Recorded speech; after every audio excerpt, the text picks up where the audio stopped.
energy system yet.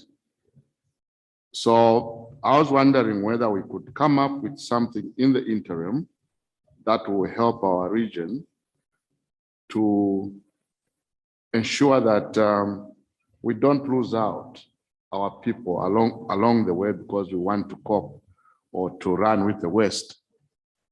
I wish to borrow what the Right Honorable speakers from Tanzania and Malawi said yesterday. I think there is a place, or there should be a place for us to apply measures that will be suitable to ourselves. So I'm not being pessimistic over the report, but this is just a concern I think that we need to deal with. I thank you. Merci, cher collègue. Les collègues du Zimbabwe, vous avez la parole.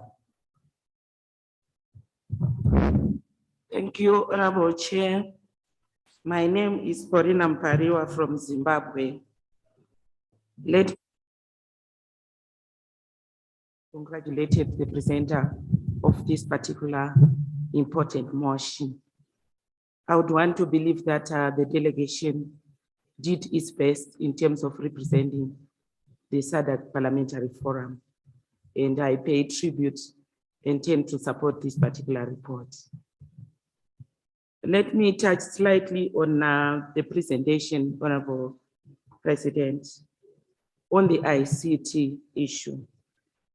As an enabler for communication, I couldn't agree with the Honorable Speaker more. And there is need, Honorable Speaker, for network availability and promotion so that we are able to reach out to everyone in terms of communication. Can I make this particular exercise, Honorable Speaker said, can we all lift up our cell phones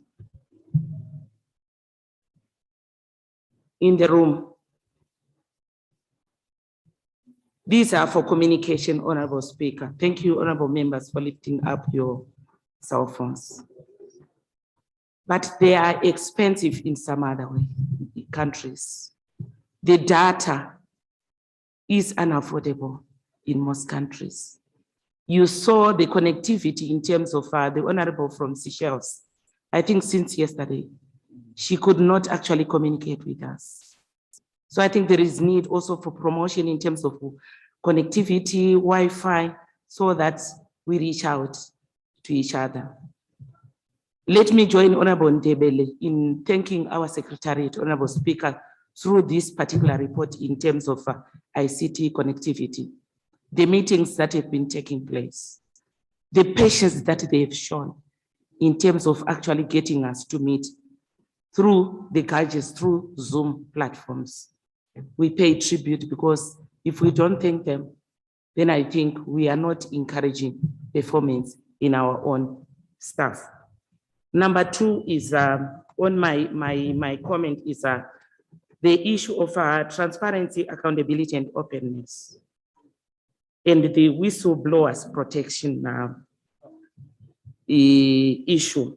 In Zimbabwe, Honorable Speaker, we are in the process of initiating a bill on the protection of whistleblowers so that we get more information in terms of corruption, in terms of issues on financial abuse.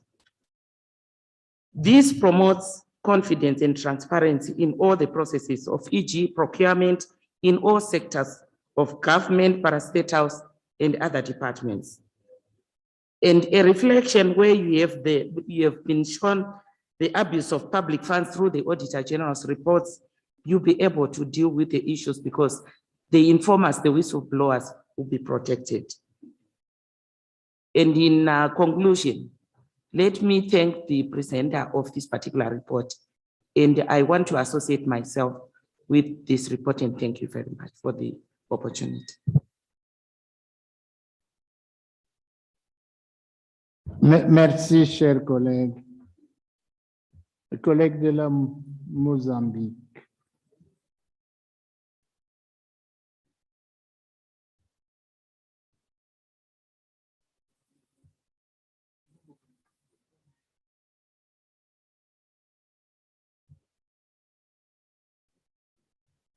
Ok, merci. Alors, avant de faire un commentaire sur les interventions de collègues,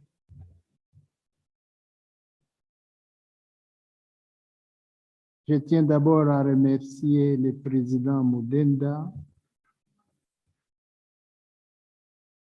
pour avoir assuré une représentation de qualité à Bali. En effet, nous devons continuer à donner priorité au renforcement de la solidarité et de la coopération interparlementaire. Et c'est conformément à l'un de nos objectifs prévus dans les plans stratégiques 2019-2023.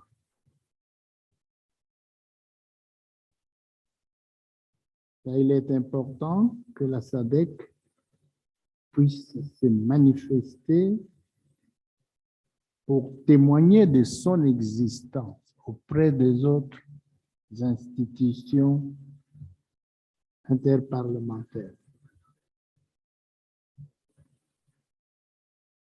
C'est important. Alors, j'ai pris en même temps bonne note de la réaction des collègues de la République démocratique du Congo,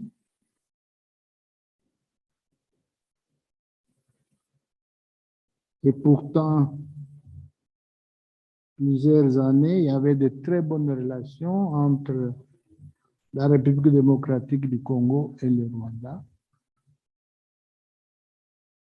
Malheureusement, ces dernières années,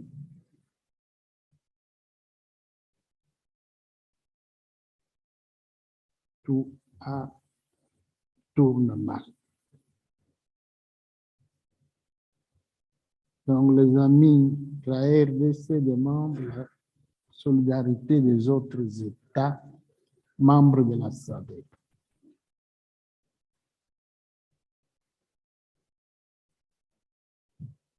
S'agissant des interventions des collègues sur le rapport,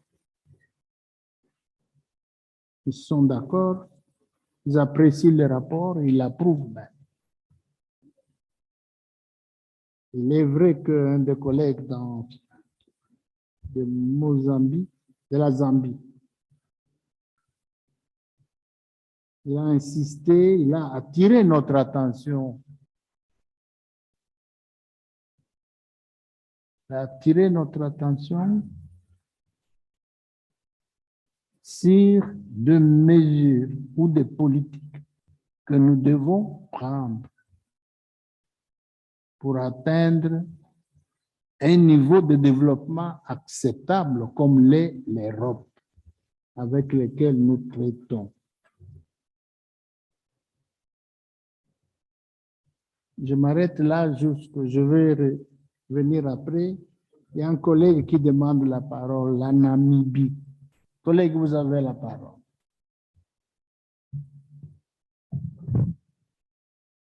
Thank you very much. Honorable members and fellow SADC family and Africans.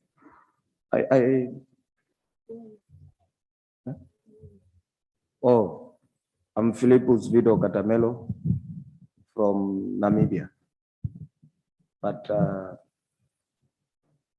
Dumela Bahai Chu Pakohai Kimulimo Likani Ukakopana Barikudia Marihai Iti Wikime Wayobe. I Komako me Kimohai. Be it as it may, I wanted to echo the aspect of ITC, more especially as a form of communication and dissemination of information. Now, many of the targets that we put to ourselves, the Queen's language properly put it profoundly and say, if it's not measurable, then it's not achievable. When we say any target, be it the trust fund, be it ICT, when is the due date that we should be able to achieve this? Two, I myself have studied electrical engineering. I work for an operator. And what has left our communities behind is not a deliberate attempt, but it's the capitalistic thinking. When you are in the operator, they've got a term ROI, return on investment. Because for you to bring services to a particular community, the economical offspring and investment offspring determines whether that community or that area is to be serviced or not. And one of the principal determining factors is the capitalistic thinking.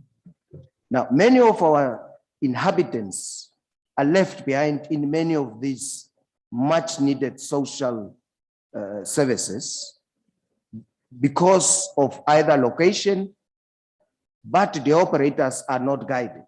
We set up institutions who they themselves formulate their own strategies as to how to recoup the services. So for government objective, it becomes a social nature, but for the operators, it becomes a capitalistic, pure economical operating principles. And that's where sometimes the mismatch is there. Now, our role as government should be there to safeguard the interests of those who are left behind, those in the rural sectors and those who are not.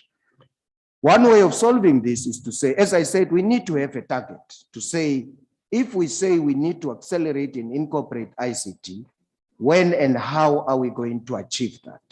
What is the roadmap in order to achieve that? And what is the blueprint that needs to be followed? Every country, I understand, is unique and the circumstances vary. But we, in terms of the common finality of achieving that, I'm sure we should all be on the same wavelength. So in as much as I support the report, I for once just wanted to introduce an element to say, once we set up a target of whatever it is, we should be able to have a due date. This due date will help us guide so that within our formulation and checks and balances, we are able to help and fast track. And many of the key issues actually are achievable by sharing resources. That's why I spoke Tswana. Now, I'm from Namibia, but imagine when I greet somebody whom we don't know each other in the language that we share. Immediate reception is very different. In as much as we don't know each other, but we embrace each other. And that is the catalytic embedment of the Umbudo spirit. We cannot live that when we do business. We cannot live that when we try to advance our lives. So with those echoed words, I just said, we need as government, as institutions, also help guide and formulate strategies that will be able for us to achieve the set targets in order for the improvement of the livelihood of our citizens. If we don't do that, then we'll always have good intentions, but the reality and the outcome will always be at a mismatch and crossroad to each other. Because what we say and what we want to achieve and the synergy in between is not in synergy to achieve what we intended to achieve. With that, I support, I so move. Thank you very much. Merci, collègue. Je crois que le débat sur le rapport est terminé. Et nous avons conclu, nous avons remercié le président Mudenda. Vous avez la parole. Président Mudenda, vous pouvez parler.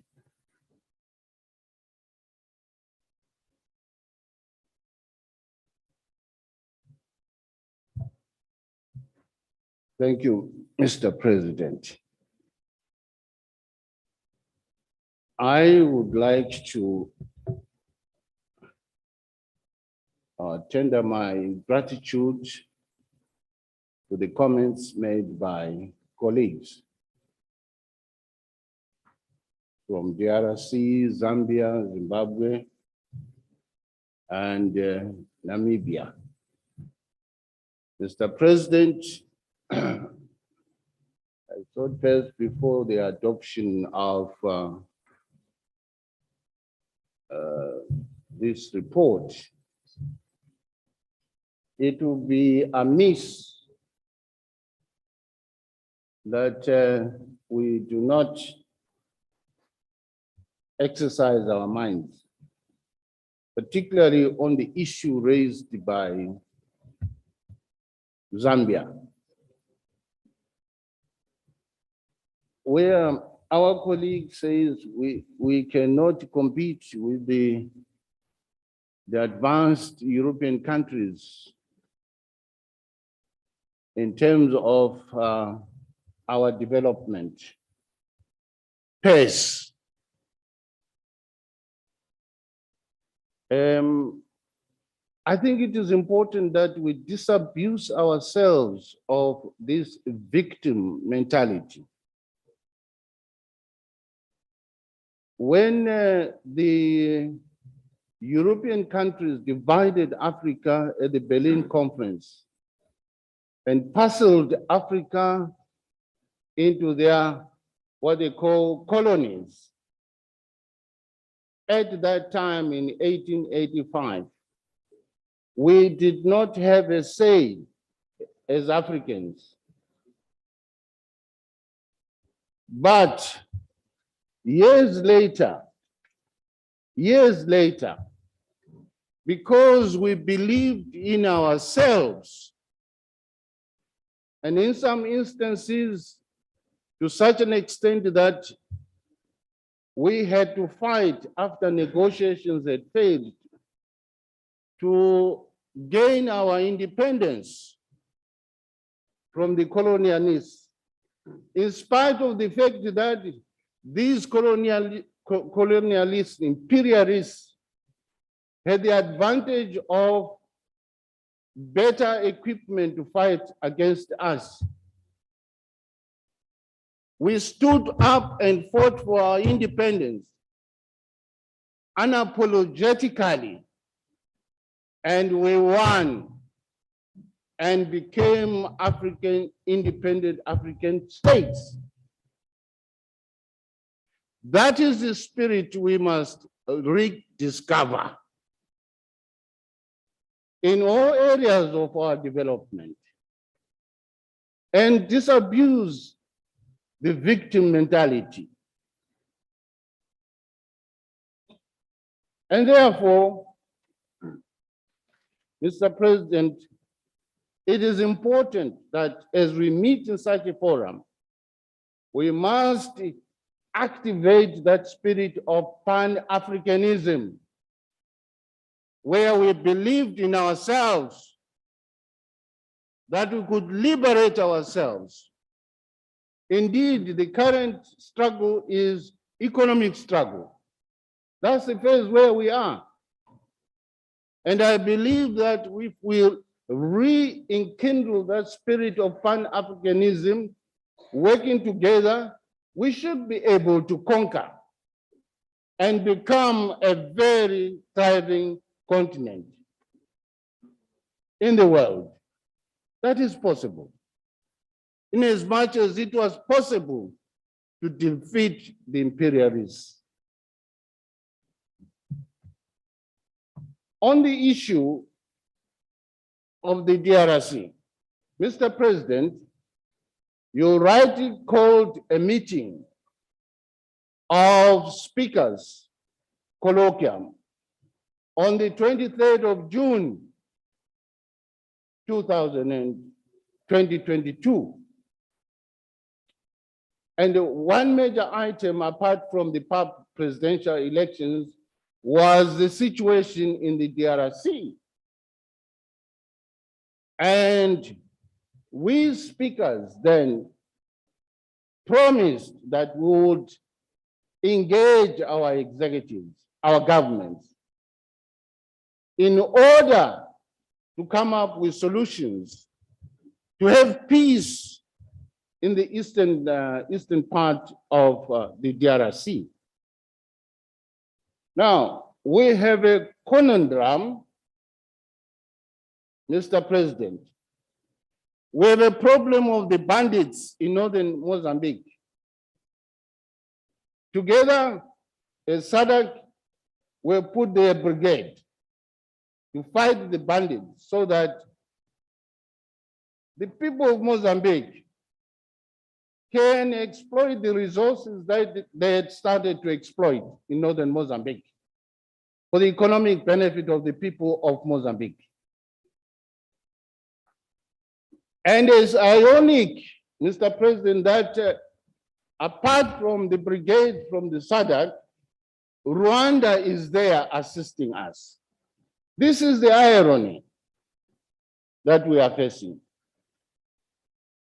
And looking back, Mr. President, the conflict in the DRC has been outstanding for a while. My country has been involved deeply, like other countries, like South Africa, Malawi, ensuring that we stabilize and have peace, lasting peace in the DRC. We lost lives. Our soldiers died in the DRC in pursuit of peace. Other soldiers died from Malawi and other participating SADC countries in pursuit of peace.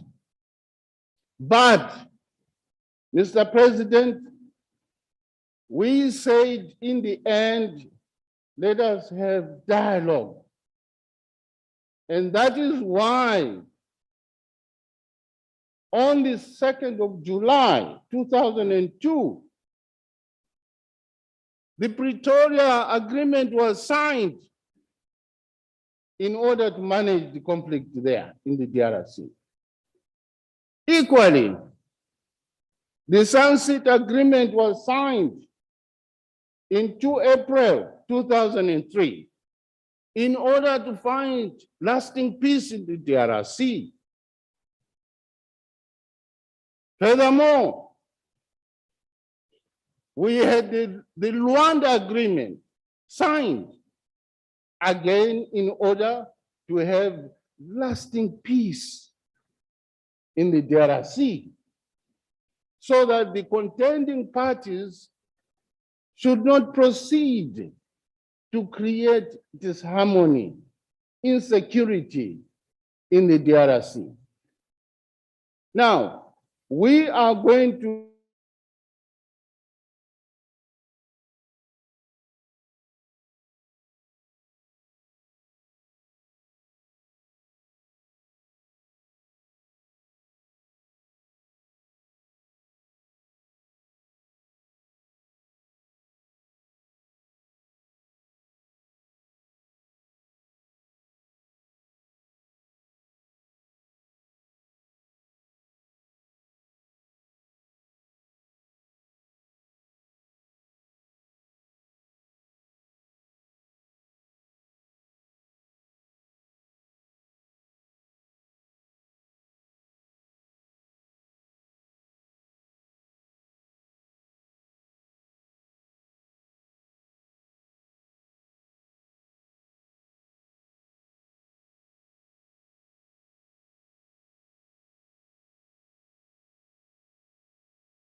qu'on croyait des Congolais.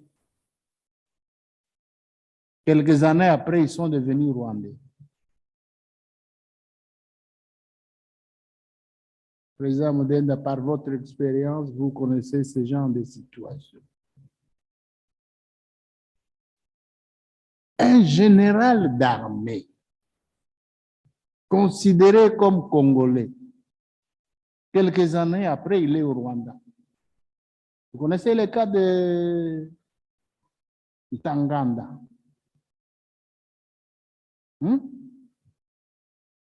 Il n'est pas le seul, je peux continuer à citer.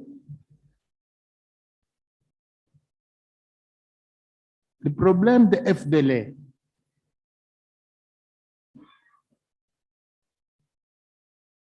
c'est devenu un fonds de commerce. On a fait partir les FDL, on les réforme au Rwanda, on les retourne au Congo. Comme vous allez participer, nous allons avoir une réunion avec certains présidents pour que nous vous donnions des informations que nous avons données, qui sont à notre position.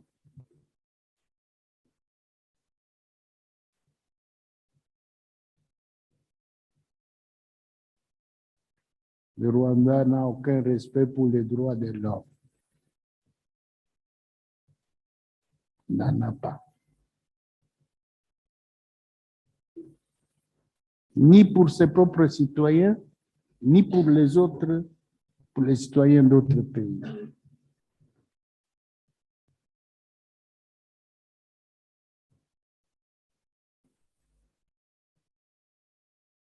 Le problème-là de la paix pour le Congo, Kinshasa et pour la Mozambique est important.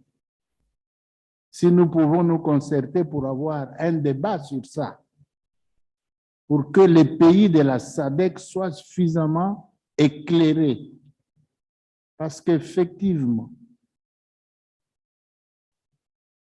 les pays de la SADC se sont engagés pour rétablir la paix au Congo. Le président Modenda a raison. Nous avons organisé une réunion extraordinaire sur la nouvelle agression de la République démocratique du Congo par le Rwanda. Et le deuxième point, c'était l'élection de notre collègue de Zimbabwe comme candidat à la présidence du Parlement panafricain. Nous avons discuté de ces problèmes. C'est vrai. Au-delà de ça, une brigade d'intervention rapide constituée uniquement de soldats venus de pays membres de la SADC existe au Congo.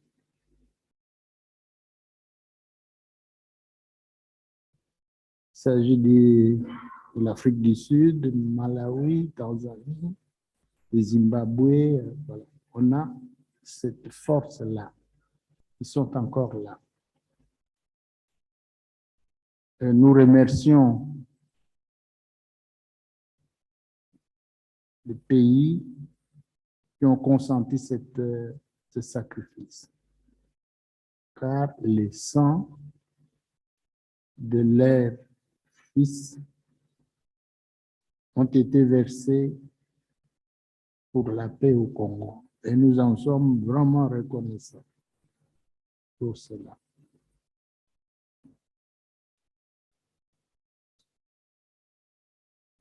Le Congo,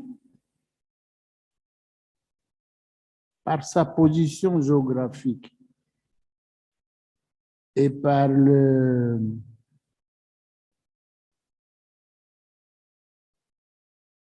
un pays immense, avec beaucoup de richesses, s'il y a la paix, nous pouvons développer l'Afrique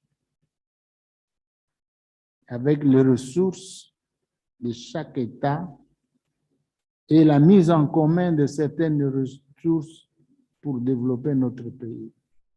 Les questions énergétiques ici. Il y a des pays qui ont des atouts pour produire l'énergie.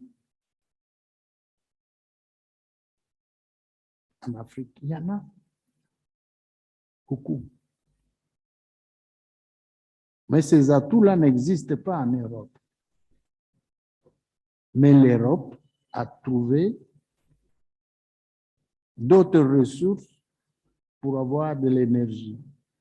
Et pourtant, nous aussi, nous avons abondamment de ressources. Il nous faut de la volonté politique, il nous faut de la technologie pour développer nos pays.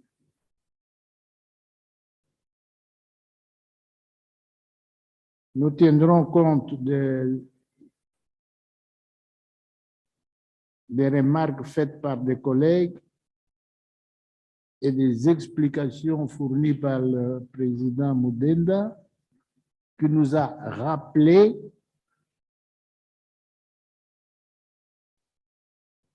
comment les Africains se sont battus pour se libérer, pour avoir nos indépendances. Ils nous demandent de retourner à cet état d'esprit pour conquérir le développement de cette manière, comme nous l'avons fait pour nous libérer du colonialisme de l'époque. C'est vraiment important. Voilà, je pense que maintenant, après ces quelques considérations, nous pouvons développer ce rapport. Et je pense qu'on peut avoir une séance, si vous êtes d'accord, si la question de paix, 2 heures, 1 heure, sur la République démocratique du Congo et sur la Mozambique. Si vous êtes d'accord. À présent, chers collègues, je vous pose la question. Pouvons-nous adopter les rapports nous présentés par le président Mudenda? Manifestez-les. Merci, chers collègues. Les rapports est dûment adoptés. Merci.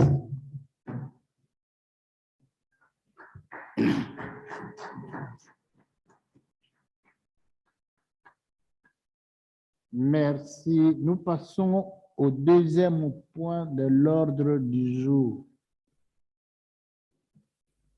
Je prie Madame la secrétaire générale de nous donner, de nous lire le deuxième point de l'ordre du jour.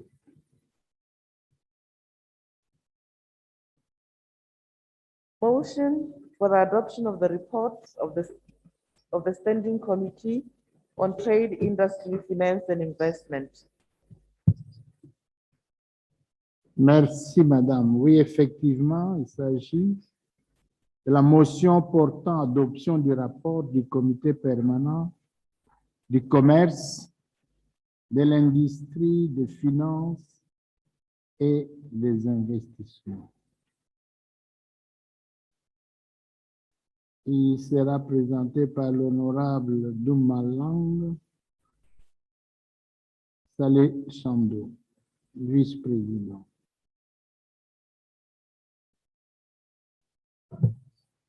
Thank you, Mr. President. On account of time limitations, I want to propose that I don't read the entire report or speech prepared. I will give a background of the issues that were taken into consideration and then move straight to the recommendations that the committee wishes to place before plenary. With your permission, Mr. President, pursuant to its mandate in terms of Rule 42B of the Rules of Procedure, the Standing Committee on Trade, Industry, Finance and Investment convened its meeting ahead of the 51st Plenary Assembly physically in Johannesburg, South Africa on the 1st of May, 2022. The meeting was held under the theme Domestic Resource Mobilization as a Sustainable Way to Manage Public Debt in the SADC region. What role can parliaments play? What we dealt with is what we summed up as the resource dilemma for SADC. On the one hand, our countries are facing increased pressure to undertake development projects that require additional funding for new projects and for the maintenance of existing projects. On the other hand, we are faced with reducing available resources to undertake the projects that we wish to promote for the improvement of the quality of our people's lives. Debt in the SADC region as a percentage of gross domestic product has been on the increase, and reports from the IMF indicate that we are reaching some of the highest ever levels in the history of SADC when it comes to accumulation of debt. Recent developments, such as COVID, such as the Ukraine-Russian war, have meant that not on account of any fault by the SADC governments, we are faced with even more financial pressure, increased costs for service provision. What is most critical at this point is to reflect on how national assemblies will be given greater capacity to scrutinize the debt contracts that our governments are entering into. As it is, capacity for scrutiny is already constrained by a number of factors, such as lack of transparency in some of the countries when it comes to the financial agreements that our governments enter into. Coupled with this is the fact that we have a responsibility to ensure that we do not overburden future generations with greater debt that they had no role in contracting to.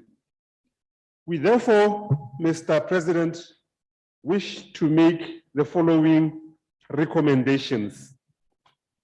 For the recommendations, I will read them out as contained in the report. Number one, we call on SADC member states to actualize the convergence goals set out in Annex 2 of the SADC Protocol of Finance and Investment on maintaining a public debt to GDP ratio of no greater than 60%.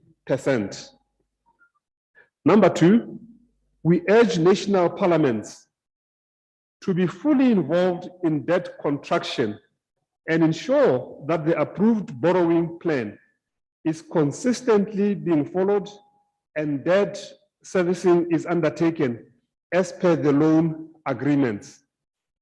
Number three, we urge SADC governments to create a favorable and conducive environment for private sector investment in order to attract more enterprise setups and ultimately increase revenue collection from those enterprises.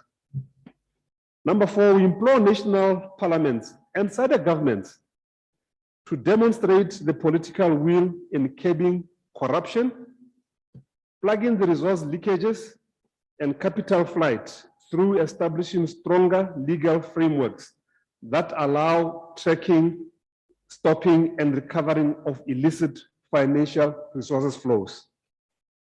Number 5, we strongly urge SADC countries to tighten penalties for tax evaders in order to address tax evasion related to under-declaration of the volumes of exports, cheating on the cost of production, and transfer pricing. Number 6, we call on member countries to desist from offering generous tax breaks that undermine domestic resource mobilization efforts, but remain focused on increasing transparency in granting tax exemptions and curbing wasteful tax incentives. Number 7, we further urge SADC governments to embrace the African mining vision and strengthen national measures to maximize tax revenues in order to maximize returns from the mining sector. Number 8, we call upon member countries to take advantage of the Africa Continental Free Trade Area to increase intra-Africa trade and benefit from technology transfer and development of regional value chains. Number 9, we encourage SADC PF to strengthen collaboration with civil society working on the anti-corruption agenda and facilitate capacity building of parliamentarians in combating tax evasion, money laundering, and corruption in an effort to curb revenue leakages. Number 10, resolve that the SADC PF, in collaboration with civil society, should support the oversight role of national parliaments beyond scrutinizing and ratifying loan agreements signed by the governments by developing monetary mechanisms to enhance oversight on the implementation of investment projects financed by loan agreements. The committee is convinced, Mr. President, that in all these recommended measures, all these recommended measures would help increase domestic resource mobilization and promote homegrown development.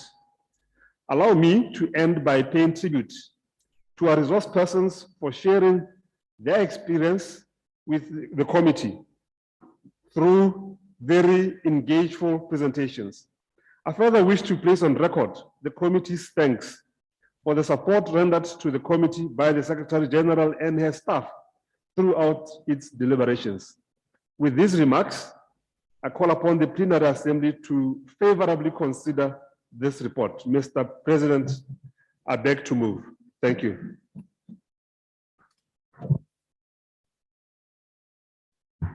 Merci, chers collègues. Merci pour ce rapport. Alors,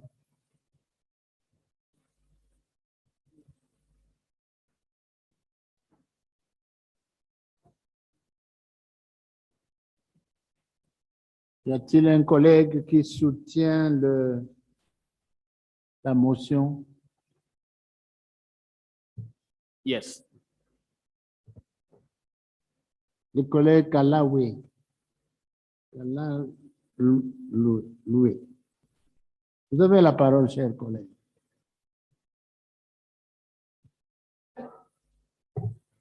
Thank you so much, Mr. President. I wish to second the motion so ably moved by the chairperson of the Standing Committee on Trade, Industry, Finance, and Investment. The theme on maximizing domestic resource mobilization amidst public debt vis-a-vis the role that Parliament can play was inspired by the dilemma that SADC governments are facing in striking a balance between service delivery and meeting debt service obligations from the available domestic resources. Mr. President, in amplifying this paradox, allow me to state that both domestic resource mobilization and public debt heavily impact on efficient service delivery. Enhanced domestic resource mobilization reduces the quantum of debt a nation has to acquire to meet the shortfall in public expenditure. While the increase in debt stock reduces non-discretionary expenses by the government as a result of debt service obligations. Mr. President, as strongly stated by the mover of this motion, domestic resource mobilization remains one of the most sustainable options to move the region from the catastrophe it is experiencing currently. I wish to clarify that enhancing resource mobilization does not necessarily mean increasing taxes. It means implementing appropriate measures to curb revenue leakages such as corruption, tax avoidance, trade mispricing, smuggling, and many other forms of illicit financial flows that deny the SADC region the much needed revenue. Domestic resource mobilization also means using advanced technologies in order to enhance revenue collection by eliminating manual collection of revenue, which is undeniably a recipe for revenue leakages. Simply put, strengthening the operational capacity of revenue administrations in terms of both administrative procedures and policy must remain the focus of every government in the SADC region to spearhead revenue mobilization efforts. I therefore wish to join the mover in stating that now is the time for the region to act in the interest of the SADC citizenry by safeguarding public resources to meet their needs. In this mission, Mr. President, Parliament remains key through its legislative representatives and oversight mandate. I therefore echo the clarion call for all parliamentarians to be actively involved in the process of contracting debts as well as its utilization, because in the end, everyone bears the cost of debt. Without the involvement of parliamentarians, domestic resource mobilization will remain a pipe dream, and the development goals will be that much harder to attain. With these few remarks, Mr. President, I wish to second the motion. Merci, chers collègues. La motion étant appuyée, nous pouvons maintenant passer au débat. Vous connaissez nos coutumes.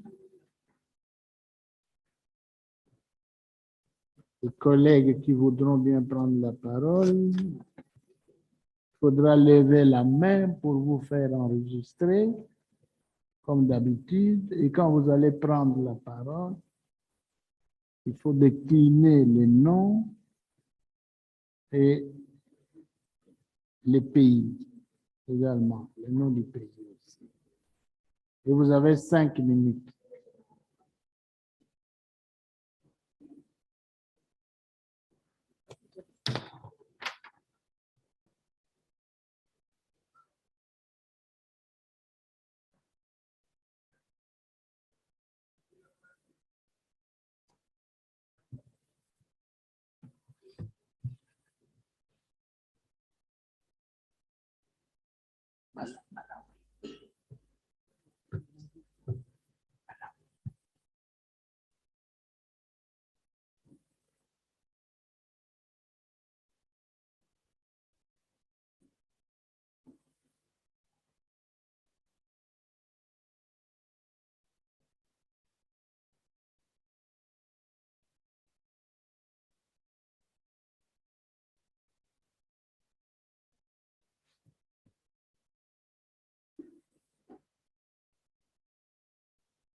Chers collègues, faites-vous inscrire maintenant.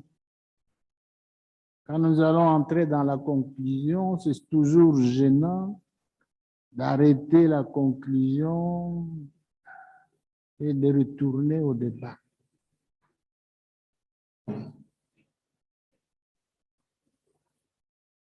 Jusque-là, nous avons l'Afrique du Sud.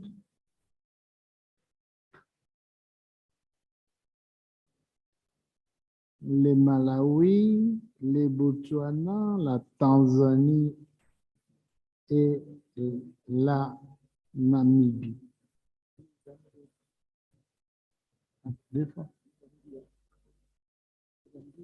La Zambie.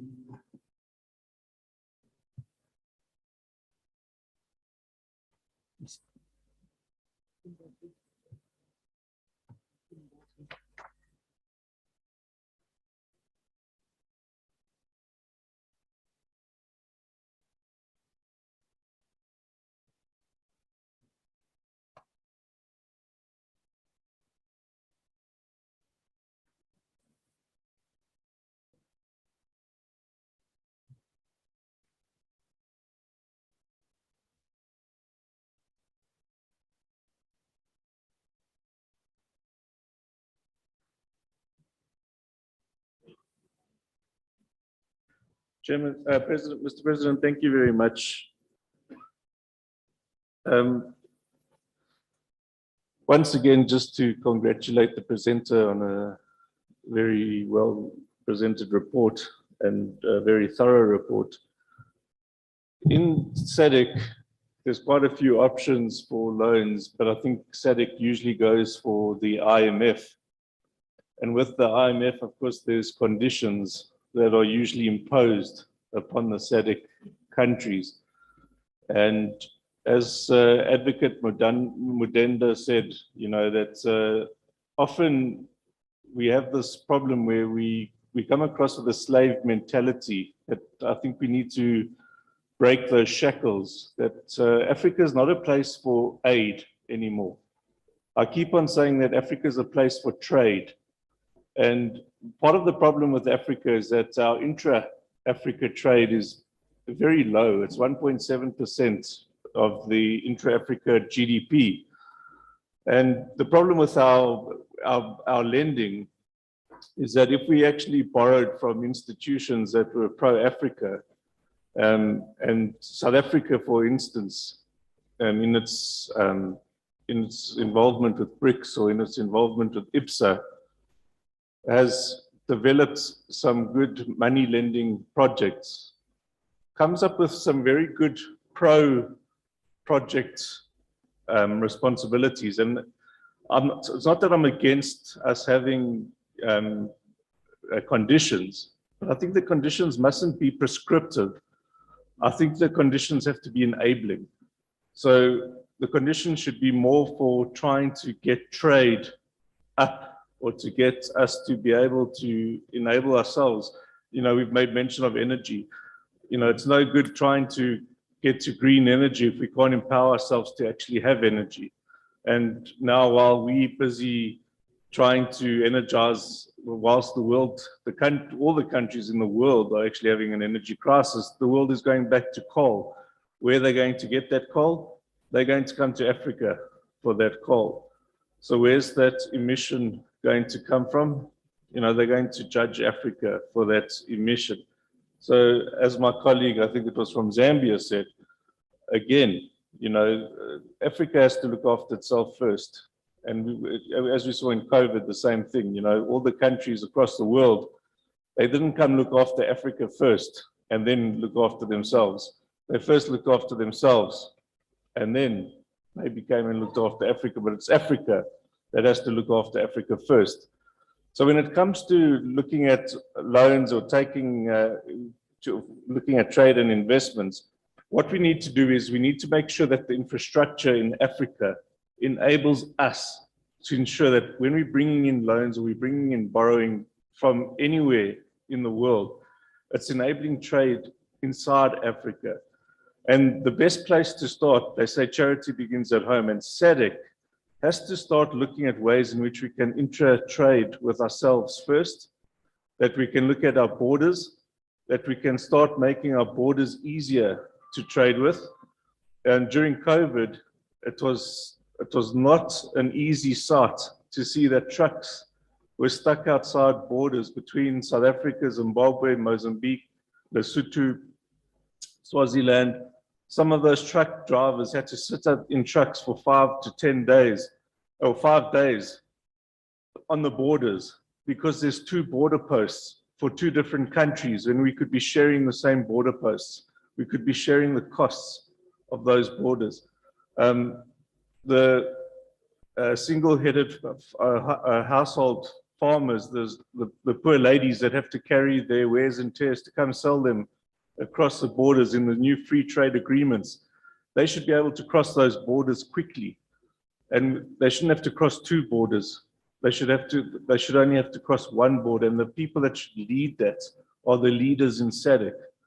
So I think this is where we can change that. If we want to start leading regions in SADC, or we want to start leading regions in Africa, we can. This is one area in which SADC can beat ECOWAS, can beat the North, can beat Central, and can beat the East. We can start by bringing intra-trade into SADC. Thank you very much.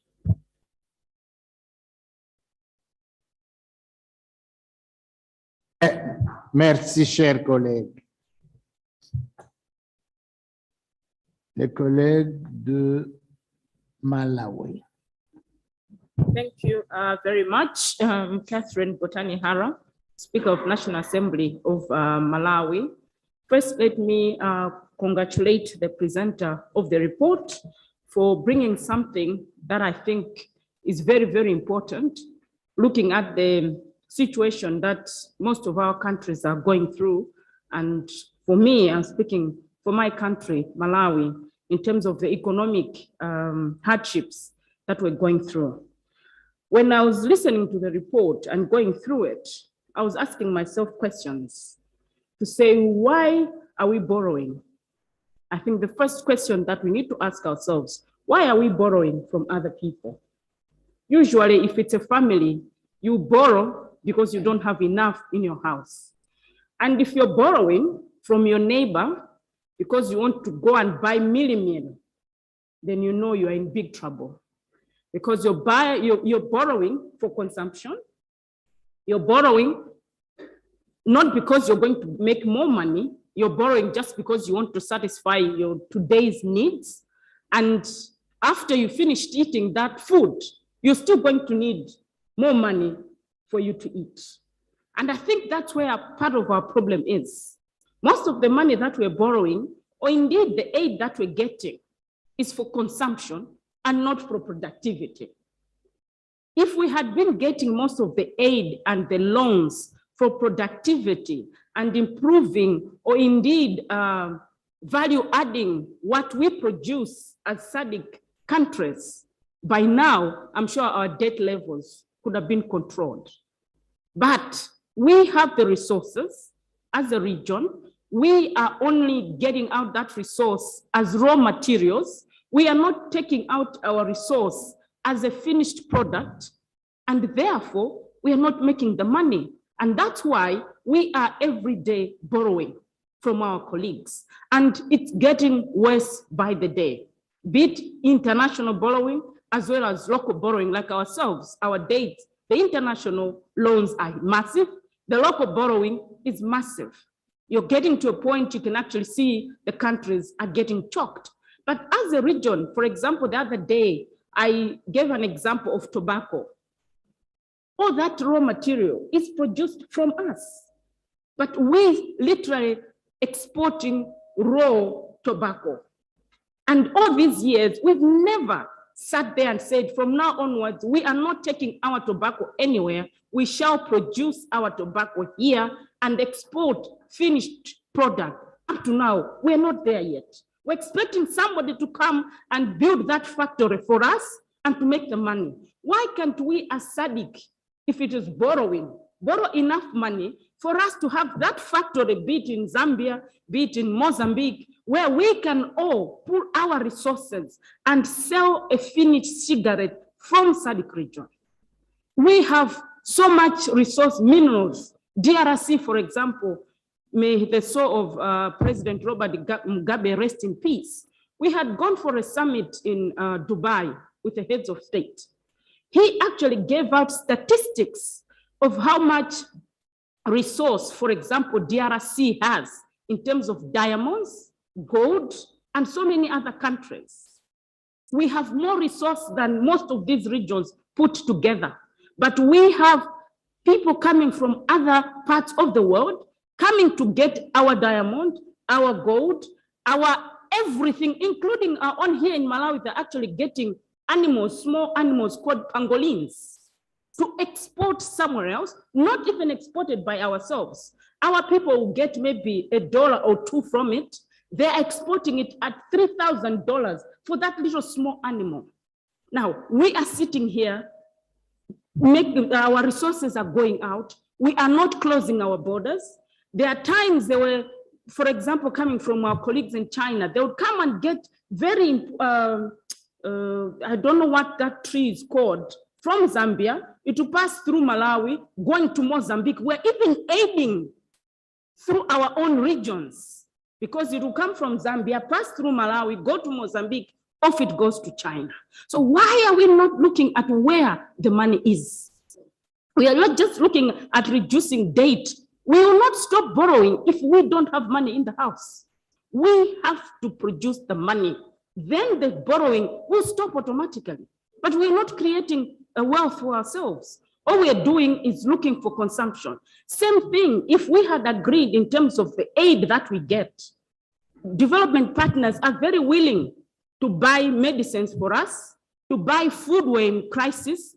They don't want us to have the actual factory to produce the medicines ourselves. What they are willing to do is to give us the end product, the medicine itself. Why are we not demanding to say, if it is aid, we want aid that is enabling us to move, not to give us a bag of maize? Because if they give me a bag of maize today, I'll need another bag of maize tomorrow. And that's what has been happening every day. And that is perpetuating our poverty. So I think the issue of debt should go together with the issue of trade. And if we also want to borrow from our colleagues in Qatar, anybody who wants to come and do business in Qatar, the legislation there does not let anybody have more than 40% of shares in whatever they want to do. But here, you find companies who come from wherever they come from. They have probably 90% of the shares. We only make 5%, and all the profits are going outside. So I think these are issues that need to be discussed together if we indeed are going to make progress. Otherwise, we will continue to borrow, and we're just borrowing for consumption. Thank you. Merci, chers collègues. Merci. Les collègues de Botswana. Thank you, Mr. President. Honorable Monakotla from Botswana.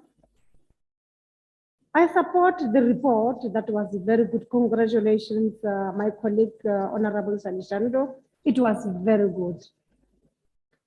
I'll be very short because what I will say, I'll just say what they said is true, because there's a very high increased pressure on most of the governments, because they have to develop most of the projects, especially in Botswana. We are doing what we call rural electrification, because we need ICT, like the other lady, Honorable said. This thing gives our government that pressure. The IMF also, the report shows that there's a lot of borrowings due to COVID-19 and due to this Ukraine-Russia war.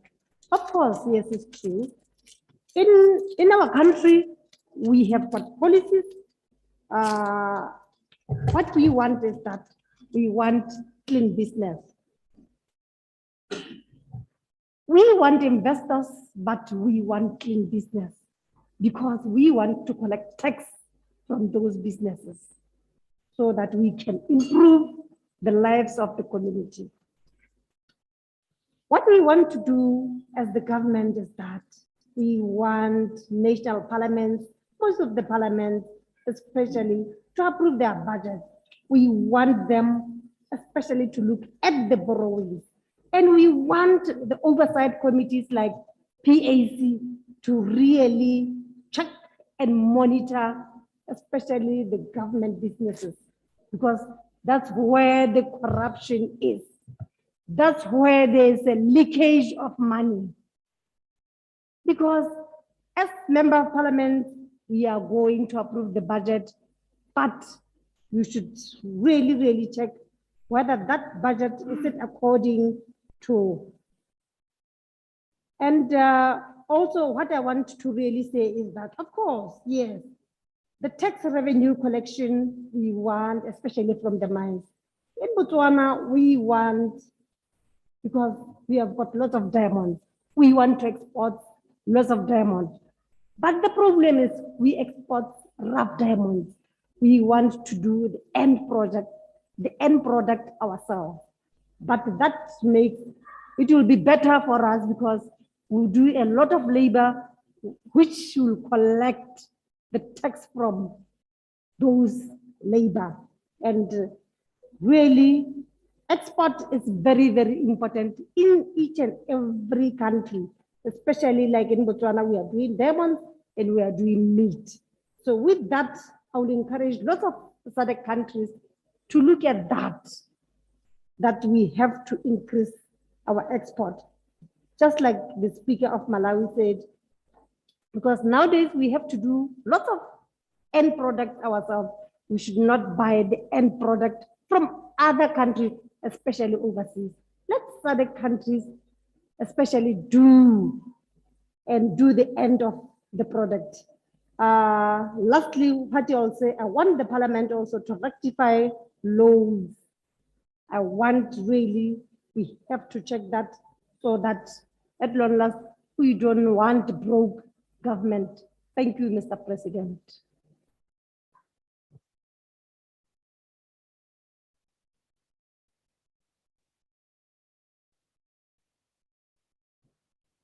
Merci, chers collègues.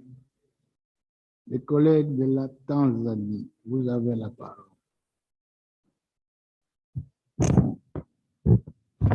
Thank you, Mr. President. I'm Zedi from Tanzania. I would like first to congratulate the presenter for the nice presentation.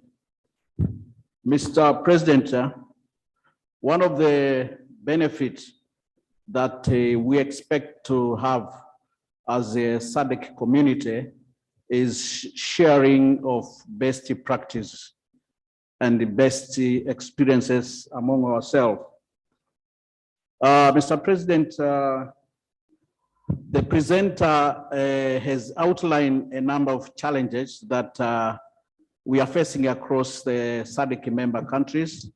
And I fully agree that all the challenges outlined are the challenge that we really face across the SADC countries.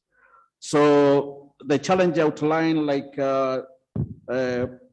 transfer pricing, illicit financial flow, money laundering, tax avoidance are really the challenge that we are facing across the SADC country.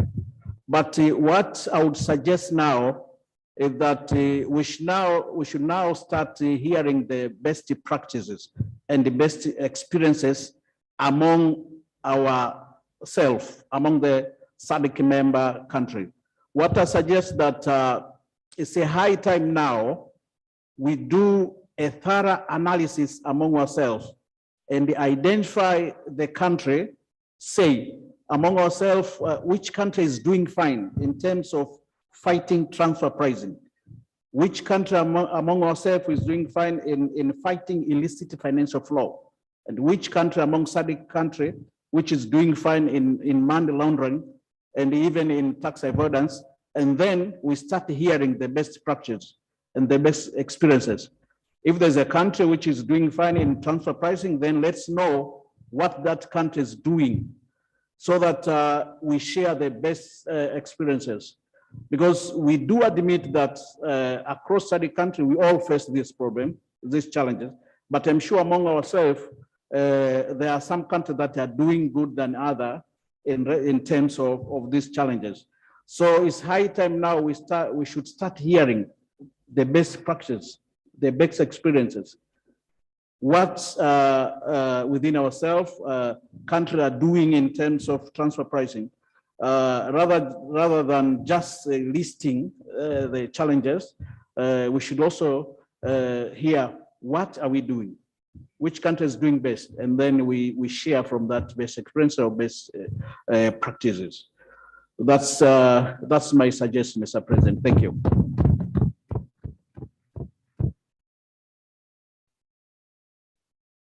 Merci, chers collègues. La parole revient aux collègues de la Namibie. Thank you, Mr. President. My name is Vipakuye Muharukwa from Namibia again. Honorable President, honorable members, I want to start with a quote from the President of Ukraine, Mr. Zelensky, that in a speech where he told in a speech that he had with AU leaders, he actually said, Africa is a hostage of those who unleashed war against our state. This war may seem distant to you and your countries, he told the AU. But the food prices that are catastrophically rising have already brought the war to the homes of millions of African families. A war that is sitting in Russia or that is happening in Ukraine has come to the table of millions of Africans. And the European leader is saying that. He's saying unless Africa intervenes, unless Africa speaks to Russia, your people are going to go hungry. We had conflicts in Angola. Did it affect the Europeans? Did it cause the Europeans to go hungry? If at all, it helped Europeans to wear the nicest diamonds for the cheapest price. We have had conflicts in DRC. All that did for Europe and the Western world is it helped them extract cobalt and gold for the cheapest prices. Why? Why is it that what happens on the African continent does not adversely affect the outside world, but what happens to them kills us? I want to echo the sentiments of Honorable Bergman. Our traditional ways of resource mobilization is killing our people in Africa. The IMF, its loans and interest because we are carrying apparently so much risk. Despite the fact that each and every person that spoke yesterday during the energy symposium talked about resources that each country has, collateral that we have, yet we are unstable in the strings that comes attached with the money that is given to us, kills our people. Donor funding. We are recipients of rations, money. We are going to give you aid to this effect because we are so good to you, Africa, in general. I happen to think that maybe it might be controversial, but perhaps a bit of introspection amongst our own leaders is necessary. How do we go and sit on the world stage? What is the tone of the African Union when the African Union meets the president of Russia? Do we say, please, you are starving us? Do we go and sit on the world table with fellow world leaders with a begging bowl next to our chair, knowing that after the meeting has ended, we'll send the begging bowl around for these European leaders to ration out money to our countries at the expense of our own people and notwithstanding the resources that Africa have? It is quite correct.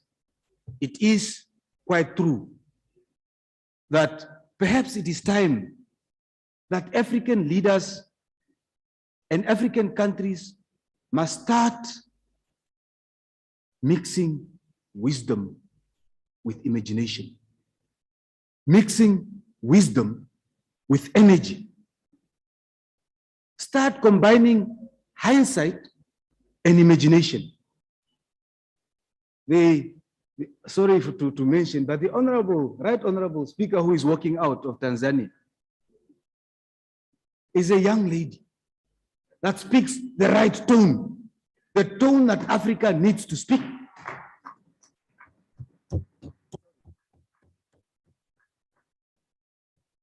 That is imagination.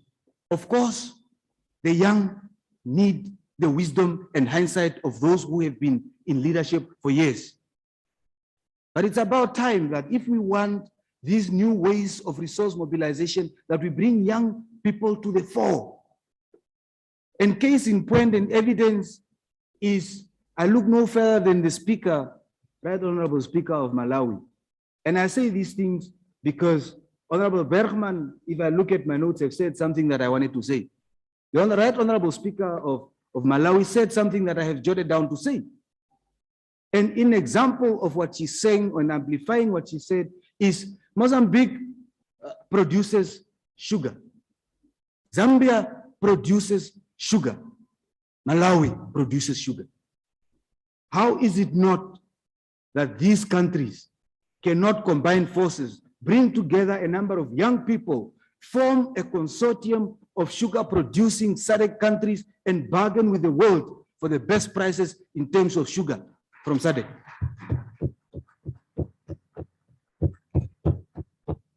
No. What happens is a European country will come to Malawi, give aid. Behind that aid is a company that wants to take that sugar, not even process and package it in Malawi, label it as Malawian sugar. It takes it out in the rawest possible form in order to create jobs elsewhere. The list goes. Namibia produces fish. We produce work for 6,000 or more Spanish people at the expense of our own people. That African story must be written. How is it that we as Africans, as SADC, don't have a single joint research center for our products, for our people, to be able to produce medicine, as it is said, to be able to ensure that our raw material does not go out of our nations in that form, that our raw materials produces work for our own people. Inter-African trade, inter-SADC trade amongst ourselves. With the exception of South Africa, you would see that Nedbank or FNB, First National Bank, would be in Malawi, Botswana, Zambia, elsewhere in SADC. But how many of our African states, how many of SADC countries actually encourage our people to set up businesses and actively finance them to ensure that they can flourish in our fellow SADC countries. This is what China does. China sponsors their own citizens to come and set up businesses, compete with our own people that are buying things in China in their country. And they come and compete with us. How many state-sanctioned businesses are in our respective SADC countries?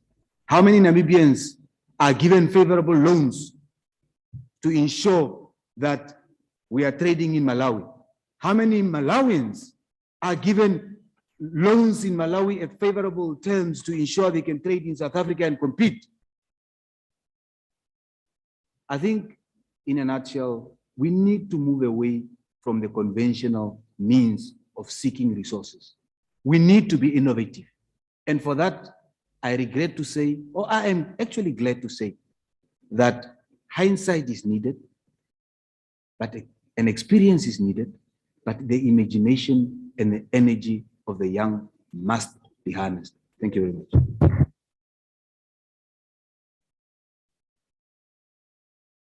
Merci, chers collègues. La parole revient au collègue de la Zambie.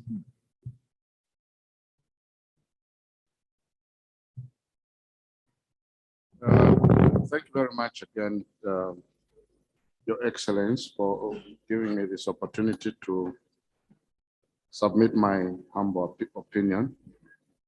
My name is Jeffrey Mrebwa. I'm the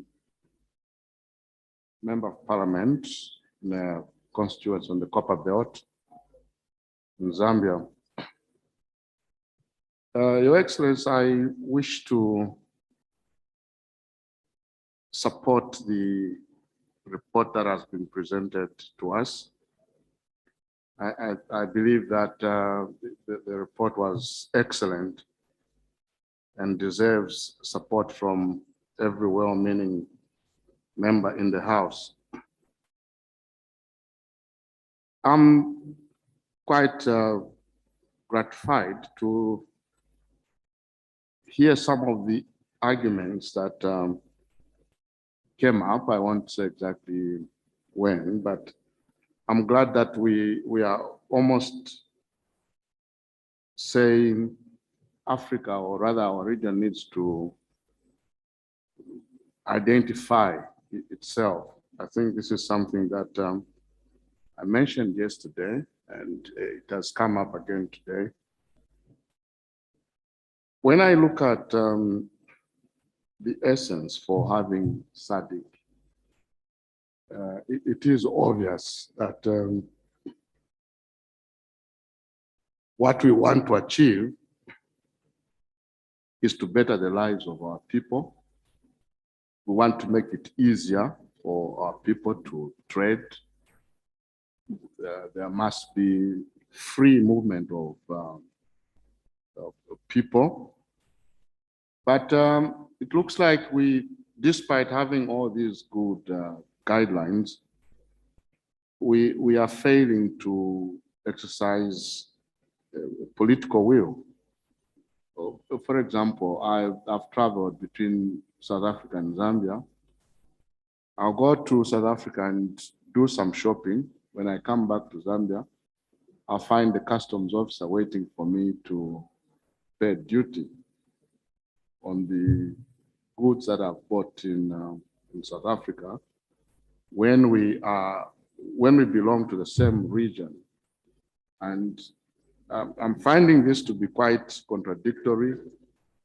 When you buy items from within SADC region, my understanding is these goods must be duty-free so that we actualize our dream and vision. But still, it looks like as Africans, we do not want to identify ourselves and do what is good for ourselves.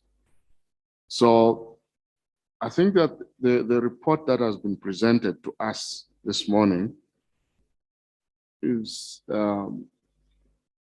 extremely good. if we can walk the talk, because it looks like it's our major issue to bring up guidelines, very good guidelines, but the guidelines fell through along the way. So I do not wish to waste your time, Mr. President, because I think a lot has been said. But I wish to conclude my submission by saying, surely we need to look at ourselves and identify ourselves. I think it has already been said, who are we? What do we have? And after yesterday's symposium, I went back to the hotel thinking, look, we seem to be the wealthiest region in the world. You look at Botswana with its rich diamonds, Congo, probably one of the wealthiest countries in the world. Everybody in this region has something that they can give to better the lives of our people, but we don't seem to push ourselves and have the political will that we need to ensure that whatever we need is done within ourselves. It looks like if somebody else came from outside to tell us that we need to do A, B, C, D, will be very fast to do that, and basically to follow whatever will be told. So I feel quite sad to an extent that we have everything that we need to run our affairs and to better the lives of our people, yet we are still lagging because we don't seem to have political will. So with these few words, Your Excellency, I wish to make my submission. Thank you. Merci, chers collègues. C'est le tour du deuxième collègue de la Zambie. Collègue, vous avez la parole. I want to thank you, Mr. President, for this opportunity. And also I want to thank the mover and the seconder of the report on the floor under discussion right now. Mr. President, my name's Lumai Victor, Honorable Member of Parliament from the Republic of Zambia. I want to state that the contents in the report have given we the SADC members gathered here today to think twice how we can improve the livelihood of our people. Mr. President, the war in Russia and Ukraine has exposed African countries, not only SADC, but the whole entire continent. Because, Mr. President, you agree with me that in Southern Africa, we have a lot of good soil, we have a lot of good rains, we have a lot of minerals, and a war in Ukraine and Russia to affect the food security for Southern Africa. This must go in the heads of our heads of states to think twice and sit down and find a solution how they can bring this thing not to happen again. Mr. President, debt management is a very big issue for Southern African countries. And I have a feeling, I don't know, but it is a feeling that perhaps maybe most of African presidents, they don't want to appoint people who can oppose them when certain things go wrong. Maybe most of them, they would want to appoint those who would want to be puppets to them and not to tell the truth. I want to put my record straight, Mr. President, that when it comes to contracting debt for Southern African countries, Governments, they don't want to involve national assemblies, parliaments, to know this money is being borrowed for what, to benefit what. You'll just be told that there is this which has been borrowed to benefit the country.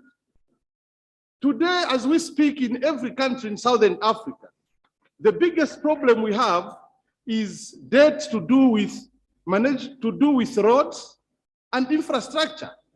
And yet in our countries, we don't see these roads. Our governments borrow millions of dollars to work on roads, but we don't see these roads.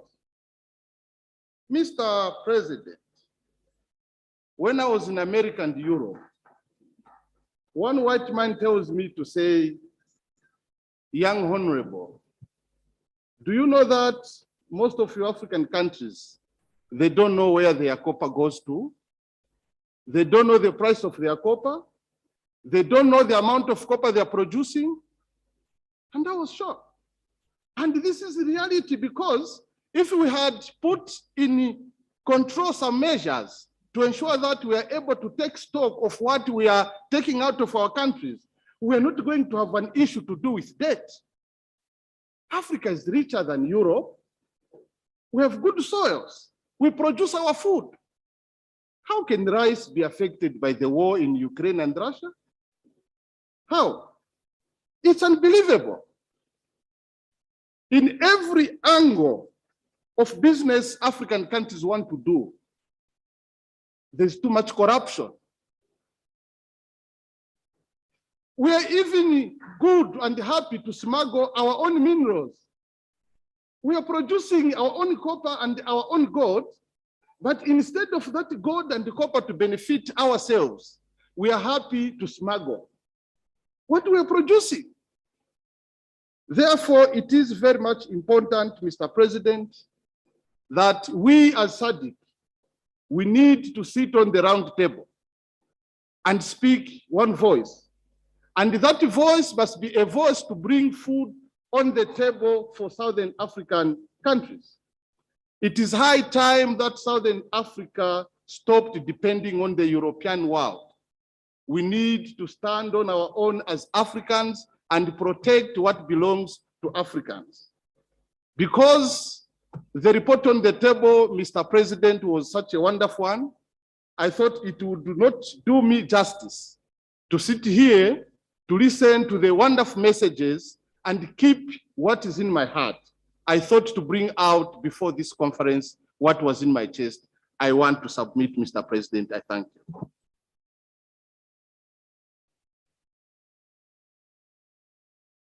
Merci, chers collègues. La parole revient au collègue du Zimbabwe.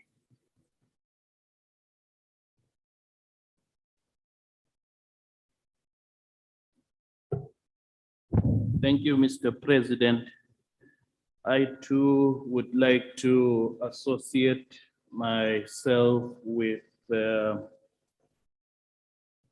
Committee on Chiefs report. I also sit on that committee. So I support the report unreservedly. But to begin with, Mr. President, it is in fact the very words of the Honorable Bergman that have moved me to make this contribution. I totally agree with him, and I am also of the conviction that we remain too small and insignificant in the global market if we limit our business scope to our small bounded economies. The future of Africa, Mr. President, is in regional blocks that are virtually borderless. The future, in my view, must target consumers that span the whole of Southern Africa. That market, Mr. President, arguably itself is in more respects than one a seamless African market that has seamless histories and has diverse but intertwined histories and cultures, and more so tastes that have similar economic and political experiences and challenges. The only divisions, if I may repeat without boring the House, are that we are separated, the market is separated by colonial administrative boundaries determined by colonialist invaders to serve only colonial purposes. Mr. President, our best way of foot forward as futuristic business innovators is to begin now to think borderless and act borderless in our strategies, aided by ICT technologies. I just want to speak to the question of donor funding, with your permission, Mr. President, sir. The short-term thinking of donor funding, 1 year or 5 years or 5-year span, has always been a serious challenge to development sustainability. Challenges in our communities are way too complex, interwoven and entrenched to be boxed into bounded and ring-fenced funding. Our report as the TIFI committee speaks to a change that is coming, and that change will come by way of domestic resource mobilization. That change is smelling in the horizon, Mr. President, and must find us ahead, prepared and ready to reap rewards immediately as it dawns. We have no reason to wait. I turn 50 years of age on Saturday, so I count amongst those who are as old as the furniture in this room. But I need to beat caution to young honorable members that don't push us out of the dance floor with speed. It's a progressive process. We shall step out of the dance floor. I know in good time, the young must replace the old, but we believe you have a lot to learn from our experiences. Yes. With that, I submit. Merci, chers collègues. S'il n'y a pas d'autres intervenants, les derniers intervenants, c'est encore les collègues de la Zambie. Collègues, vous avez la parole.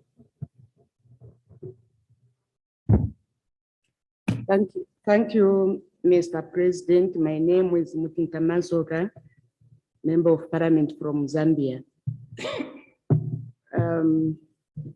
In supporting the motion, Mr. President, I would like to make one simple observation.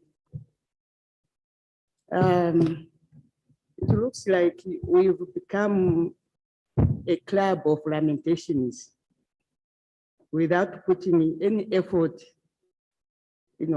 as to how we are going to get ourselves out of the stress that we find ourselves in. Year in, year out, we sit, we complain about what the white man is doing to us, but there is no effort whatsoever that we put in order to stop that white man from doing what he's doing to us. I would like one day to come in here and find, at least a country, or all of us, each country in the southern, region, come up and say, this is what we are going to do, instead of complaining all the time. This is what we are going to do, and we are giving ourselves a time frame in which to get ourselves out of this situation. No one is going to get us out of this situation. Only us can do it. If we think the white man is going to feel pity on us, after all, he's making his living off us, off our countries, he will not give us any room to make our lives better. We have to fight for it. If we don't fight for it, we shall forever remain lamenting. So this is the observation that I wanted to make, Mr. President, and I thank you. Merci, chers collègues. Des interventions très riches.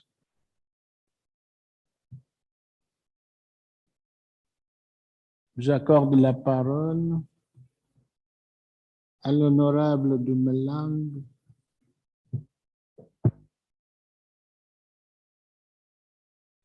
Thank you, Mr. President.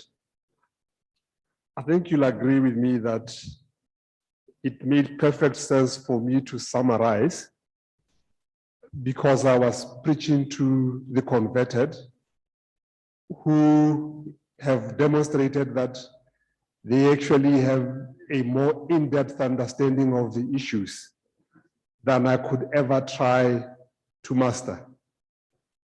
I will therefore, in summarizing, be also brief. But on the issue of corruption, I think the colleague from Zambia captured it well. Loans taken, no corresponding assets. And reminded me of a story in one country in Asia, where an Asian minister was hosting an African minister.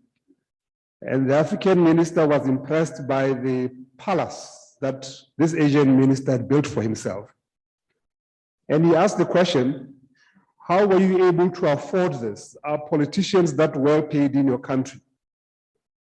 And the Asian minister responded by saying, you see that bridge over there? Yes, I see the bridge. The Asian minister said, yes, 5%. 5%, my brother. And when the Asian minister visited the African minister back home in Africa and found a brand new palace, asked the Asian minister then asked the African minister, my friend, how did you afford this? He said, you saw the road that we drove on when we came over? He says, yes, it's in such a bad state. I wonder when it was first ever last maintained. And the African minister responded, 100%. 100%, my brother. All said and done, I think the issues we all know very well. Trade and not aid will change our continent. When a number of our countries, my country included, I maintain that we actually provide trade to the rich countries, and we do it in different ways. In the case of Botswana, the pension industry is much larger than the banking industry when it comes to the assets they control. Where do they invest most of that money? In Europe and the USA. My country, like many of the other countries in SADC, exports raw materials. We're exporting jobs. We're creating jobs in Europe. We're creating jobs in the developed countries. And we remain behind as beggars.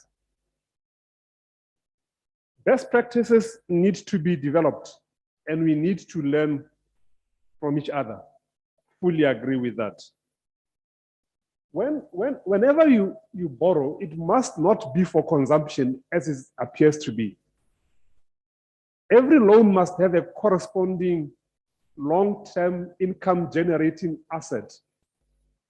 All said and done, again, like I said, comes down to good governance and the capabilities of governments, of parliaments to monitor the debts that our countries contract into.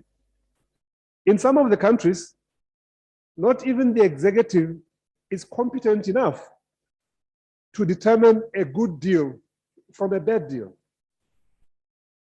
So we all need to open our eyes. It's in the long-term interest of our countries to make sure that we develop capability internally. And where we can, we promote trade more amongst ourselves. The sad reality is this. We place all manner of barriers to frustrate trade amongst ourselves. But we are happy to sign up for unfair trade with the more developed world. And at the end of the day, it's going to come back to political will, as one of our colleagues did say. Passing and adopting this report is a good development, but it should not be the end of the road. It should mark the beginning of the road, where we sit and reflect and candidly exchange notes amongst ourselves to say, what can we do to ensure that we see more trade between our countries? We are able to mobilize resources domestically, and here domestically more broadly defined, not only from within the four corners of our own countries, but also from our neighboring countries. How do we mobilize resources to be able to invest in each other's countries and promote projects that will create the jobs that we need? Mr. President, on that note, I think that the sleeping giant with remarkable resources called Africa is ready to stop behaving like a dwarf who begs and forgets that he is rich. I move that the report be adopted. Thank you.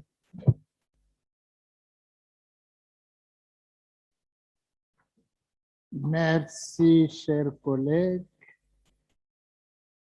Le nombre d'intervenants peut révéler l'importance de ces rapports. Car les différents collègues qui ont pris la parole ont soulevé des questions capitales.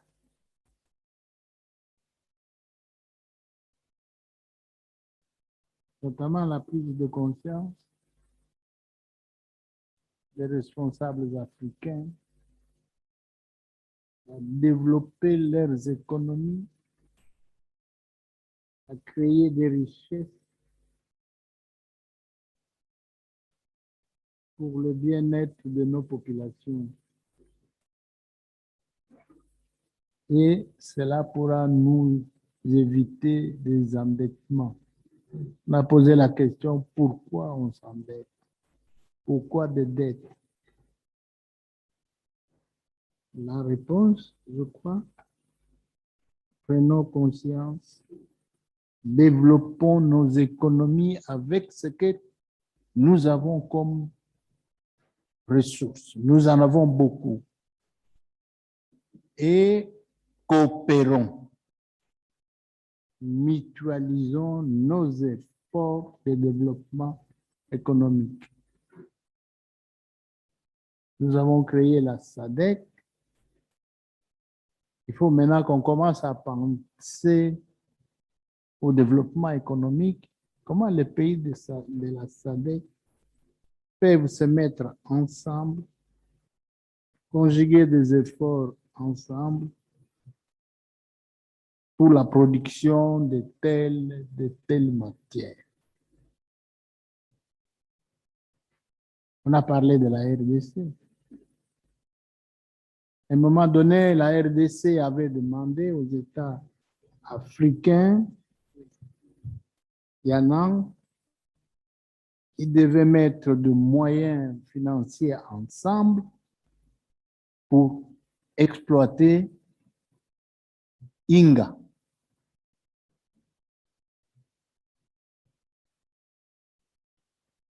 Inga peut procurer de l'énergie à tous les pays de notre continent.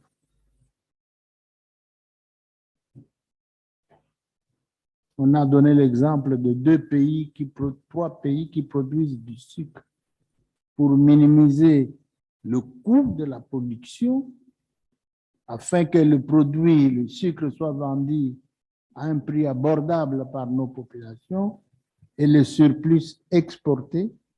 Donc, il faut travailler ensemble pour minimiser le coût de la production. Donc, tels exemples ont été donnés. Maintenant, il est temps, compte tenu de l'importance de ces rapports, de l'adopter. Chers collègues, je mets aux voix l'adoption de ces rapports du comité permanent du commerce, de l'industrie, des finances et des investissements. S'il n'y a pas d'objection, applaudissez. Nous adoptons les rapports par ces applaudissements. Merci, chers collègues.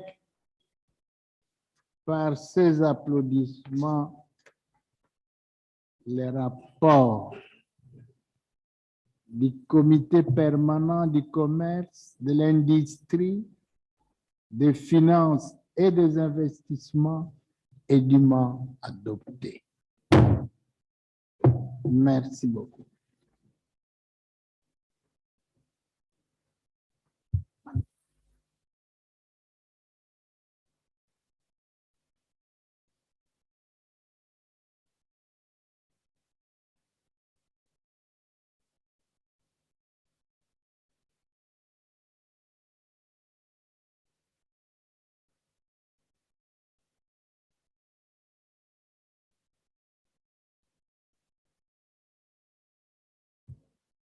Chers collègues,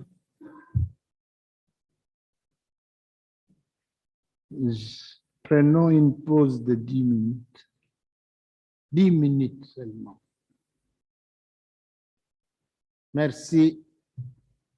La séance est suspendue pour 10 minutes.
That's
why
us. That's what it's in your chest.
Nous accordons, chers collègues, le troisième point de notre ordre du jour. Je prie Madame la secrétaire générale de nous lire le troisième point prévu à l'ordre du jour. Motion on the adoption of the report of the Standing Committee on Food, Agriculture and Natural Resources.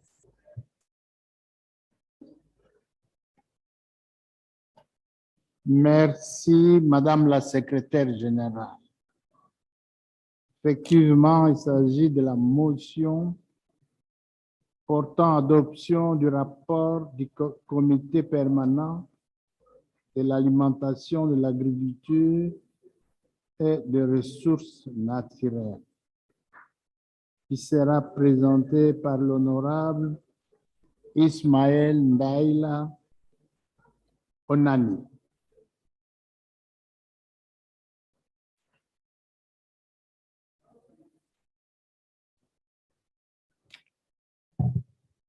Thank you very much, Mr. President. Mr. President, I beg to move that this plenary assembly do adopt the report of the Southern African Development Community Parliament Forum, Standing Committee on Food, Agriculture and Natural Resources, to the 51st plenary assembly session of the SADC Parliamentary Forum, laid on the table on the 13th of July, 2022. Mr. President, the committee draws its mandate from Article 14, subsection 1 of the Constitution of the SADC PF, as read together with Rule 42, subsection C of the Rules of Procedure. In performing its function, as enriched in the aforementioned provisions, the committee met on Sunday, the 1st of May, 2022, to consider the theme, Participation of Parliaments towards Building Resilient Agriculture System in the SADC region through enhanced public finance management. In deliberating on this theme, the committee benefited from highly qualified and experienced resource persons from within the SADC region. Mr. President, during its deliberation, the committee appreciated the fact that agriculture is core to the economies of most SADC member states and plays a fundamental role in transforming livelihoods of many of these region citizens. However, the committee notes with concern that progress in this very important sector is sluggish, partly due to lack of accountability and transparency in the use of public resources in implementing agricultural programs. To that end, the committee acknowledges the need to entrench and strictly implement prudent public financial management practices to ensure that the scarce resources are optimally utilized to achieve the most in critical sectors, including the agriculture sector. Mr. President, the committee further recognized the critical role of members of parliament as representatives of the people in entrenching terms of public financial management to ensure that resources are directed where they are most needed. Particularly, the committee recognized the role of MPs at the 4 stages of the PFM cycle, as follows. One, at budget formulation stage, the MPs can contribute towards the determination of priorities area medium term. Two, approval stage, the MPs ought to scrutinize what is proposed to be implemented, taking into account existing revenue and debt levels. Three, at budget execution stage, it is the responsibility of MPs to monitor implementations and ensure that resources are being spent on approved programs. And four, at budget evaluation stage, it is within the mandate of MPs to review the audit reports as to ensure that budgeted resources were spent on approved programs and that value for money has been attained. Noting the aforementioned role of the members of parliament at various stages of the budget, this committee employs members of parliament to take keen interest in budgeting processes in their respected countries, as so to ensure that the public financial management dictates are fully complied with at every stage of the budgeting process. Mr. President, the committee, during the course of its deliberation, learned of the results of a study that was undertaken by the Public Service Accountability Monitor. The committee was informed that the study revealed some weaknesses embodied in public finance management systems. This included inadequate funding towards agricultural development policies, in which in turn compromise countries' ability to meet the set objectives and commitments. In addition, the committee implores SADC parliaments to build the capacity of honorable members of parliament through knowledge sharing, among other initiatives, so that they can effectively participate in the budget processes. Sir, given the deliberation observation, the committee has recommends to the 51st Plenary Assembly to, 1, encourage SADC member states to create an enabling environment for parliaments to meaningfully engage in the budget process by ensuring that adequate time and resources are provided to allow honorable members execute their oversight role without any impediments. 2, call on SADC parliaments to build the capacity of honorable members of parliament with the necessary knowledge to effectively participate in the budget process and notably public spending in agriculture. 3, empower SADC countries to recognize the important contribution that women and youth make towards agriculture in the region and set aside a specific quota in their national budgets to ensure food security in the region. 4, urge member states to strengthen Parliament's oversight role in order to effectively interrogate public finance spendings with a special focus on the procurement and agriculture inputs.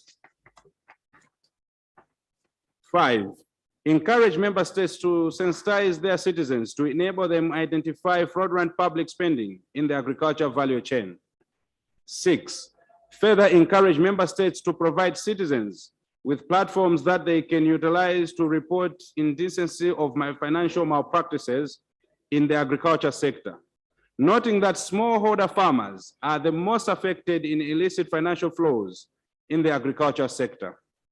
Mr. President, with this aforesaid, Mr. President, allow me to conclude by reiterating that the committee's gratitude to the Secretary General and the staff of SADC PF for the tremendous work which committed into this report. The committee further extends its appreciation to all the resource persons for rendering valuable inputs that are implemented.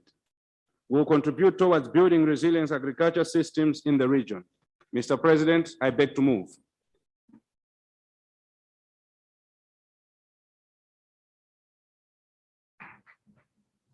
Merci, chers collègues.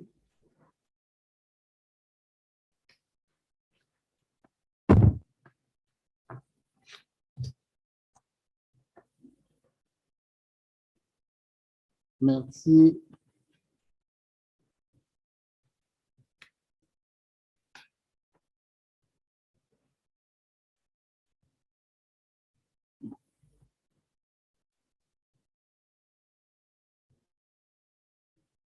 J'invite le collègue Aoa Subira Mwaifunga, vice-président,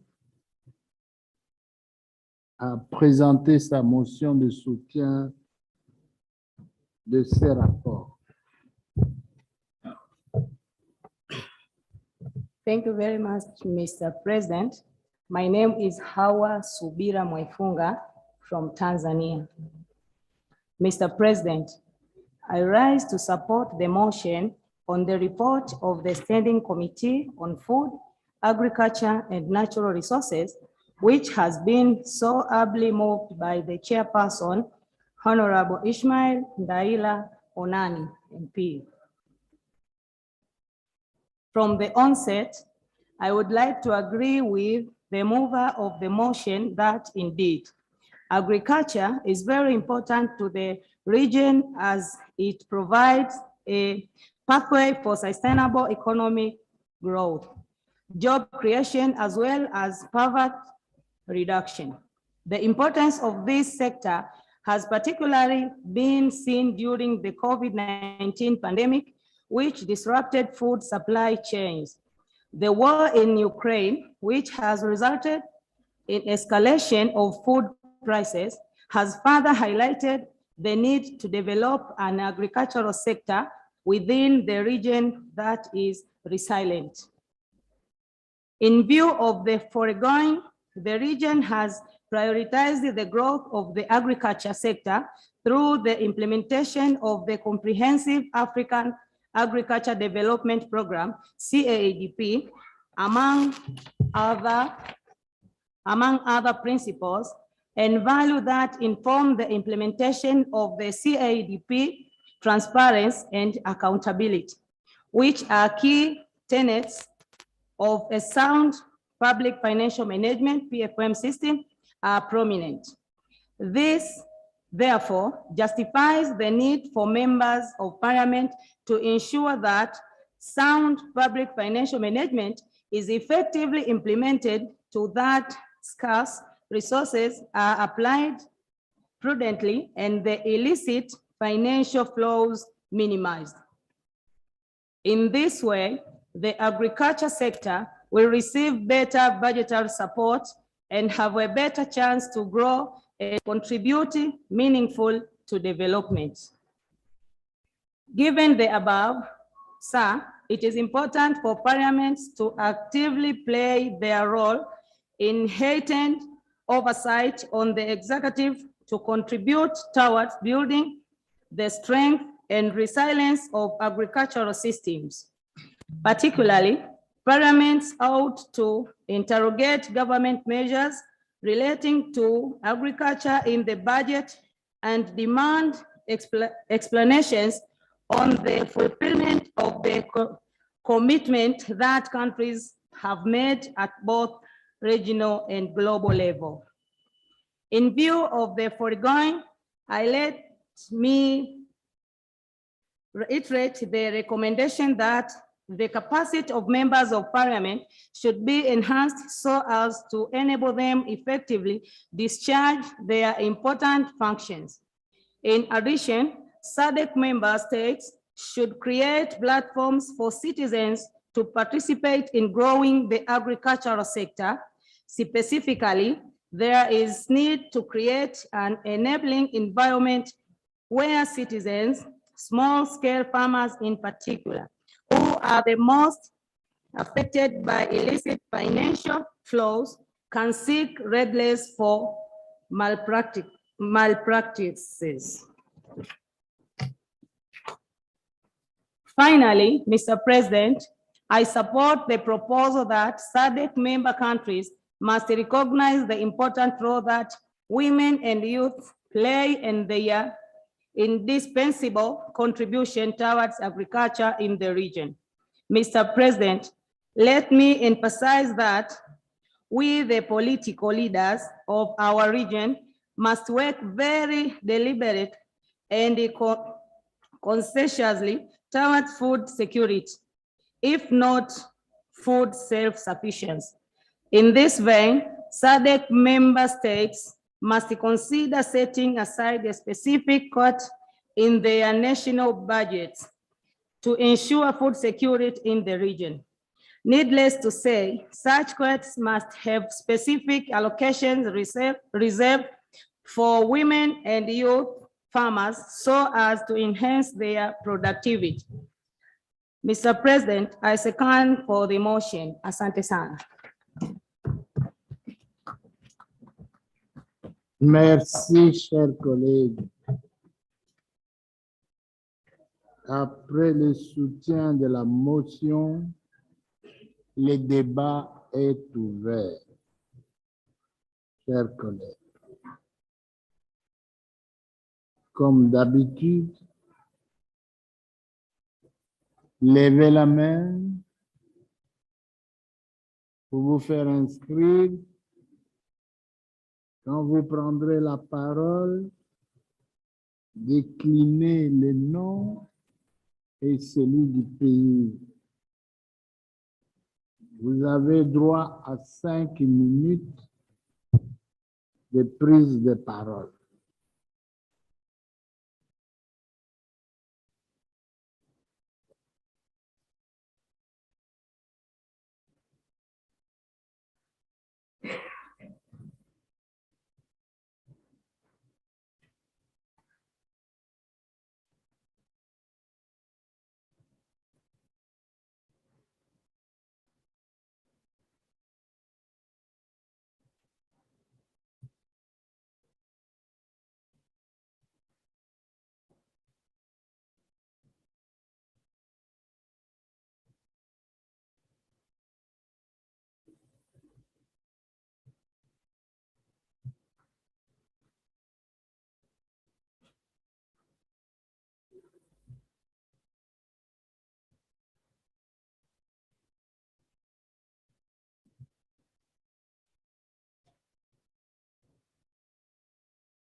Je peux clôturer la liste d'intervenants.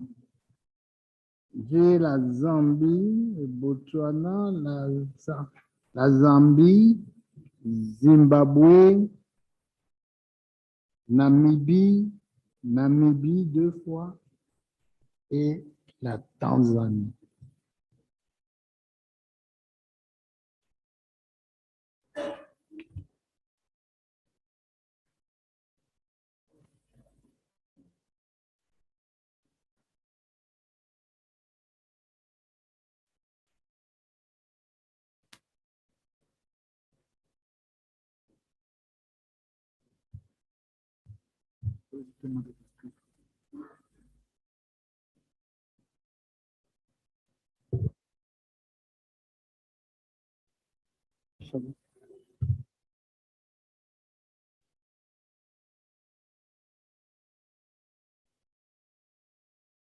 Le dernier intervenant, c'est Madagascar, donc je clôt la liste.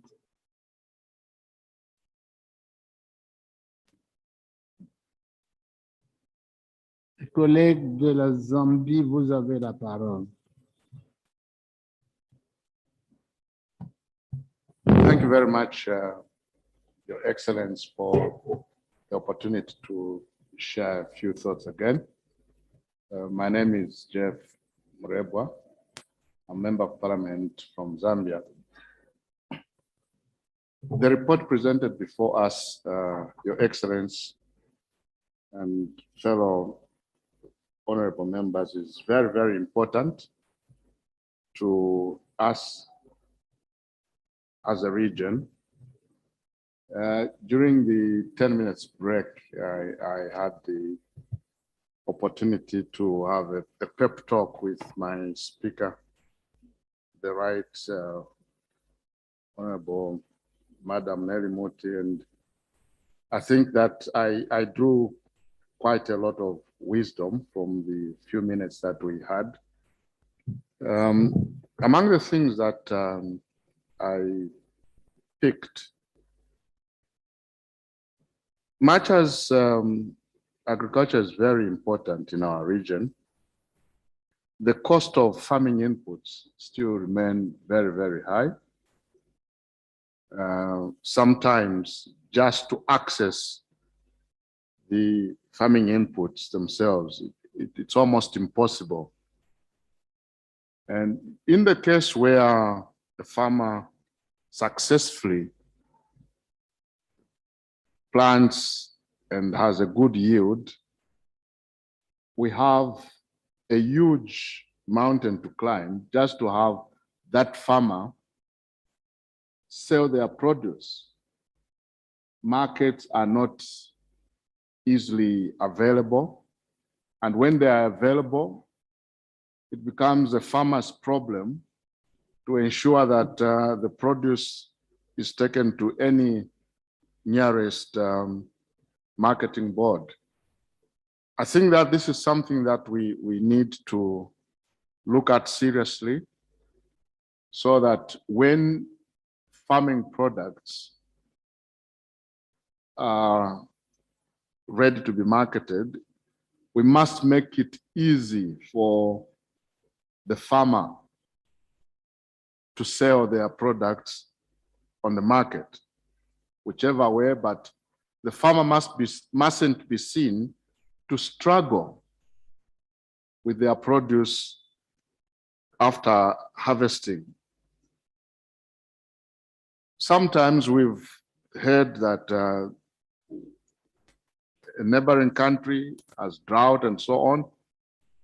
I think that we have need to begin to learn to harvest water in the years that we have a good rainfall.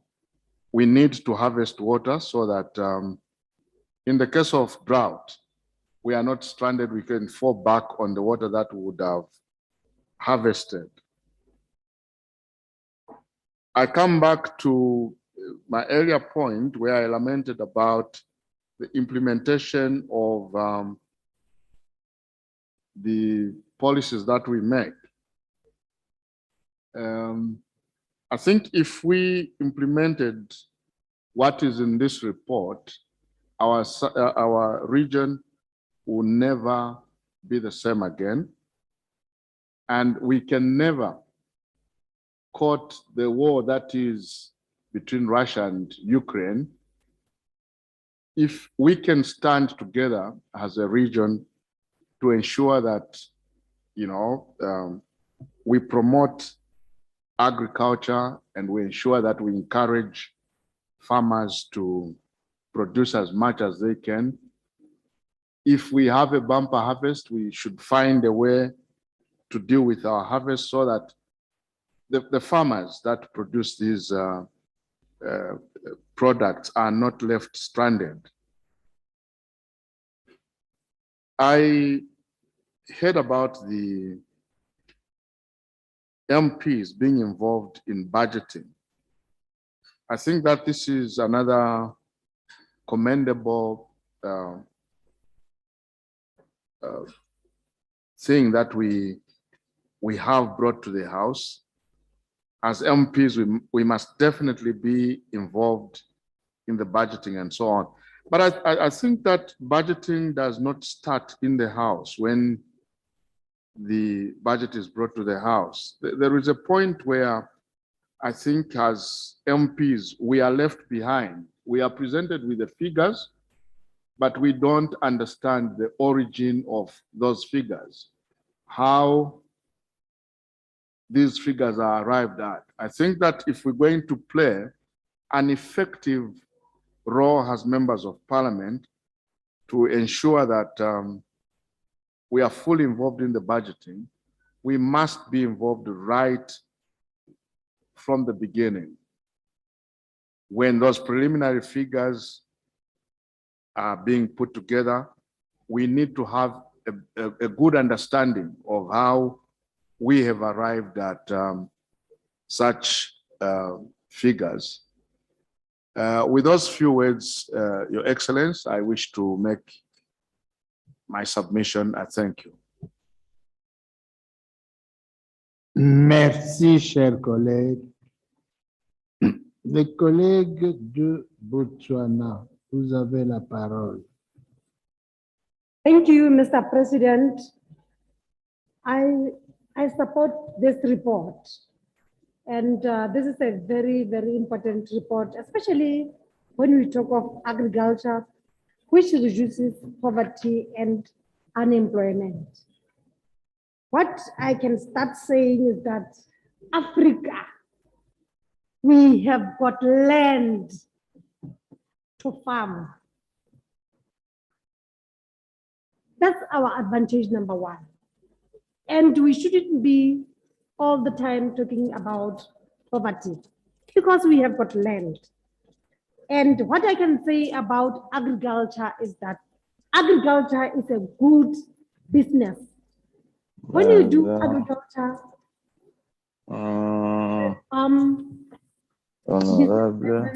you know that you are doing a very good business. When I come to the government, I will encourage all the government or SADC government really to help more farmers, or I can say to finance small farmers, especially to procure agricultural inputs and paying of farm labor, because it's very, very important, especially at rural villages whereby we don't have enough finance to start our agricultural business. So the government has to look after this. All the government should be encouraged to reduce import bill on agricultural products so as to increase food security and to reduce unemployment. Why I'm saying this is because in Botswana, in our last parliament, the government said now we are closing to import potatoes to Botswana. And people didn't understand this until as members of parliament, we told the community that this is your advantage, especially when it comes to employment and the food security. You can't believe it, but now we are farming our own potatoes in Botswana, in Hansi. So that's why I'm saying we have to look at that to reduce the import bill. And also, I will encourage most of the government to look at especially diseases, foot and mouth diseases, and which can really affect agriculture. And also to encourage most of governments to do their own vaccine. In Botswana, we have got what we call Botswana Vaccine Institute, where we do a lot of vaccine. And this thing also, it helps us to reduce unemployment. As members of parliament, we have to approve the budget. But after approving the budget as members of parliament, oversight committees have to now do what we call monitoring and implementation. And that oversight committee, they have to take those reports to the House. We have to know the report all the time. They have to read their report in each and every parliament sitting. So that's why it's very, very important, and also to check, especially the finance, because that way will reduce the corruption. Thank you, Mr. President. Merci, chers collègues. Les collègues, le deuxième collègue de la Zambie. Vous avez la parole. Thank you, Mr. President. Thank you, Honorable Secretary General. I'm Nyemba Julian from the Parliament of Zambia. I'm only going to make one observation, especially with the food security, which is especially from the rural constituents where I come from in Zambia. women are the most important people who take care of the food security at household levels. But these women are not given more incentives, sometimes not even access to water. Then my observation as I was growing up in the rural setup, I never saw an idle time with my parents. They were ever hardworking, Mr. President. They were always found in the fields to provide food for us, the young ones. But today, as we are living in a borrowed culture, where we have borrowed some culture from somewhere, and then impacting them in our own culture, I think I found it to be living in a lost generation, whereby you tell a child to clean the bedroom, you are reported to say that is abuse of a child's rights. When are these children going to learn? Because when we were growing up, our parents taught us to work extra hard, to look for food, not to be begging. But honorable members in this honorable house, is it the same way today? Do we have control over our children to tell them what they're supposed to do at the right time? If you do that, you will be reported as an abuser. So you found the energetic young men and women who have got a lot of energy, who can work from morning until sunset, are drunk as early as 8 hours. Then we blame the war in Ukraine. But sometimes let us also look at where we are coming from and which mistakes we have made on the way. I have observed with the FISIP, Fertilizer Input Support Program in our country in Zambia. As I was saying, Mr. President, when I was growing up, my mother would secure the seeds for the next season. Is it the same way, honorable members? Today, there are a lot of seed companies which have come up, killing our own indigenous seeds. They are no longer being seen. Our women, as I said, Mr. President, who are in rural areas, who are so much disadvantaged, sometimes they cannot manage to buy seeds every rain season. But this is the scenario in which we are in the southern region. Every farming season, we need to buy seeds. And they've now come up with a lot of seedling companies. When I was growing up, I could only see maybe 1 or 2, but today maybe there are more than 20. So this hidden hand has played a role, even controlling, because these seeds, especially the maize seed, when you try to keep them the way our forefathers were keeping them, they won't give you a good yield. But we are looking quietly while they are there making business, while they are there making our seeds to go away. Our indigenous seeds are never being seen even in rural areas. They've made sure to say every year we buy these seeds. Then now, suppose you don't manage to have money to buy, what do you do?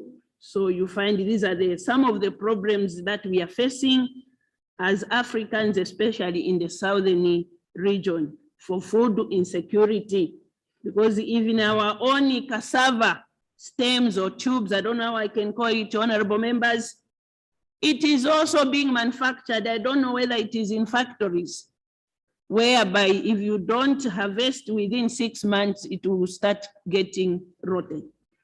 So you find now we are being threatened with food insecurity.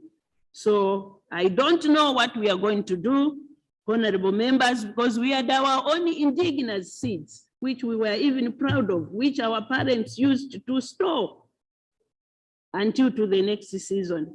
So I don't want to bore you, Mr. President, because I know there are other honorable members who want to make a contribution. But these seedling companies are making huge profits over our own. And we are not even promoting organic farming. I think it is now not even being talked about. It is only the use of what? Fertilizer. With these few remarks, Mr. President, I beg to submit. Thank you.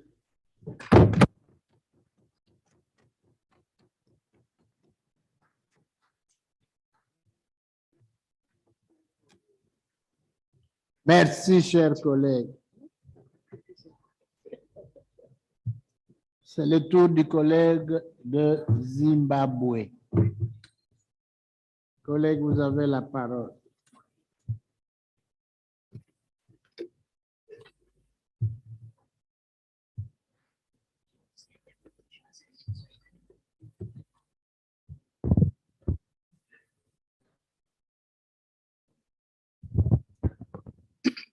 Thank you, Mr. President, for giving me this opportunity. My name is Tamuzani Budagi Mohadi from Zimbabwe. I want to thank you. I also want to thank the mover and the seconder of this motion. Mr. President, I rise to add my voice to the report of the Standing Committee on Food, Agriculture, and Natural Resources. Mr. President, indeed, it goes without saying that agriculture is the backbone of the majority of our economies, particularly in SADC region. And we must ensure that this critical sector is adequately funded and further that the funds are properly accounted for. Mr. President, however, my focus is not on the management of resources because that has been adequately articulated in the report. My focus is on the call by the Committee for SADC countries to recognize the important contribution that women make towards agriculture in the region and set aside a specific quota in the national budget to ensure food security in the region. Mr. President, the Africa Union Agenda 2063 and the United Nations Sustainable Development Goals aspire for food security and gender equality in Africa agriculture. This is to ensure that gender equality results in lucrative and fair compensation and improved efforts to alleviate poverty, more especially across gender lines. Notably, women account for approximately 43% of the agricultural labor force in developing countries. Furthermore, women account for 50% of the agricultural workforce in most Eastern and Southern African countries. Despite women's dominance and significant contributions towards agribusiness activities, the productivity divide between men and women farmers persists across African continent.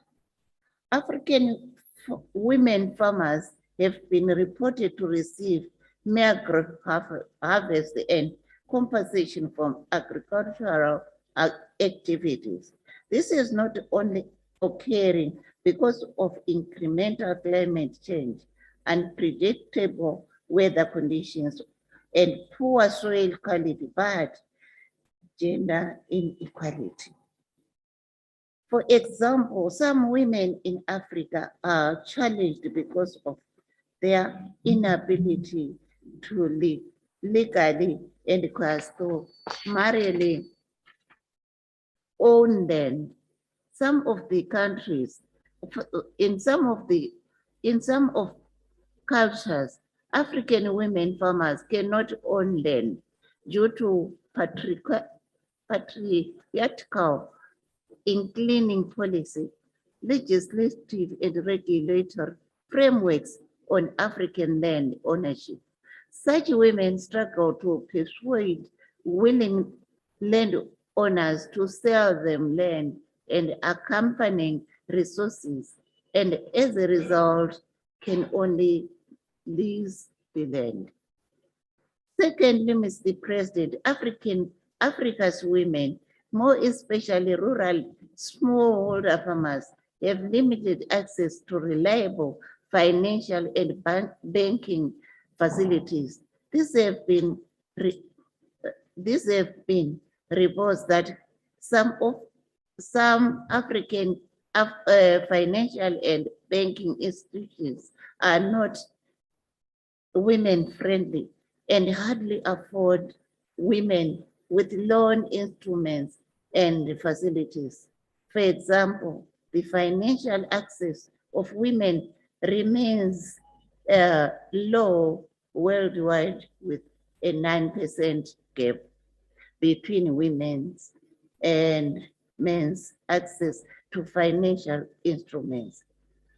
Fortunately, in Zimbabwe, government has established the Women's Empowerment Bank as a means of addressing gender equalities in access to financing, including in agriculture. And it is against this background, Mr. President, and also because I am also a farmer myself, that I implore our national parliaments to come up with legislation that enhances women access to financing and in the end, their productivity in agriculture. I am confident this will enhance food security in our region. As in Zimbabwe, we continuously say no one should be left behind. We should carry everyone. With these few remarks, Mr. President, I so submit. Thank you. Merci, chers collègues. La parole revient au premier intervenant de la Namibie. Il y a deux intervenants.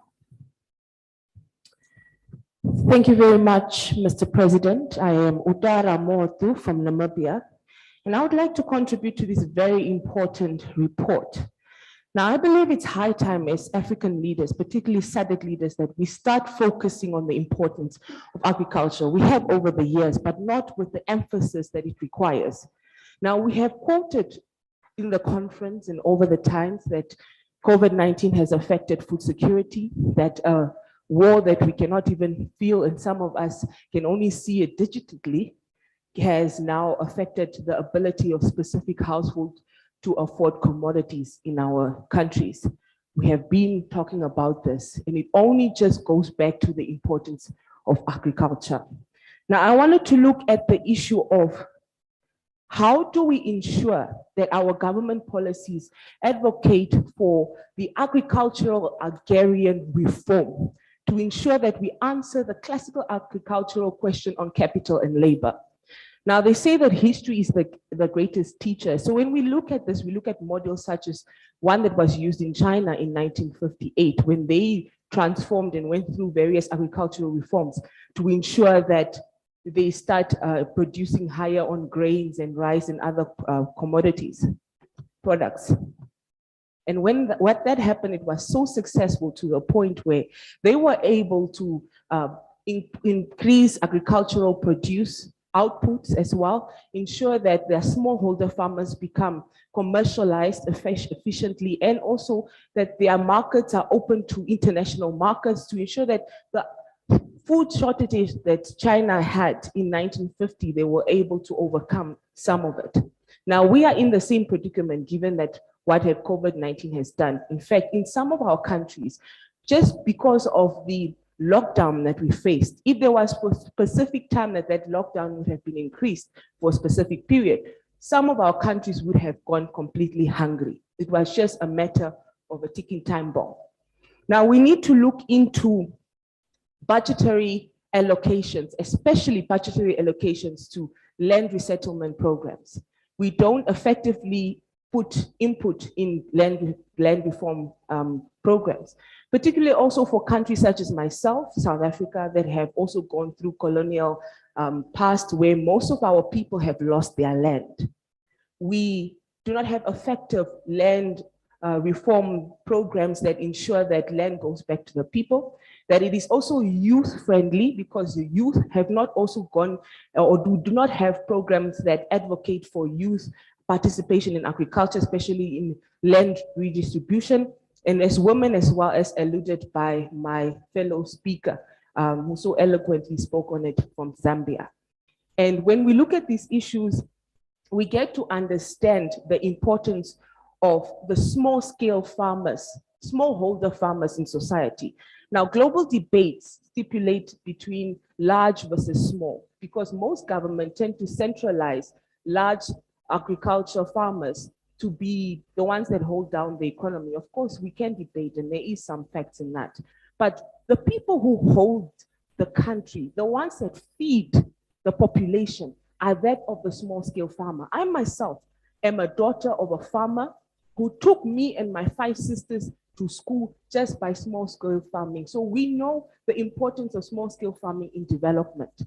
These programs, most of it we have seen in agricultural programs, and I believe the report also looked at the illicit money affecting small-scale farmers, is that most of the agricultural input does not reach the small-scale farmers. We do not develop our small-scale farmers. Most of our Black population, most of our poorest population are small-scale farmers. In fact, they feed themselves through that little hectares of land that they have. We do not ensure that they are empowered. We do not ensure that as governments, we use them as a tool of social transformation and growth transformation. Now, there are debates also that we look at, some scholars such as Jara, a South African scholar who looked at the solidarity economy. Now, the solidarity economy, where he looked at how we can alter government policies in such a way that we start prioritizing and giving trainings and ensuring that we give all agricultural produce capital to small-scale farmers to ensure that we get this term of accumulation from below. When we accumulate from below, we create an economy and a market that is different from the typical agricultural markets that are obviously predominantly dominated by large multinational corporations, agribusinesses, foreign landowners. But then we create a channel that is away from that capitalist system and start empowering some of our farmers. While there are debates on how effective this could be, but I believe that through this report, we're supposed to look at some of those issues. I strongly also wanted to speak on the issues of farm dwellers and farm workers who are always greatly affected by some of the policies that we have put in place. Now, most of the farmers exploit some of these workers. They do not have tenure security, especially for farm dwellers. Most of them are affected over the years. We have seen it in the case of Zimbabwe, we've seen it in the case of South Africa, where they started getting farmers from outside and chasing away some of these farm dwellers. We've even seen it with the marginalized communities in our country, where they are not protected. They are not given the tools to also start farming on their own so that they can empower themselves and their families. What this happens is that we create a system of de-agrarianization, where now, while we're supposed to use agriculture as a tool to ensure that it fosters other industries, as done in China and in America and in other countries in Africa, in Egypt itself. But we tend to not look at the importance of our policies speaking on that. Another issue I just wanted to touch briefly is that just to really, again, talk to what I really strongly believe, that as SADC, we need to do away from the speeches of that we cannot feed our country. when all of us here, the leaders, especially the speaker from Malawi, my comrade here from Namibia, we're all speaking at how rich we are in resources. Africa is rich in resources. Africa, like what the Honorable from Botswana said, is rich in land.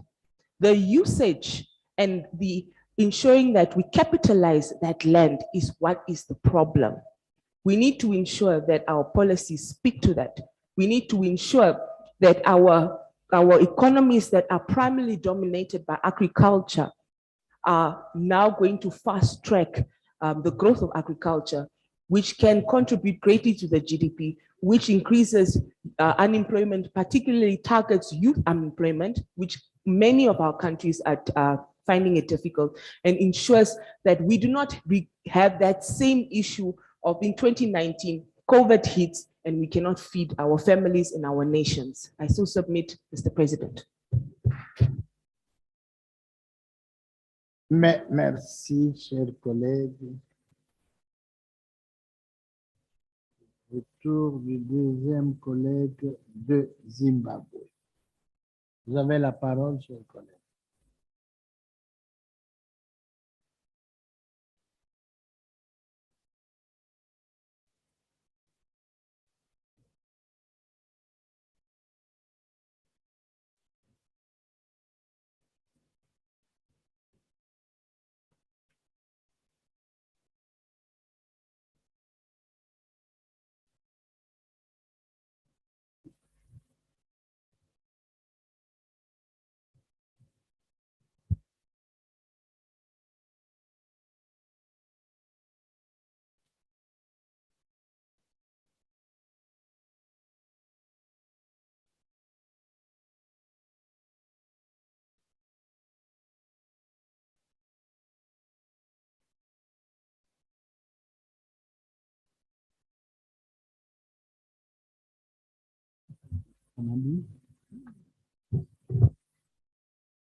Les collègues de la Tanzanie peuvent intervenir.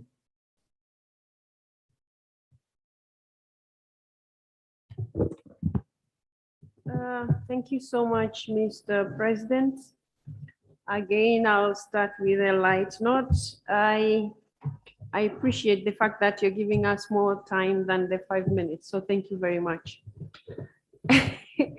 And on another one, which has nothing to do with the last speaker, but I have observed from the speakers in the morning, Mr. President, people have been referring to others as whites, not necessarily in the House, and others as black. I do not understand whether that is SADC PF's parliamentary language. I find it a bit uncomfortable when people are being referred to their races. Much as I appreciate the histories that every other country has gone through, but I think we have to go past that of calling each other by the colors of their skin. Mr. Chair, back to the presenter. I would like to commend the presenter of this report and the other reports that I haven't been able to comment on. Now, I think when we talk about agriculture, and it's good that in the morning we were listening to a presentation about trade within SADC, and I think we have to be linking every other thing that we talk about because they are all linked. If you talk about agriculture, you're talking about farmers, you're talking about peasants, you're talking about large-scale farming. Now, if we think in our countries, we can actually be self-sufficient in terms of food security, we have to be looking at the countries that we were mentioning this morning, and I have no interest of mentioning them, that they have actually been feeding SADC countries, maybe not all, but most of the SADC countries. Now, what sort of agriculture do they have? It's large-scale farming. And when you talk about large-scale farming, you're talking about infrastructure being put in place. What sort of infrastructure? You can't have a huge farm such as those farms that we see in those countries that we are all very frequent visitors. Those are large farms. They have got roads, they have got energy, they have got power. They are irrigated. Now, if we are talking about that, and we have just had the symposium about energy in our own places, if you have little energy in the country, how are you going to sustain that agriculture that you want to really sustain food in SADC? So you have to be, or rather, we have to be looking at all these sectors together. So when we talk about trading within ourselves, we're not talking about trade between food that is produced or agricultural produce that is produced by a peasant, because a peasant most likely will produce what is not even enough for their own families. We are talking about large-scale farming. Large-scale farming, we have to be looking at other supporting infrastructure that goes with it. And now I will go back to where we were talking about energy. We have to start prioritizing what is it that is going to assist us in the agricultural sector. If it's energy, then let's focus on energy. And I would agree with our colleagues from Congo. And Mr. President, you also spoke about that in the morning, about the INGA project and how it can actually give power to the entire SADC. If that is the case, then why don't we think about going with that INGA, which will actually give energy to the entire SADC, and then start thinking about these large-scale farming.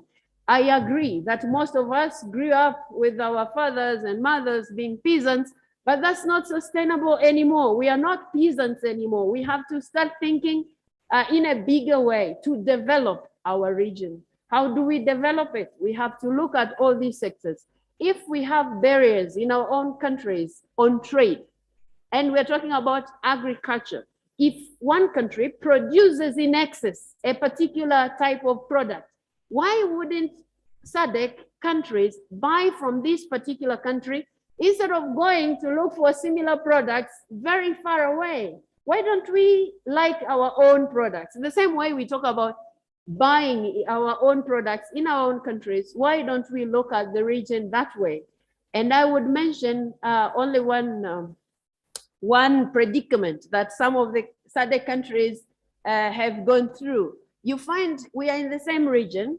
One country produces agricultural produce, they export to another country, and then this country deliberately destroys that product and says it hasn't met the standards. Why don't you take it back to your brothers and sisters in that country where that product came from?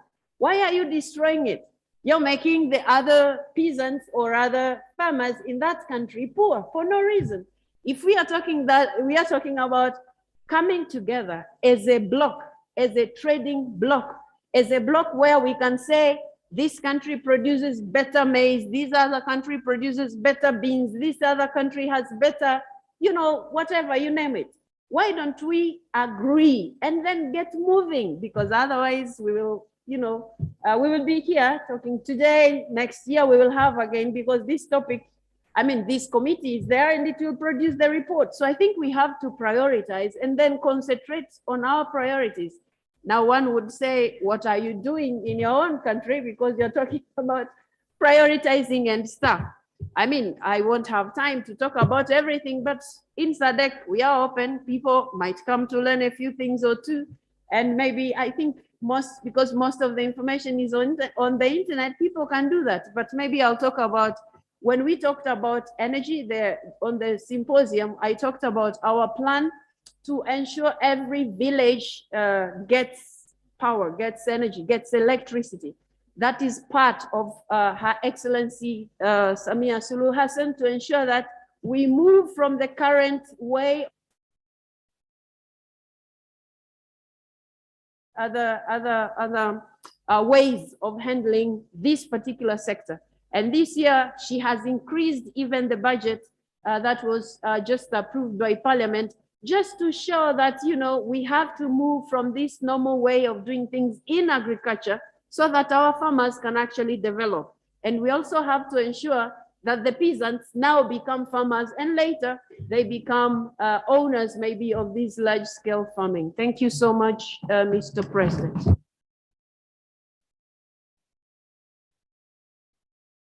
Merci, chers collègues. Les collègues de du Madagascar, vous avez la parole.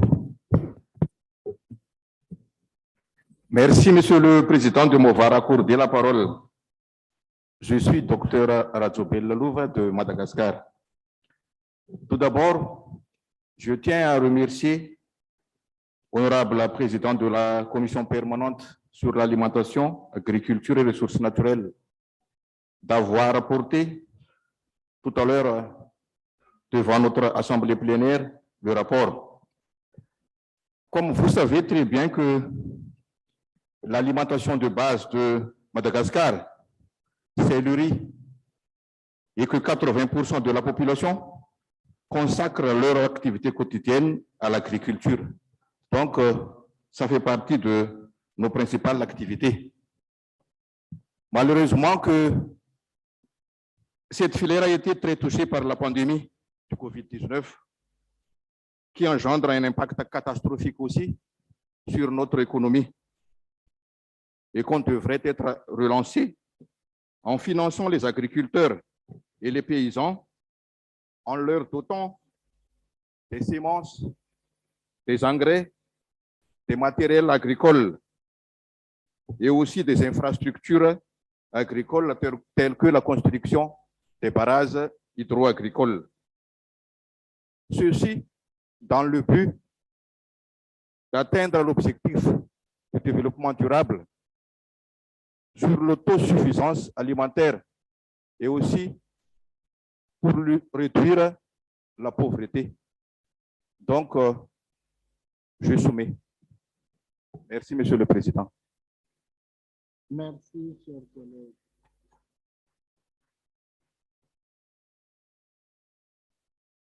Le deuxième collègue de la Tanzanie peut prendre la parole.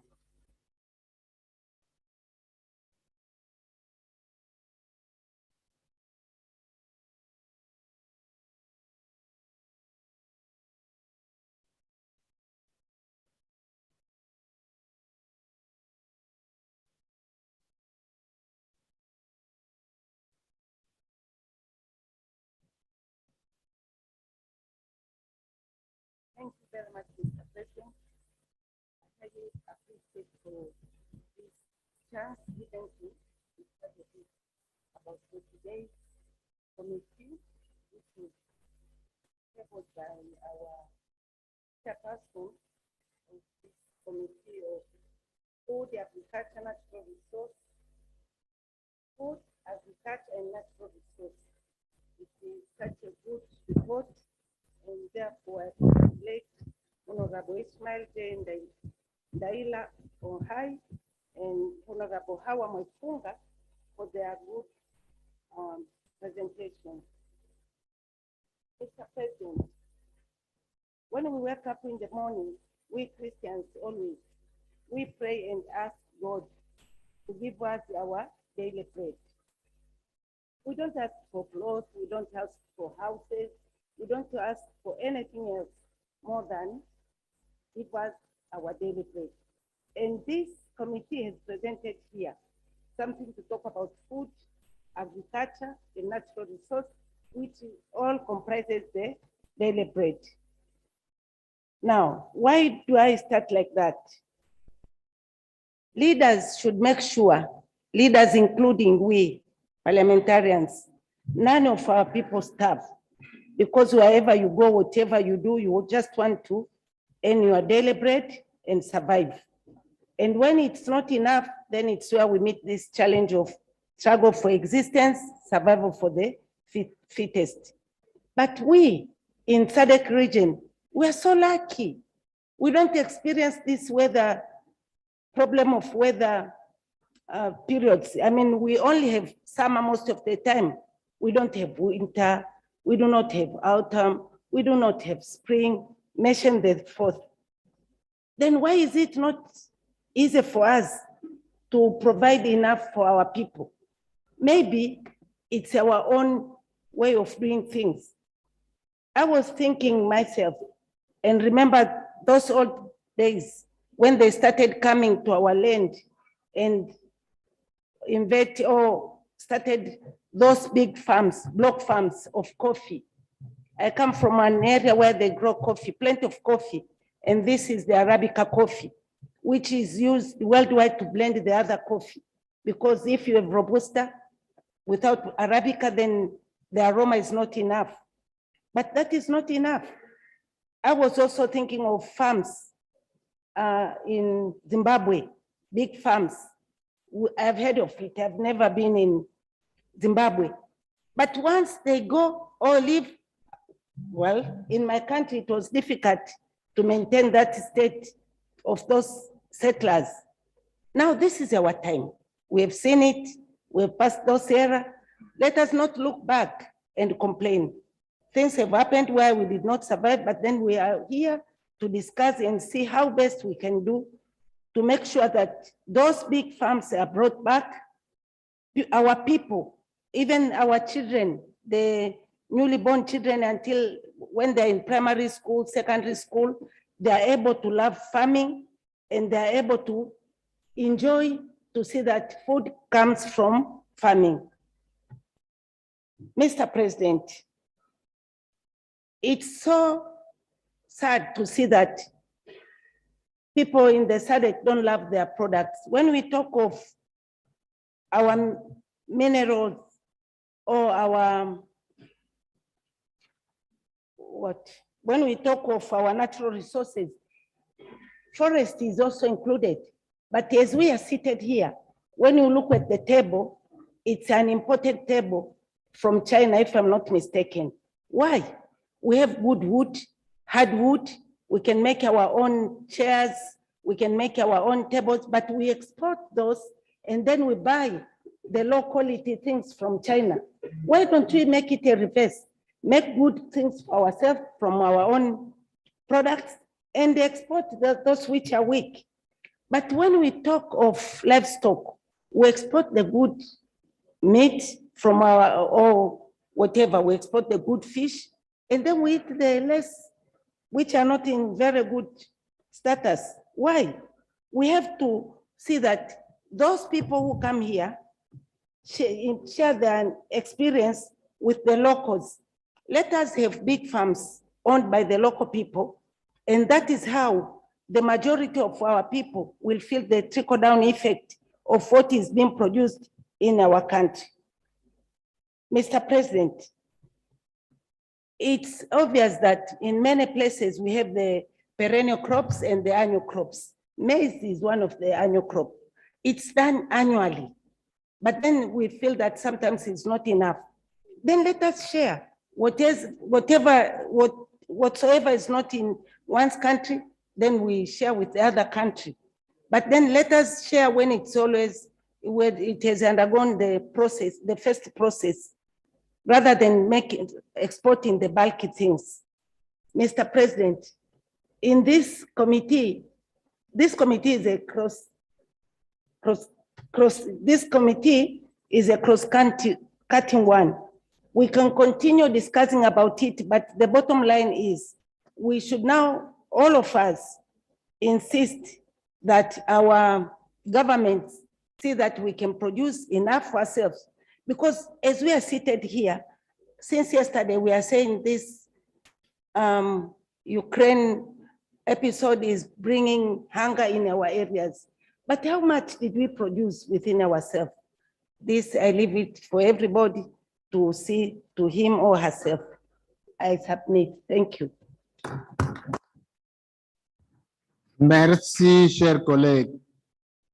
Collègues de la Namibie, vous avez la parole.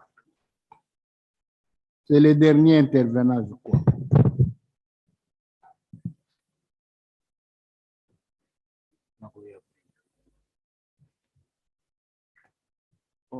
Okay, thank you. Just a short intervention.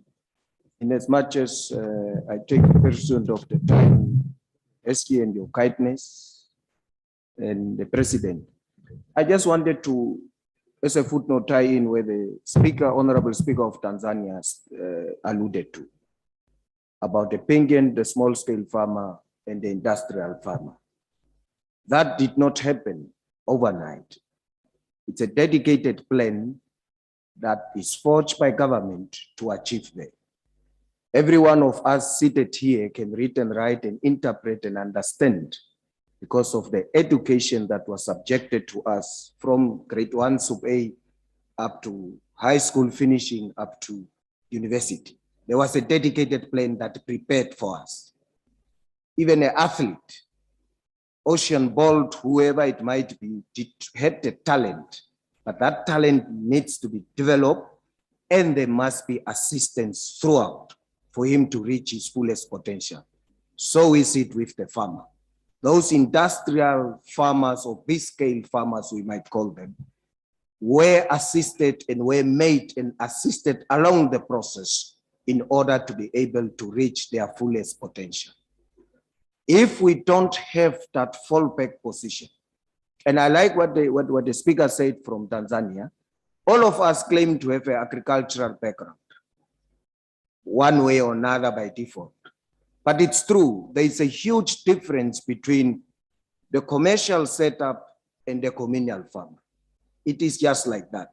You can read how to overhaul a machine, but if you have not done and experienced it yourself, you can't qualify yourself as a qualified mechanic, in as much as you can read how to do it.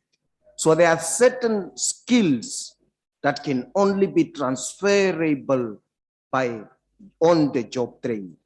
And that's why so many of the key aspects that we miss. One of the issues that we need to address also is the question of financial assistance and subsidy. If we don't have that dedicated plan to reach and develop our migration of small-scale farmers to the aspect of being fully commercial and industrialists, it will remain a pipe dream. Because once this is not developed and assisted, you cannot, I'm told Albert Einstein said, you cannot repeat the same thing and expect different results. We need to set up that dedicated plan. And if we say agriculture is the heart of, they say develop agriculture and feed the nation. But what is it that we put in order for us to achieve these results? We need to go back from here, find strategies, develop strategies, and one of the key issues is subsidy as to how we migrate. And then we can benchmark. We don't even need those industrial people from outward. Amongst ourselves, as SADC fraternity, there is every time everything to learn. We can share and we can benchmark within ourselves. That is the only way we are going to improve and to be able to be self-sustainable in the quest of trying to identify ourselves also as an identity and a brand as Africans. So with that, it's also to say inter-trade between Africa, between SADC. Even now, Namibia, South Africa, we produce in excess of cattle, meat, we produce. Well, Namibia is a population of 2.2 million. Sometimes I question, because we know each other so much. 2.6, everyone knows anyone. If you don't know the person, you might know the brother or the mother or what. So that is how small we are. Now, if you take our total meat that we have in the country, if the border closes for our export to UK, that means meat becomes meaningless. The meat will rot because there is no consumption for that particular scarce commodity. But what if we can improve on the intertrade within Africa, African countries, DRC with its numbers and the competitive advantage it will have? It will also help us to really bring the much needed offspring and trust. One of the aspects that we don't bring to the table in commerce is that we don't trust each other. So those things are not dreamed about, they are not prayed to. The professor of Kenya say we must stop inviting God for things that we can do ourselves. Let's start to have trust amongst ourselves, and let's start to own the words that we say to each other as Africans, my brother, my comrade. Sometimes life is, we made it difficult, but the principle is very simple. Let's just own our words. I so submit.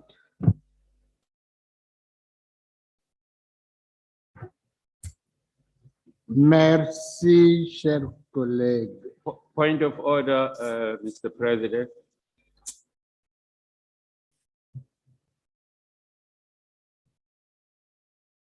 Point of order. Quoi? Can I go ahead?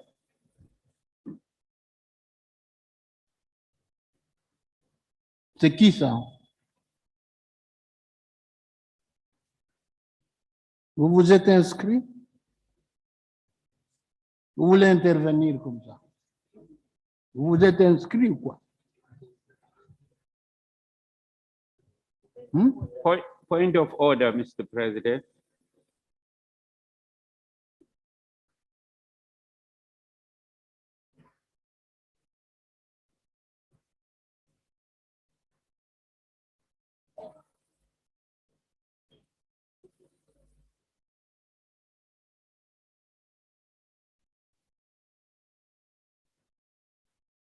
Collègue, prenez la parole, ok.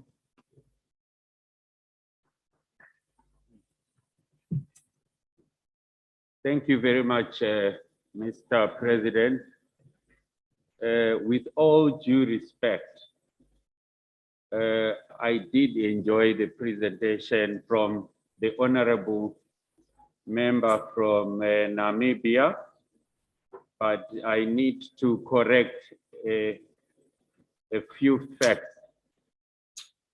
She mentioned Zimbabwe and the fact that there were farm laborers that were displaced during our land reform. Mr. President, I am a farmer by profession, and I'm talking of what's on the ground. There is no farm laborer that was displaced. If anything, we have accommodated all the former white farm laborers that were employed by the white. We have actually given them land. We have given them what we call the A1 scheme, where they get 6 hectares each. So they've actually been empowered instead of being chased away. And as it is, there are times in Zimbabwe when we run out of labor and we have to go to other areas in search of farm laborers. I submit, Mr. President.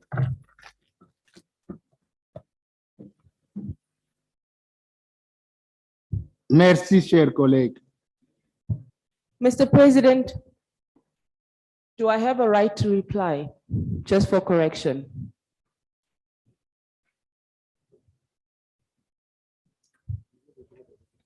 Okay. Merci, allez-y. Thank you very much, Mr. President, and thank you to the honorable member. I think you misunderstood my statement, because when I said that, I gave reference to South Africa, in which some farmers, in some studies by scholars, have taken migrant workers from Zimbabwe and have taken them to South Africa to work on the farms, which has led to the existing farm workers, South African farm workers, to be displaced. And then I also gave an example of our San marginalized community that has been done the same thing, where we get migrant workers from Angola and other countries, and then we exploit them without paying them because they do not have documents, because most of them just came through illegally through the borders. So we don't pay them, and then we tend to exploit those people. And then the existing workers are the ones that now are suffering at the expense of certain farmers. Thank you, Mr. President.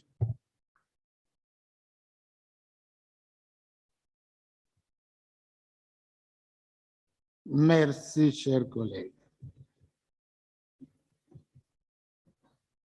À présent, la parole est à l'honorable Onani. Tu peux répondre à quelques préoccupations exprimées par des collègues ou un commentaire.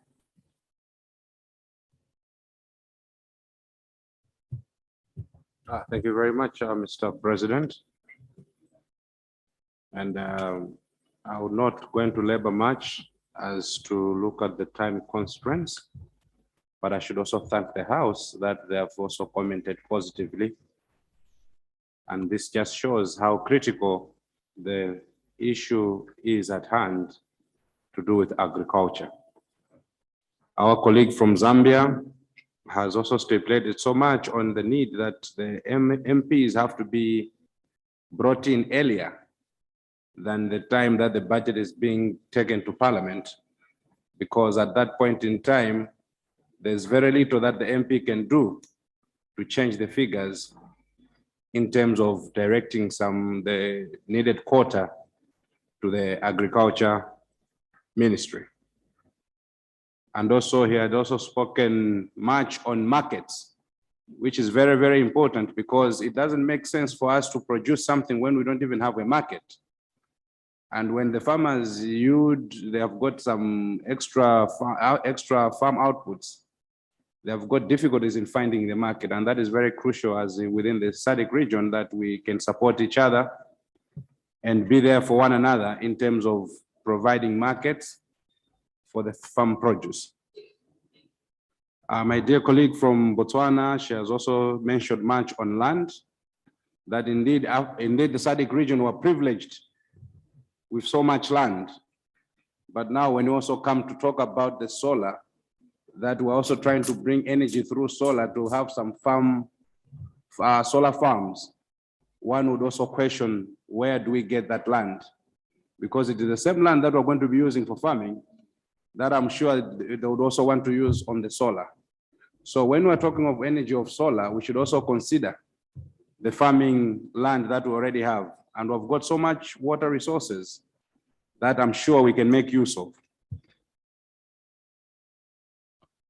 My colleague from Zambia, again, she had also spoken so much on the need to safeguard the woman, because in most cases, the small farmers, they're marginalized by the women, which is very important. And I think as SADC member states, we should take that into consideration to see how best we can help our women, and also not forgetting the youth.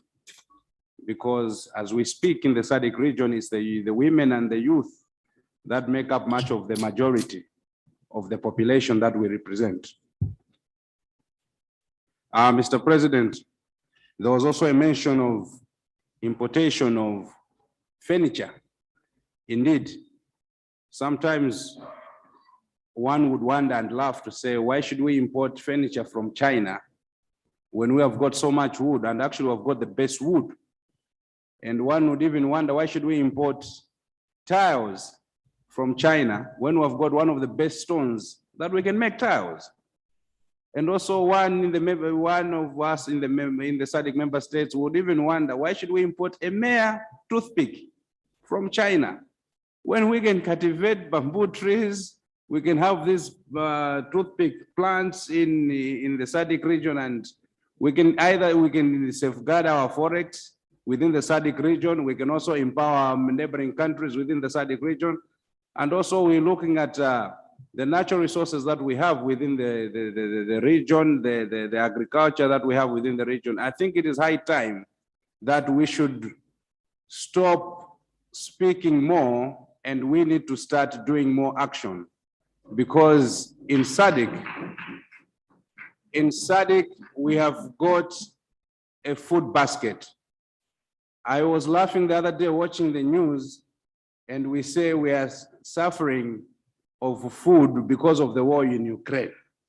For me, that doesn't really make sense. I don't even buy that line of thought. Because you're talking of bread, when we have got Irish potatoes, sweet potatoes, cassavas, and our forefathers, they survived on those. and one would cry for bread. Honorable members, are we really serious to be crying for bread when we've got cassava? And what is our, what is our main food in the SADC region? We would find it's pap, it's sima, ugali. And now one would be crying of food. And you'd wonder, does our maize come from Ukraine? It doesn't. So as SADC member states, I think it is high time that we need to start doing more than talking more. Because I'm sure if we meet next year, it is going to be the same talk, but now we need to figure out how do we get out from where we are. Mr. President, with these few remarks, I beg that the report be adopted. I submit, Mr. President. Thank you.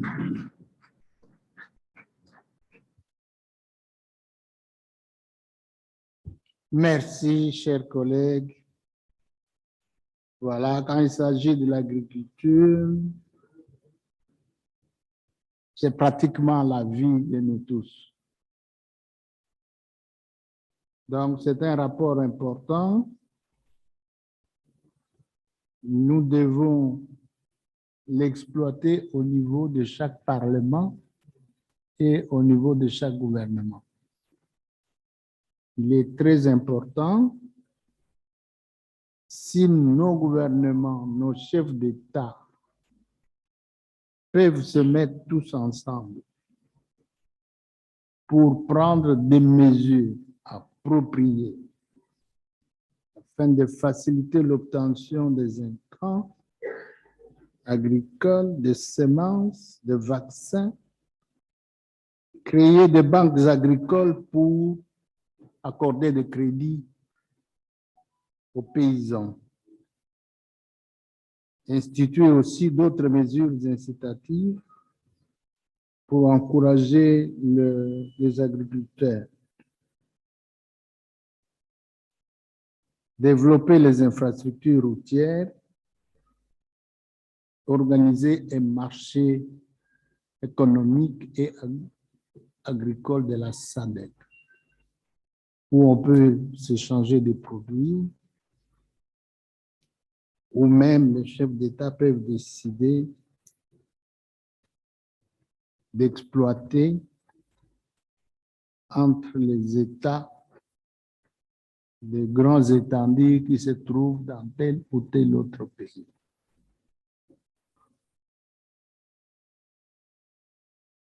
Vous avez également demandé la réduction des vaccins. Donc, le rapport est important. Nous pouvons l'adopter.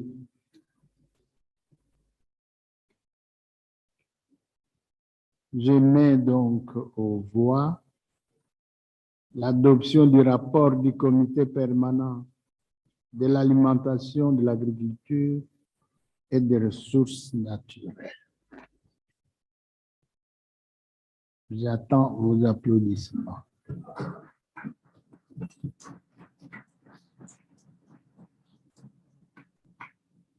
Merci, chers collègues. Le rapport du comité permanent de l'alimentation, de l'agriculture et des ressources naturelles est dûment adopté.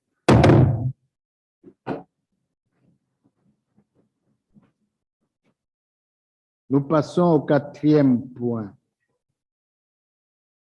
Je demande à Madame la secrétaire générale de nous donner lecture du 4e point.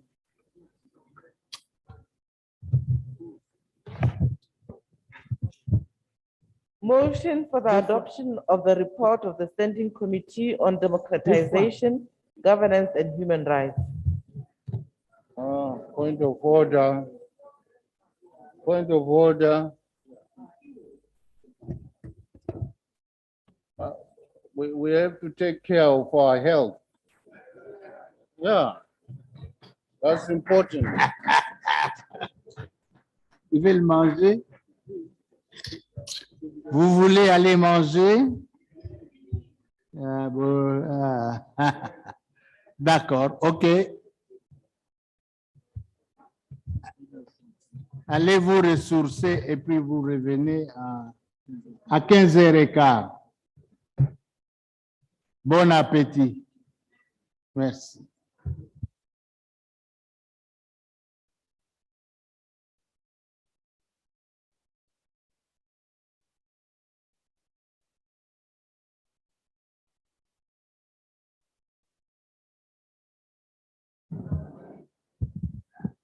Honorable members, the president has announced that we resume at 3:15. Please take note.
Thomas, can you repeat that, please? Yeah.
Hello, can you hear me?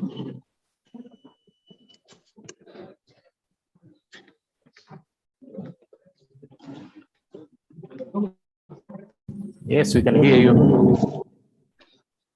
No, I was, Oh, we didn't hear anything. I didn't hear you.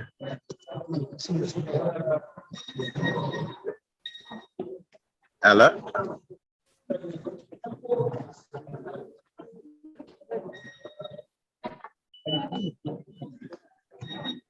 Hello? Do you hear me?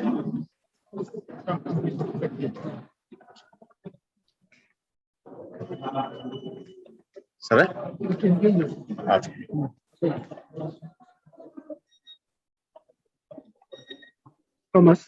Thomas, testing.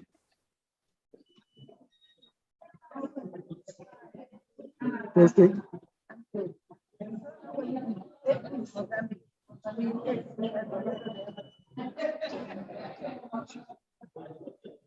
Testing.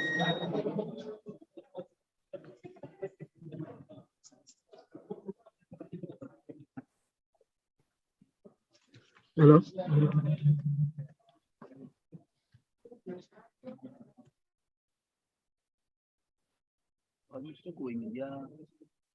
Hello, Ronald.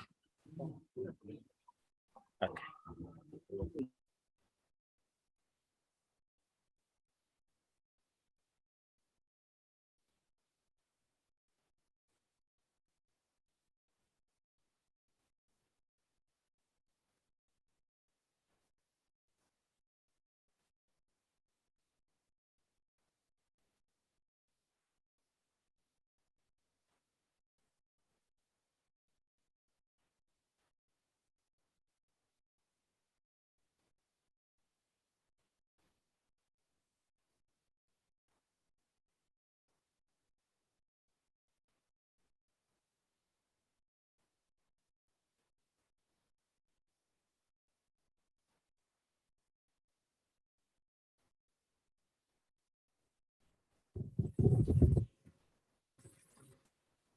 Hello, 1, 2.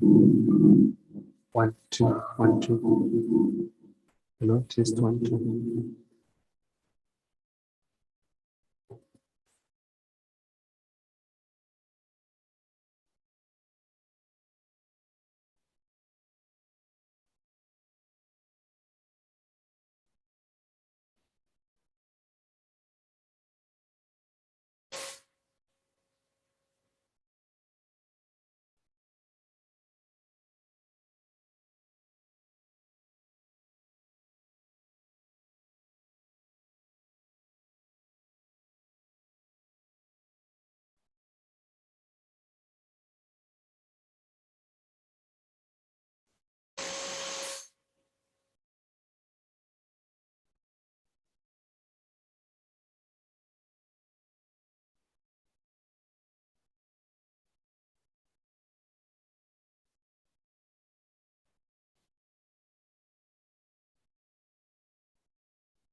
Asseyez-vous, chers collègues.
Honorables collègues, nous faisons un petit pas en arrière pour revenir au cas de motion de cet avant-midi. Il y a un collègue qui nous suit par vidéoconférence, qui n'a pas pu présenter sa motion du fait qu'il y avait un problème technique au niveau des services. Maintenant, permettez qu'il nous présente sa motion.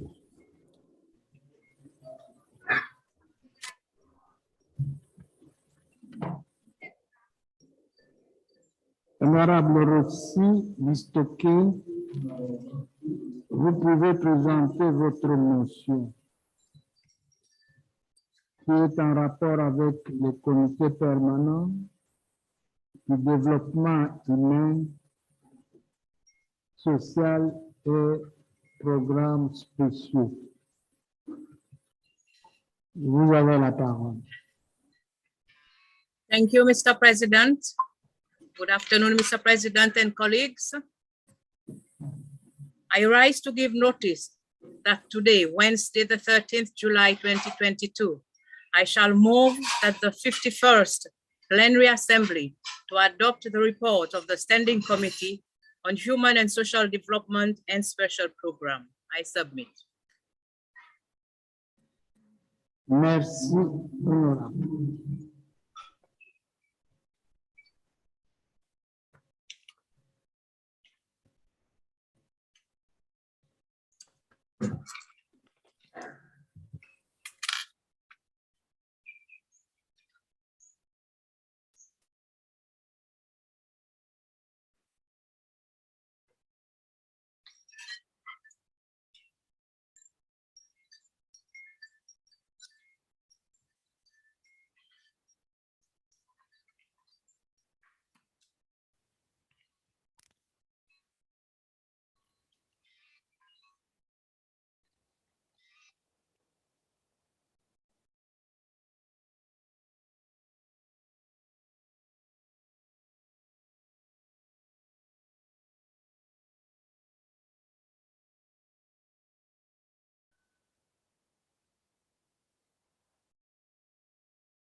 Merci, chers collègues. Nous abordons le 4e point de l'ordre du jour. Je demande à Madame la secrétaire générale de nous lire le 4e point inscrit à l'ordre du jour. Motion for the adoption of the report of the Standing Committee on Democratization, Governance, and Human Rights.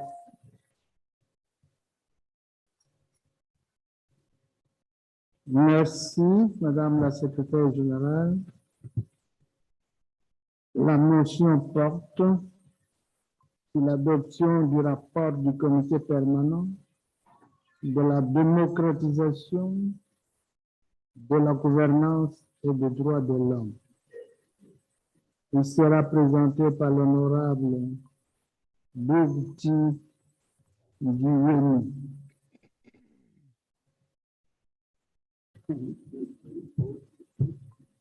Thank you very much, Mr. President. I find myself in an unenviable position of trying to present my motion soon after lunch. I sincerely hope, Mr. President, that the honorable delegates and the presenter are not affected by the post-lunch digestive syndrome. This is a nicer way of saying, let's not sleep. Thank you, Mr. President. I beg to move that this plenary assembly do adopt the report of the Standing Committee on Democratization, Governance, and Human Rights to the 51st Plenary Assembly session of the SADC Parliamentary Forum, laid on the table on the 12th of July, 2022. Once again, I'm not sure, we are from old school. We said laid on the table, maybe it was inboxed into your gadget. It wasn't laid on the table. Mr. President, pursuant to its mandate in terms of Rule 42D of the Rules of Procedure, the Standing Committee on Democratization, Governance and Human Rights, DGHR, convened its meeting ahead of the 51st Plenary Assembly, physically at Radisson Blu Santon Hotel, South Africa, on Sunday, the 1st of May, 2022. The meeting was under the theme, Open Court, towards strengthening the role of Parliament in curbing corruption and promoting accountability in the SADC region, engaging parliamentarians how to use public finance management systems to execute measures to fight corruption, close quote. Mr. President, in addition to deliberating the theme, the committee also considered various other matters, including the SADC elections calendar for 2022 to 2026, the report of the SADC PF diplomatic and study mission to the 2021 regional and municipal elections of the Bolivarian Republic of Venezuela, and the election of chairperson and vice chairperson for the year 2022 to 2024. I'll only highlight a few of the key issues that came up during the committee's deliberation. Mr. President, the theme was timely as it afforded parliamentarians the opportunity to interrogate challenges related to curbing corruption and ensuring the entrenchment of transparency and accountability in the management of public finances in the SADC member states. This was critical in the view of development of the SADC model law on public financial management. Mr. President, corruption is a threat to democracy as it erodes trust in public institutions and hampers economic development, thereby aggravating inequality, poverty, social division, and environmental crises. This heightens the need for SADC member states to prioritize their obligations to combat corruption as espoused in the SADC Protocol Against Corruption, the African Union's Convention on Prevention and Combating Corruption, and the United Nations Convention Against Corruption, amongst other international agreements. Mr. President, the primacy of Parliament in strengthening democratic accountability and curbing corruption cannot be overemphasized. Parliaments have the responsibility to ratify regional and international instruments for them to be domesticated. It is also Parliament's sole duty to make relevant laws that help curb corruption. Mr. President, having good laws is not enough. It is therefore more important for parliaments to monitor implementation and ensure that the laws are adequately enforced. To assist the committee in deliberating in the above issues, the committee received presentations from 2 experts who served as resource persons. Following its deliberations, the committee reiterated the importance of strengthening capacity of members through training, knowledge sharing, benchmarking on strategies for parliamentary action towards fostering democratic accountability, openness, and curbing corruption. The committee also noted the prevalence and cost of corruption in the SADC region, which was largely linked to illicit financial flows, IFFs, weak systems of control on government hiring and procurement services, weak government collection and collection and control systems, lack of mechanisms for whistleblower protection, money laundering, and trafficking in persons, as well as weak asset recovery mechanisms. Mr. President, the committee also recognized the need for enhanced interagency cooperation domestically and regionally in critical areas of fighting corruption, such as IFFs, TIP, which I mentioned to refer to illicit financial flows and trafficking in persons, extradition, and asset recovery.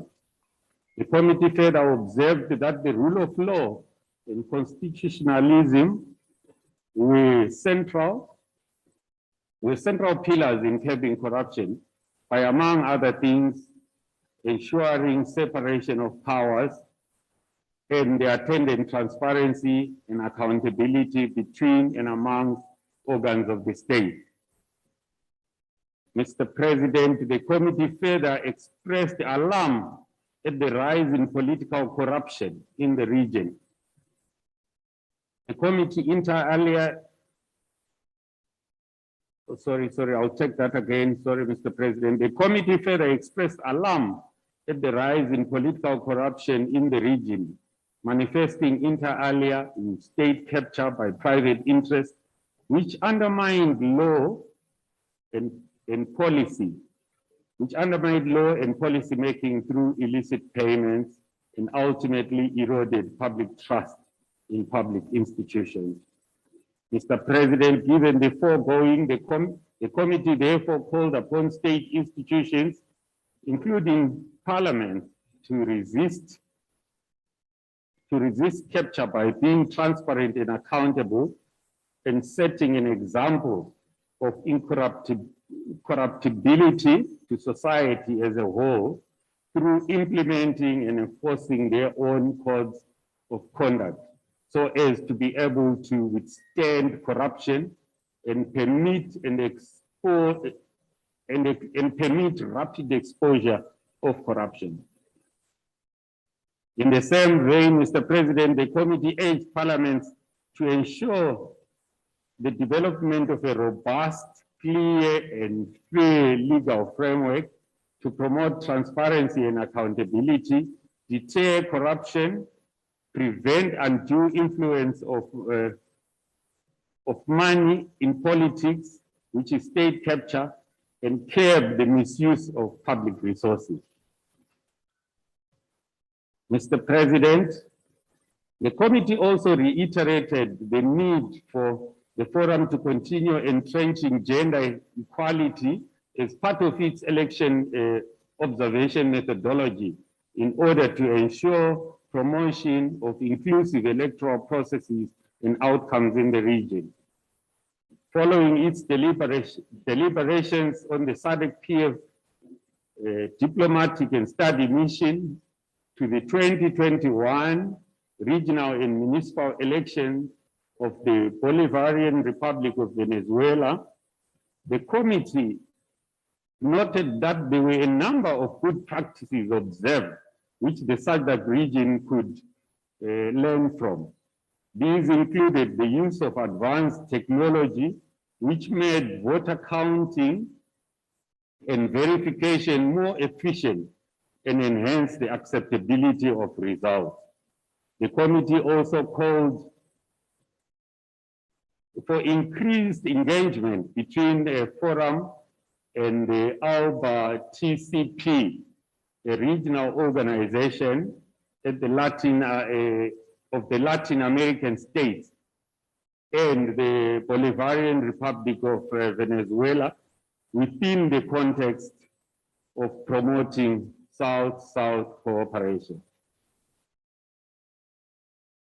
The committee further reiterated that Parliament should take advantage of the SADC model law on elections and the PFF model, the Public Finance Management Model Law, to strengthen democratic accountability and curbing corruption by adopting and adapting their provisions based on each country's context.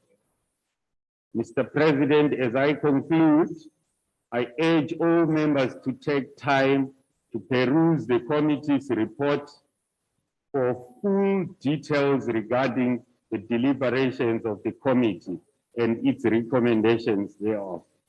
Mr. President, I beg to move. I thank you.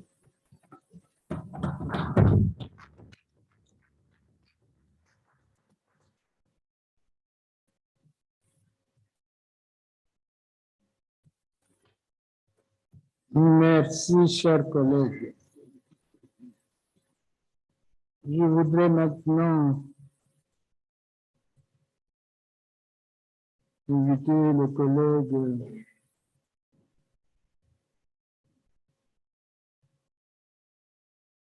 Otara Moutou qui souhaite soutenir la motion.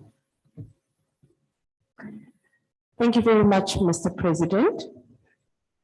Just like you alluded, Mr. President, my name is Utara Motu from Namibia, and I will second the report.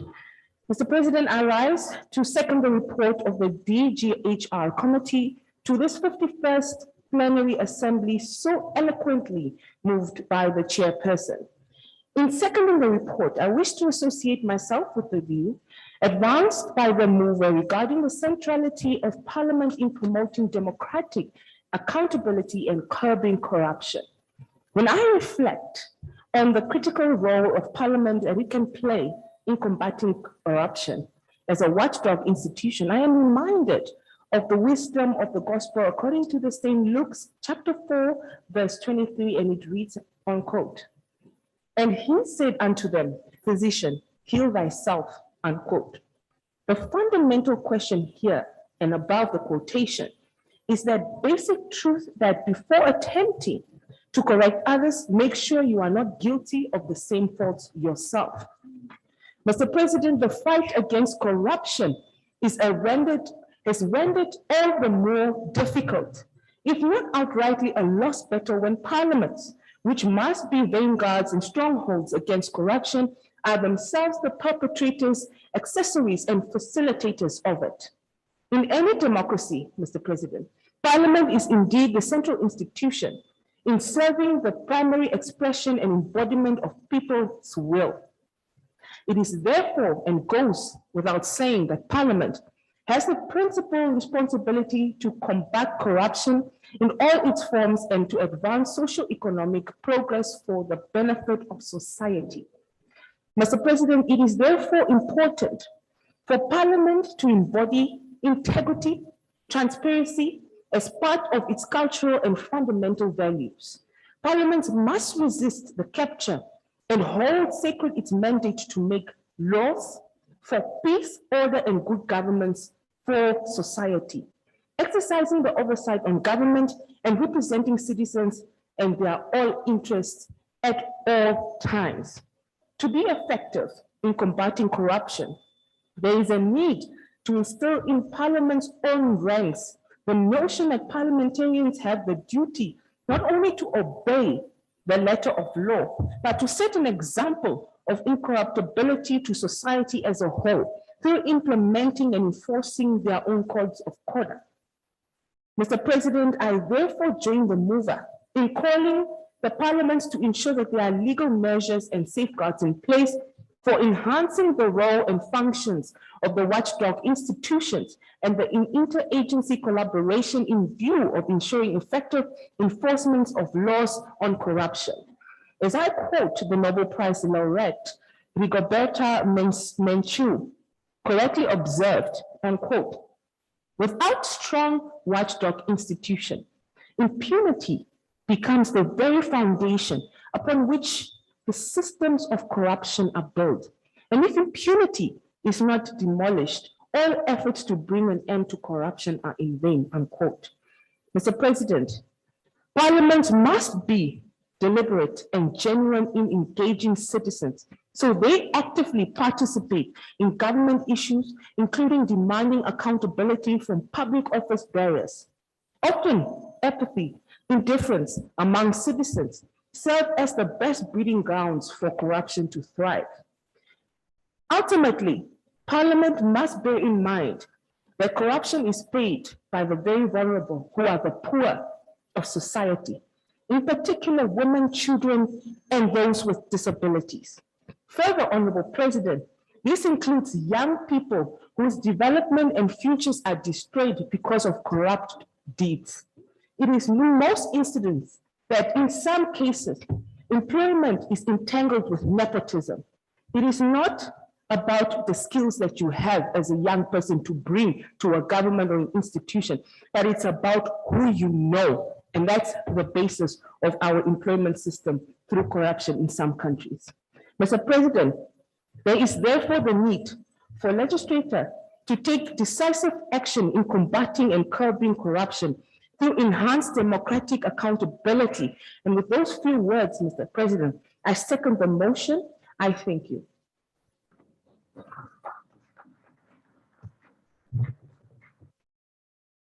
Merci, Honorable Ottara Moto, du soutien que vous apportez à la motion. Chers honorables, après le soutien de la motion par l'honorable Ottara, le débat est ouvert. Le sujet est intéressant, mais très tentant.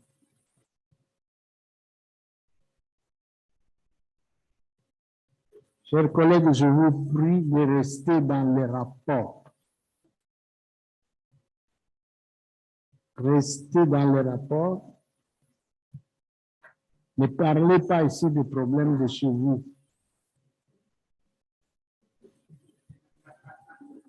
Vous me comprenez?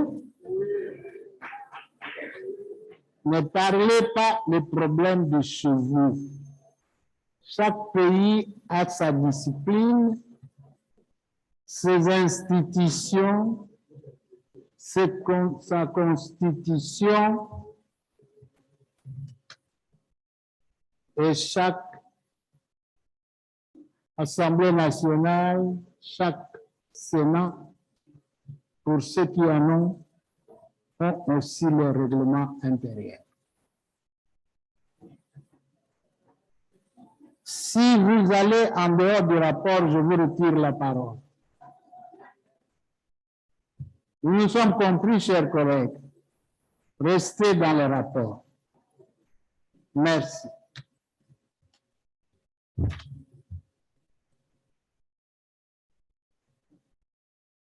Faites-vous inscrire bien avant. Vous n'aimerez pas quand on va arriver à la fin.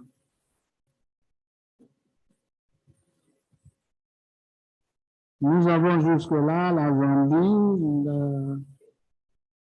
la République démocratique du Congo, le Zimbabwe, l'Afrique du Sud. La Zambie intervenue. Thank you very much, Your Excellence. And my name again is Jeffrey Rebo, a Member of Parliament for Kaflafuta in Zambia.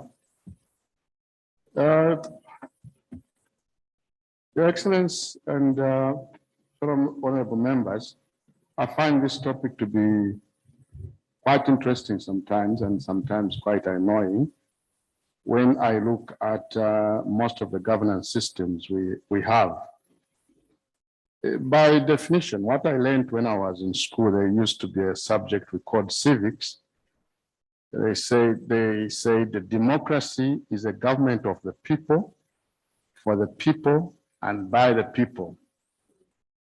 But when I look at some of the governance systems we have today, especially in our region, going by the president's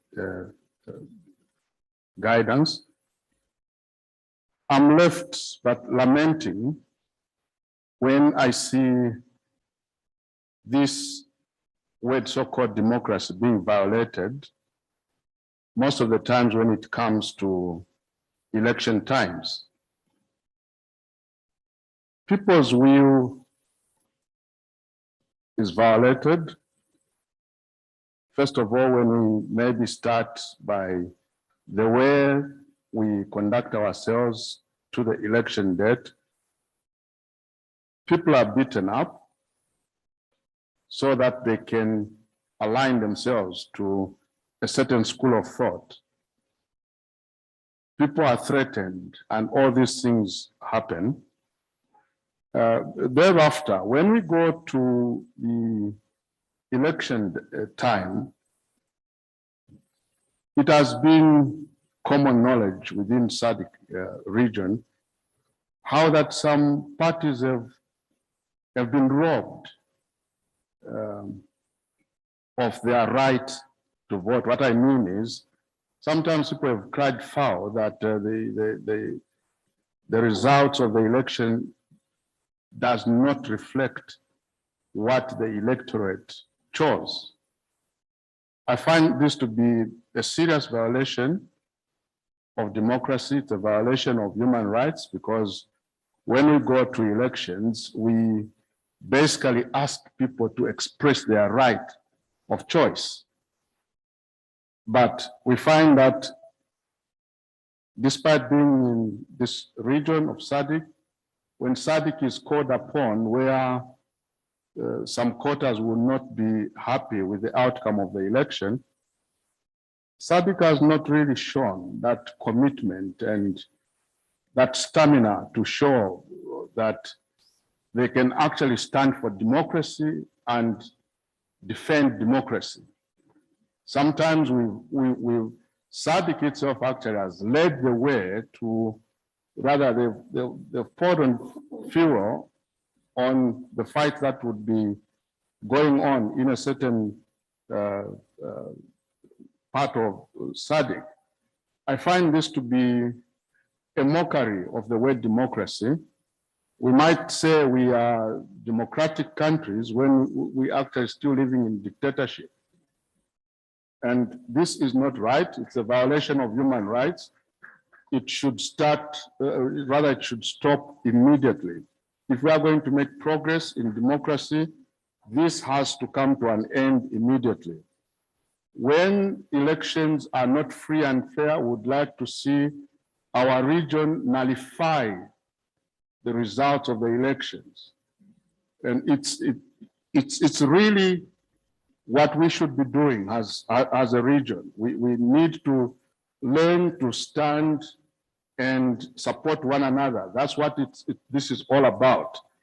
If one member state is not happy with something, the SADC region is expected to come in full throttle and address the matter fairly without any manner of biasness.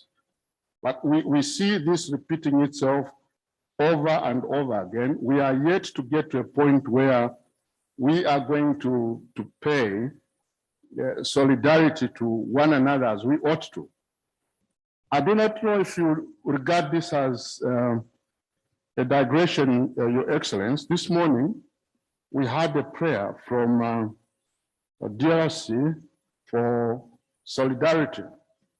I do not know if we have given our stand over the prayer that the DRC has given, rather that they gave this morning. If I were to compare what we have on the table, DRC and Rwanda, DRC is a member of the SADC country, and Rwanda is not.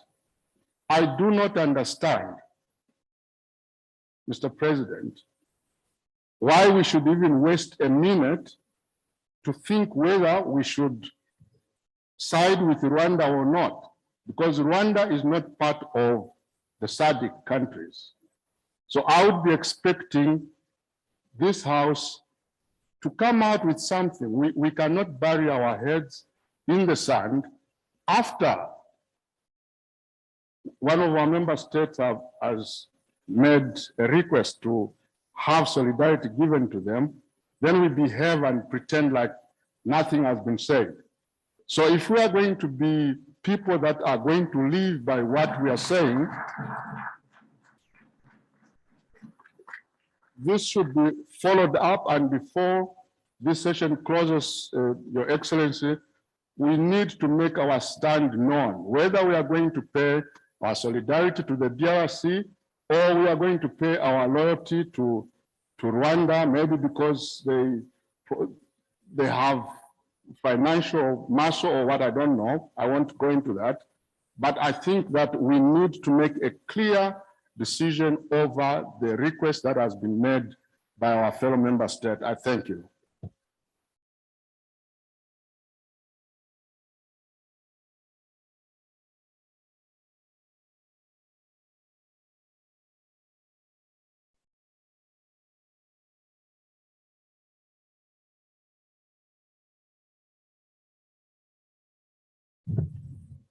Merci, chers collègues.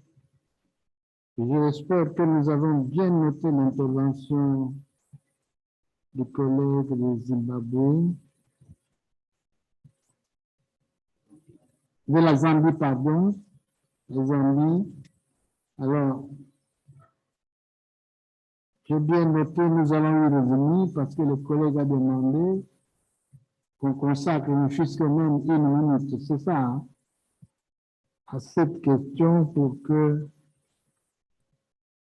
la SADC dégage une position. Nous allons y revenir. Merci, chers collègues, pour ce soutien à la République démocratique du Congo. Merci beaucoup. Les collègues de la République démocratique du Congo, vous avez la parole.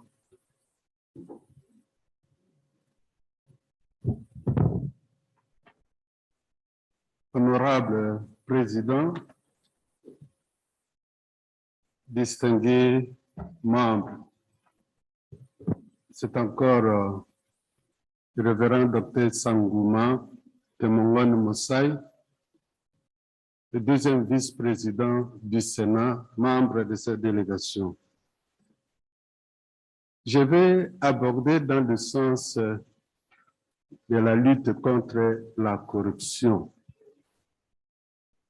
Pour que nous puissions, d'abord, je dois féliciter les membres de cette commission qui ont beaucoup plus à creuser et aussi souhaiter que les choses ne puissent pas rester impunies et que nous puissions combattre la corruption. Là où je vais mettre mon accent là-dessus.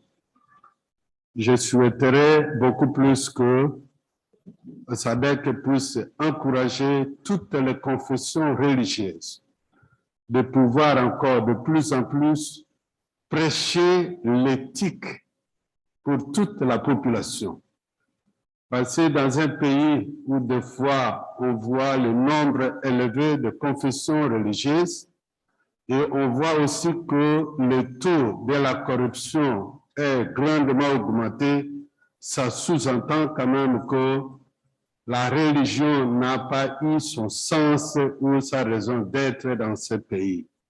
Par conséquent, nous devons au moins encourager nos pays membres de la SADC et surtout ceux qui sont de confession, dans les confessions religieuses, de pouvoir renforcer leur prédication, leurs sermons pour qu'on responsabilise toute la population dans leur conscience professionnelle. En plus de ça, j'aurais aussi souhaité que la lutte contre la corruption doit aller proportionnellement avec aussi la lutte contre la pauvreté. C'est parce que, si vous voyez très bien, tout ce qui est de la pauvreté donne encore l'accès si grave au niveau de la corruption. La corruption a pris plusieurs vocabulaires, plusieurs synonymes. Et je peux vous donner seulement par exemple, la corruption dans d'autres pays prend le nom de frais de facilitation. Donc, il faut maintenant faciliter en donnant un petit moyen pour aller convaincre et conscientiser la personne qui doit maintenant mal agir. Le frais de facilitation et aussi la corruption a pris un escalier très avancé. En d'autres termes, cela peut aussi aller dans le domaine de pillage des ressources minières, pillage aussi dans d'autres domaines, que ce soit agricole, et tout ce que nous voyons au niveau de pays étrangers qui viennent aussi de FADI, donnez-nous ce terrain, nous allons faire ceci, voilà ce que nous allons vous apporter. Je pense que nos collègues honorables ont dû démanteler ça depuis le début de notre séance jusqu'à maintenant. Pourquoi tendre la main dehors? La main qui donne, c'est la main qui souvent contrôle. Et cette manière aussi de donner à l'extérieur nous fait aussi conscientiser d'une manière indirecte et puis devant ces gens-là, on n'a plus de force. Donc, je dirais que la corruption peut être au moins combattue totalement si nous serons capables de lutter dans le vrai sens contre la pauvreté. C'est parce que ceux qui sont les paysans, ceux qui habitent soit les villages, ce sont ceux qui subissent pour la plupart des cas la grandeur ou la pression de la corruption, c'est parce qu'ils doivent vivre. Ils vivent la vie de survivants. Quand on est dans un pays qui est un peu pauvre, tous les gens qui vivent là, ils vivent comme survivants. C'est-à-dire, il faut maintenant être corrompu pour mieux vivre. Il faut maintenant faire la débauche pour mieux vivre. Il faut maintenant avoir un petit rien pour faciliter ma manière de vivre. Tout ça, c'est la vie de survivants. D'où, en réalité, combattre la corruption, c'est aussi combattre la pauvreté. Et je dois au moins recommander ceci à tous nos chefs d'État, membres de SADC, que s'il nous faut au moins très bien mettre fin à ce qu'on appelle la corruption, nous devons aussi faire ça dans la main avec le combat contre la pauvreté. Voilà un peu, honorable président, ce que j'ai voulu que nous puissions au moins à reconnaître. Et je vais encourager toujours, même si possible, recommander, s'il y en a au moins une petite commission restreinte pouvant au moins se statuer et avoir des avis clairs sur la situation qui prévaut à l'est du Congo. Je vous remercie, honorable président. Merci, honorable. Merci beaucoup. Merci. Merci. Merci. Une commission pour la situation de l'Est. C'est ça?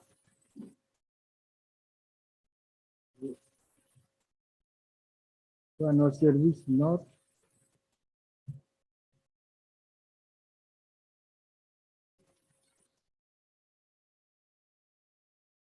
Merci. La parole revient au collègue de Zimbabwe.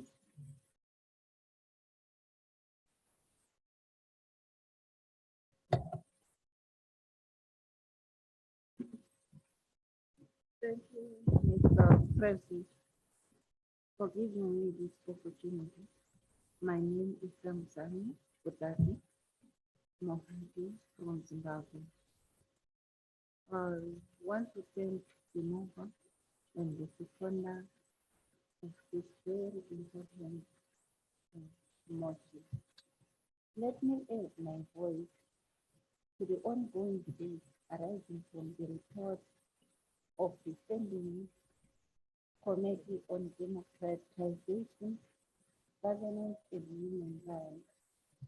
I'm aware that there are a number of issues raised in the report, but what has touched my heart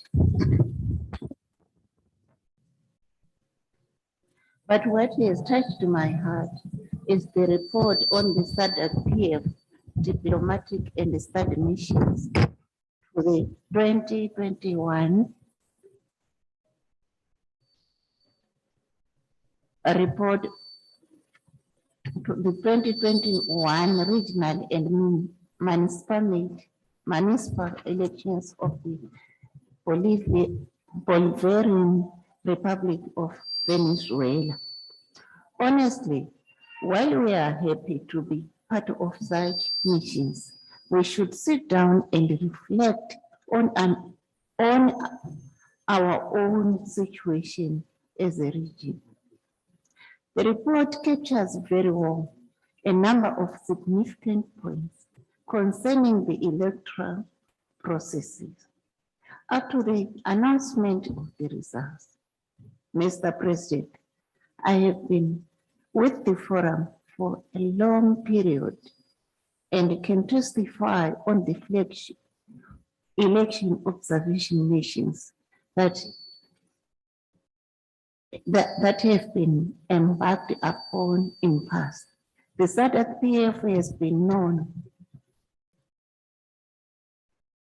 The SADC has been known for producing very important documents, including the model law on elections and normative standards on the democratic election, aimed at facilitating and holding democratic elections in our parliaments as institutions through which the will of the people is expressed and through which popular self-government is realized in practice.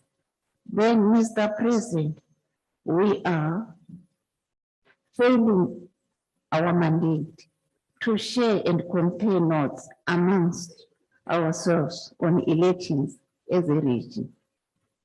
Our story, Mr. President, our own story, honorable members, should be told by ourselves, not by the Commonwealth Observer Missions or the EU Observer Missions. Just by glancing at our election calendar, you realize that there are so many countries that will have elections up to 2026. Mr. President, it will be unfortunate if we fail to mobilize resources to observe at least our own elections in the region. I thus call upon all member parliaments to prioritize election observation missions, at least within the region. As the African proverb says, I quote, until the lion learns how to ride, the story will always glorify the hunter, close quote. Let us observe our own regional elections and tell our own story. With those few words, Mr. President, I support. Thank you. Merci, chers collègues, merci. Merci beaucoup. Les collègues de l'Afrique du Sud, vous avez la parole. Thank you very much, President. It's Ntombovuyo Veronica Mendenkuna from the Parliament of South Africa. President, I would just deal with a few matters. But firstly, I want to acknowledge and recognize what the colleague from Zambia had raised. And also deal with the issue of democratization. And how do we as SADC define democratization? How do we as SADC define democracy? How do we as SADC assess the SADC parliament and its own countries thereof in practicing democracy? Can we as SADC sit here and say all countries in the SADC region practice democracy fully? Do we have an account of the citizens under the SADC region? Are they all happy? Do they enjoy their human rights? And the answer is no. We have the comrades, or rather our colleagues from the DRC, who came here to plead for support. It shouldn't have been. As SADC, we ought to deal with the matter of the DRC. We ought to support our comrades from the DRC. It's not even the matter of do we side with Rwanda or not. The principle of a human right should apply in this case. People are dying in the DRC. Their mineral is being expropriated out of the DRC. Why should we be dilly-dallying and not pronounce ourselves into the DRC matter? Because it's our brothers and sisters. And in the SADC, we have a situation in Eswatini. I do not hear how we talk to democracy of the situation that is taking place in Eswatini. Secondly, if we want to talk to human rights, I think they are intertwined and cut across all the reports that have been presented here so far. In a sense that all of them talk to how do parliaments cater and accommodate their own citizens. But it all goes back to how the public fund management is done by different parliaments. But let me go to the issue of corruption. Corruption, President, is bred by private or outsourcing by governments. The outsourcing that our governments are practicing is the one that breeds corruption. It's the matter that My colleague was talking about that. Let's not point fingers before we look into ourselves.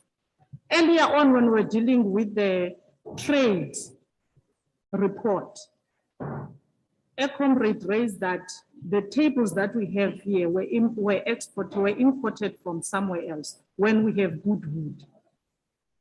The outsourcing is the source of corruption in different parliaments.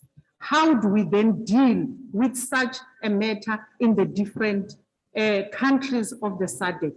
If our own governments cannot industrialize, if here in Malawi, we cannot manufacture that wood and build the beneficiation for the citizens of Malawi, if the government is not in charge of that, who else is going to do it?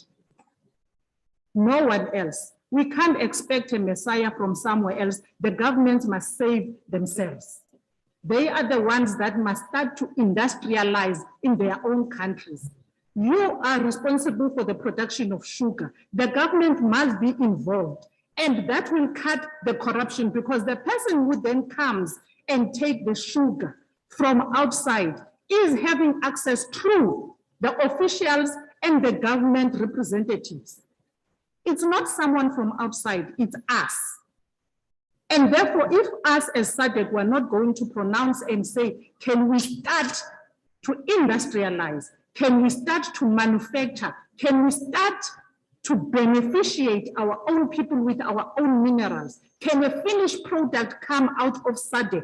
Can a finished product come out of every country in the SADC? But that will only happen if the governments are involved. But also, it will only happen if SADC takes a position and instruct the parliaments that if you want to see a change, if you want to stop corruption, you ought to take charge. Thank you very much.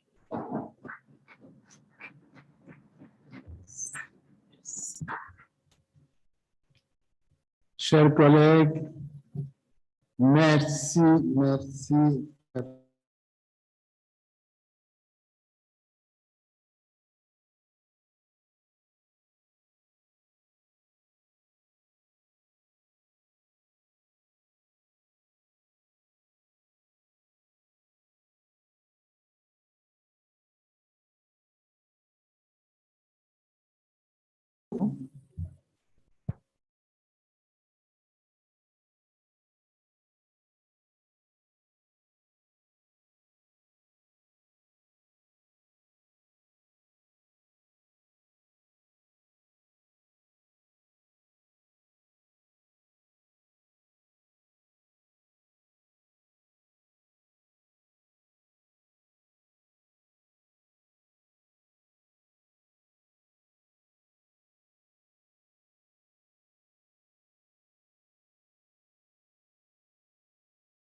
Les collègues de l'Eswatini, je peux prendre la parole.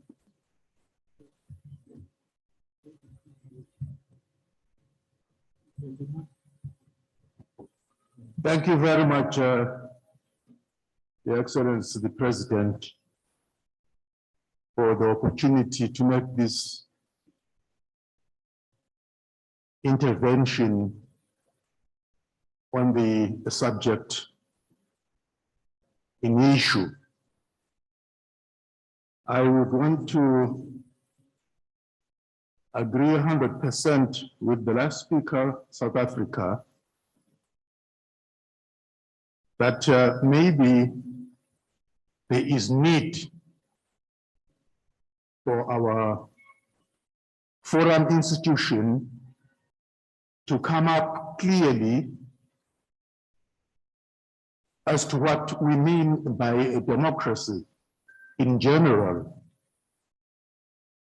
I am not sure if I do go together with the idea of picking and choosing countries where it is felt democracy may not be prevailing. Yet we do not have a common or model definition of what democracy is all about. With all due respect, I understand when a country itself raises an issue about a particular situation pertaining to its democracy system, for our assistance, then we think we can assist there based on the common definition that we have. But Honorable President, ladies and gentlemen, with due respect, we have not raised anything as Swatini about the democracy there, and I'm not too sure how that comes in. It's not a question of a dialogue, but it's a question of that it is critical that we know and we are within the parameters of what is democracy in common, because each country has its own form of democracy. Whether it aligns itself with a particular model, that's a different issue. But I'm just pleading, Honorable President, that let's not be subjective, but be objective. I thank you.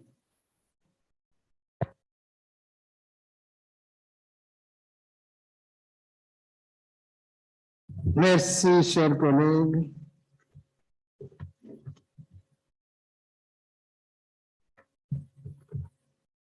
RDC, le premier intervenant.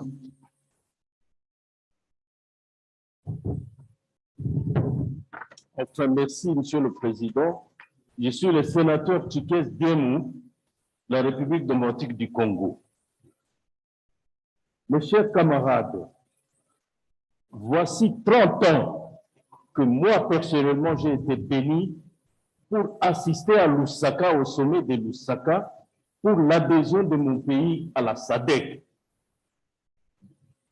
En dehors de cela, en ma qualité de ministre de la Défense, j'ai pu prendre plus de 10 fois présence au sommet de la SADC. Il me semble que l'expérience est importante, on doit la respecter, d'une part. Mais avant toute chose, permettez-moi de rendre hommage au père fondateur de cette SADC et surtout aux fils et aux filles qui ont payé de leur sacrifice suprême pour les idéaux et les principes de la SADC, surtout pour mon pays. Nous ne devons pas cracher sur leur mémoire. Le comité permanent de la démocratie, de la gouvernance et des droits humains est pertinent. Je les félicite pour leurs travaux. Notre camarade Francis Jacob de Zimbabwe nous a rappelé ici d'où nous venons, historiquement, où nous sommes et où nous allons. Je pense que notre première mission, c'est de respecter ce que le père fondateur de la SADC ont fondé comme principes et idéaux. C'est important. En revenant au sujet du jour, la démocratie, il aurait été normal que nous échangions des expériences non pas parce qu'on met quelqu'un à la barre. Non, nous devons échanger des expériences. Là où ça va, on dit merci. Là où ça ne va pas, on corrige, on les aide. N'ayons pas peur. J'ai senti les amis parlant du comité permanent de l'industrie, du commerce. Certains ont réagi en disant, nous érigeons un mur de lamentation. Il est grand temps que nous puissions passer aux actes. En effet, le monde aujourd'hui est tout droit vers un troisième ordre mondial qui pointe à l'horizon. Et c'est avec justesse que les gens ont dit, il est grand temps qu'on passe aux actions. Je pense qu'en ce qui concerne le comité permanent de la démocratie, de la gouvernance et des droits humains, nous devrions, la SADC devrait avoir une commission de suivi. Parce que ce qui se passe dans nos pays respectifs, sans vouloir mettre les gens à la barre, c'est inacceptable. L'opposition doit servir, à mon sens, de contrepoids dans une démocratie. On doit suivre, parce que c'est le contrepoids. Mais la primauté, je veux dire, l'emprise de la politique sur le Parlement ne peut pas être suivie. C'est vraiment un scrupule et c'est même à l'encontre des idéaux fondamentaux de nos pères fondateurs. Ayons une commission, dans le cadre de ce comité permanent, ayons une commission chargée de suivi de l'application des fondamentaux de nos pères fondateurs en ce qui concerne la démocratie. Il y a beaucoup d'obstacles et la politique prime sur le Parlement. C'est inacceptable. Merci. C'est vraiment inacceptable. Sinon, nous allons faire la politique de l'autruche. On vient ici, on s'assoit comme on est là, pour même prendre la parole, c'est tout un problème. Non, monsieur, Dieu vous a mis là-bas pour servir les autres. Les hommes passent et les institutions restent. Vous passerez, il y aura d'autres personnes. Au moins, servez vos frères. Nous ne servons pas de personnes, nous servons l'Afrique. Et nous ne pouvons pas nous développer en SADC en faisant la politique de l'autruche. Non, moi je me suis en faux. J'ai terminé mon propos en vous disant merci les camarades membres de la SADC pour le soutien que vous apportez à mon pays. Et ça a été exprimé par la Zambie, ça a été exprimé par l'Afrique du Sud et tant d'autres personnes. Le Congo peut donner, si nous prenons conscience, peut donner beaucoup de solutions à la SADC. Donc, je m'inscris dans la logique de mettre une commission en place pour le suivi démocratique. Il y a beaucoup d'obstacles là-dedans, l'emprise de la politique.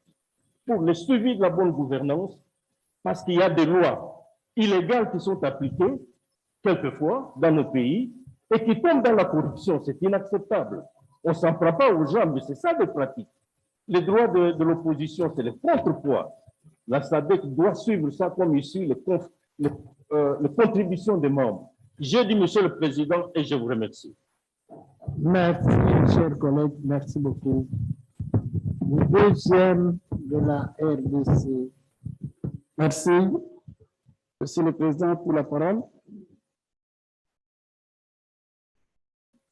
Honorable Président, chers collègues, Monsieur l'honorable Serge Loubert, patriote de la République démocratique du Congo. Honorable Président, vous comprendrez par corruption, c'est pratiquement tous les collègues qui passent par le terme, le concept, la démocratie. Cette structure, cette organisation de la SADC, bien entendu, elle a son champ d'action, l'espace d'une bonne partie de l'Afrique australe, qui regroupe à son sein une quinzaine de pays. Mais, le Président, nous devons comprendre par là que l'objectif principal ne doit pas seulement se focaliser sur l'espace géographique. Nous devons plutôt focaliser notre attention plus vers la population qui habite cet espace. Et je pense que c'est bel et bien l'objectif de ce forum qui a fait déplacer plusieurs honorables députés à partir de leurs pays respectifs. Et là, honorable président, j'aimerais parler de la population qui habite l'Est de la République démocratique du Congo parce que je suis un élu de cet espace-là. Je suis de la province de l'Ituri, j'espère que vous suivez jour et nuit. C'est une province, peut-être les autres, vous le suivez à travers les réseaux sociaux ou les médias. Mais laissez-moi vous dire, je suis très content d'observer que dans ces forums, il y a beaucoup de mamans, beaucoup de femmes, chères honorables femmes. Notez que dans ma province, en Ituri, il ne passe aucun jour sans qu'une femme soit éventrée. Il y a des mamans qui sont victimes de mutilations, il y a des mamans qui sont victimes de tueries sans état d'âme, de viols à répétition. Et qu'est-ce qui se passe? C'est juste une corruption organisée par nos pays voisins qui fournissent des armes à une population affaiblie par la pauvreté. Et la population, à leur tour, sont obligés de massacrer la population, de les pousser à quitter leurs terres respectives afin qu'ils viennent exploiter les ressources minières. Voilà un peu quelle forme de corruption est en train d'être installée dans ma chère province, l'Ituri. Et on pousse même la population d'autres pays à venir occuper l'espace de la population. Voilà, c'est aussi une forme de corruption qui est en train de détruire une partie de notre organisation de la SADC. Honorable Président, je pense que le premier combat contre la corruption doit s'organiser à éradiquer cette forme d'une guerre injuste qu'on impose à une partie de la République pour pousser la population à quitter l'espace et en fait on vient exploiter les ressources minières. Voilà ce que j'avais à dire à ce forum. Donc je suis très reconnaissant des élus d'autres pays qui sont revenus sur la situation du Congo. Et honorable président, j'aimerais profiter que si ça serait possible qu'on trouve un espace, un temps aussi pour qu'on puisse traiter bien que la question de la République démocratique du Congo de l'Est, voulais-je dire, parce qu'elle est tellement grave à telle enseigne que cela nécessite une attention particulière de notre forum de la SADC. Je dis et je vous remercie. Merci, chers collègues. À la réflexion, à ce temps-là, nous devons ajouter la Mozambique. Merci. Il y a aussi des frères et sœurs qui naissent, dans ce pays-là. Encore un intervenant? Non. Finish.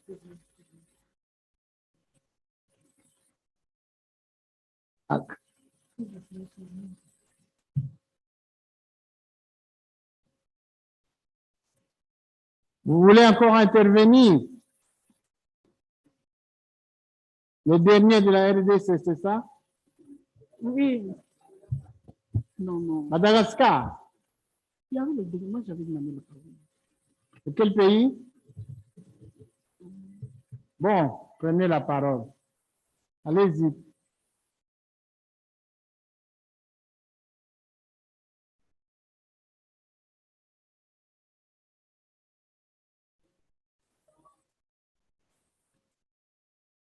Merci de m'avoir donné la parole. On soutient sans hésitation le rapport de la commission permanente de la démocratisation, de la gouvernance et du droit de l'homme pour le renforcement du rôle du Parlement dans la lutte contre la corruption et la promotion de la responsabilité dans la région de la SADC. Malgré la sensibilité du sujet en question, il y a la démocratie, le droit de l'homme, la gouvernance qui reste toujours pertinente.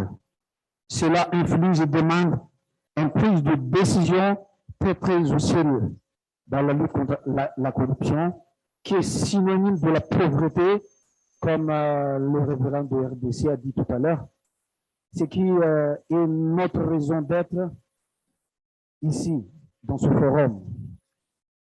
Monsieur le Président, pour prouver notre existence et la protection de tous les pays dans la région de la SADC, on aimerait mettre l'accent sur la mise en place des commissions restreintes pour trouver des compromis et des résultats tangibles. J'espère que si la conviction est là, si notre solidarité est au rendez-vous, je vous garantis qu'ensemble, il y aura des résultats et les temps que nous avons consacrés ne seront pas perdus au respect de l'éthique de la SADC. Merci beaucoup. Merci, chers collègues. Cela étant, chers collègues, je donne la parole à l'honorable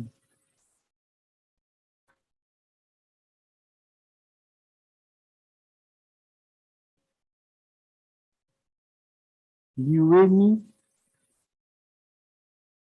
pour rencontrer certaines préoccupations exprimées par les collègues qui sont intervenus. Thank you very much, Mr. President. I must say I was wrong in thinking that the motion introduced after lunch will lead to people suffering from the post-lunch syndrome. It looks like it was the exact opposite. I'm not sure whether the people in the restaurant added some caffeine in our food. But having said that, Mr. President, on a serious note, I want to thank, first of all, Honorable Mutu for seconding the motion very eloquently. I thank you, Honorable. You were affirming and seconding the motion in its truest nature. We had an honorable member from Zambia who talked about the definition of democracy. The honorable member then alluded to the fact that human rights abuse in several countries in the SADC region. Seems like the abuses go up as we approach elections. And the honorable member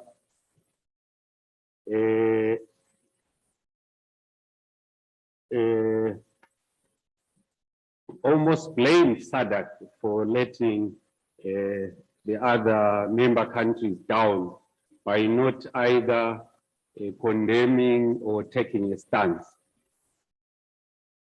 He emphasized that there is need for free and fair elections, and when elections are disputed, he did allude to the fact that if investigations are done, then elections at times should be nullified. Honorable President, there's somebody, I think, I don't know what's wrong with the audio.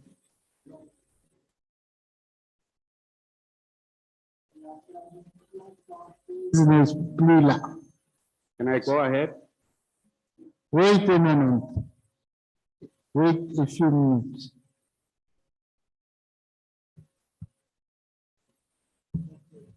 ICT, French interpretation.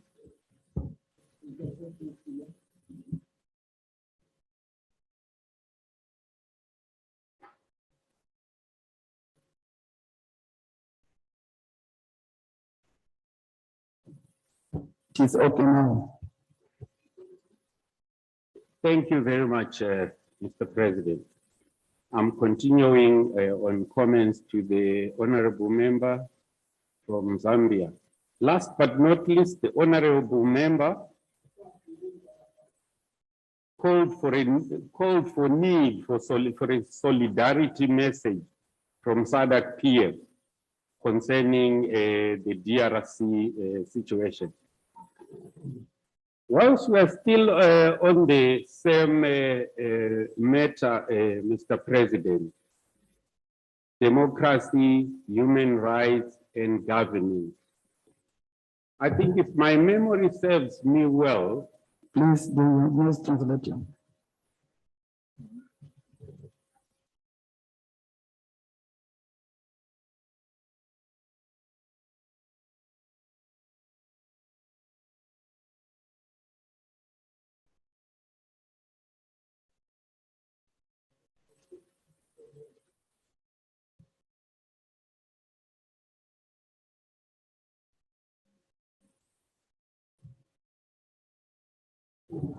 Oui, ça passe maintenant.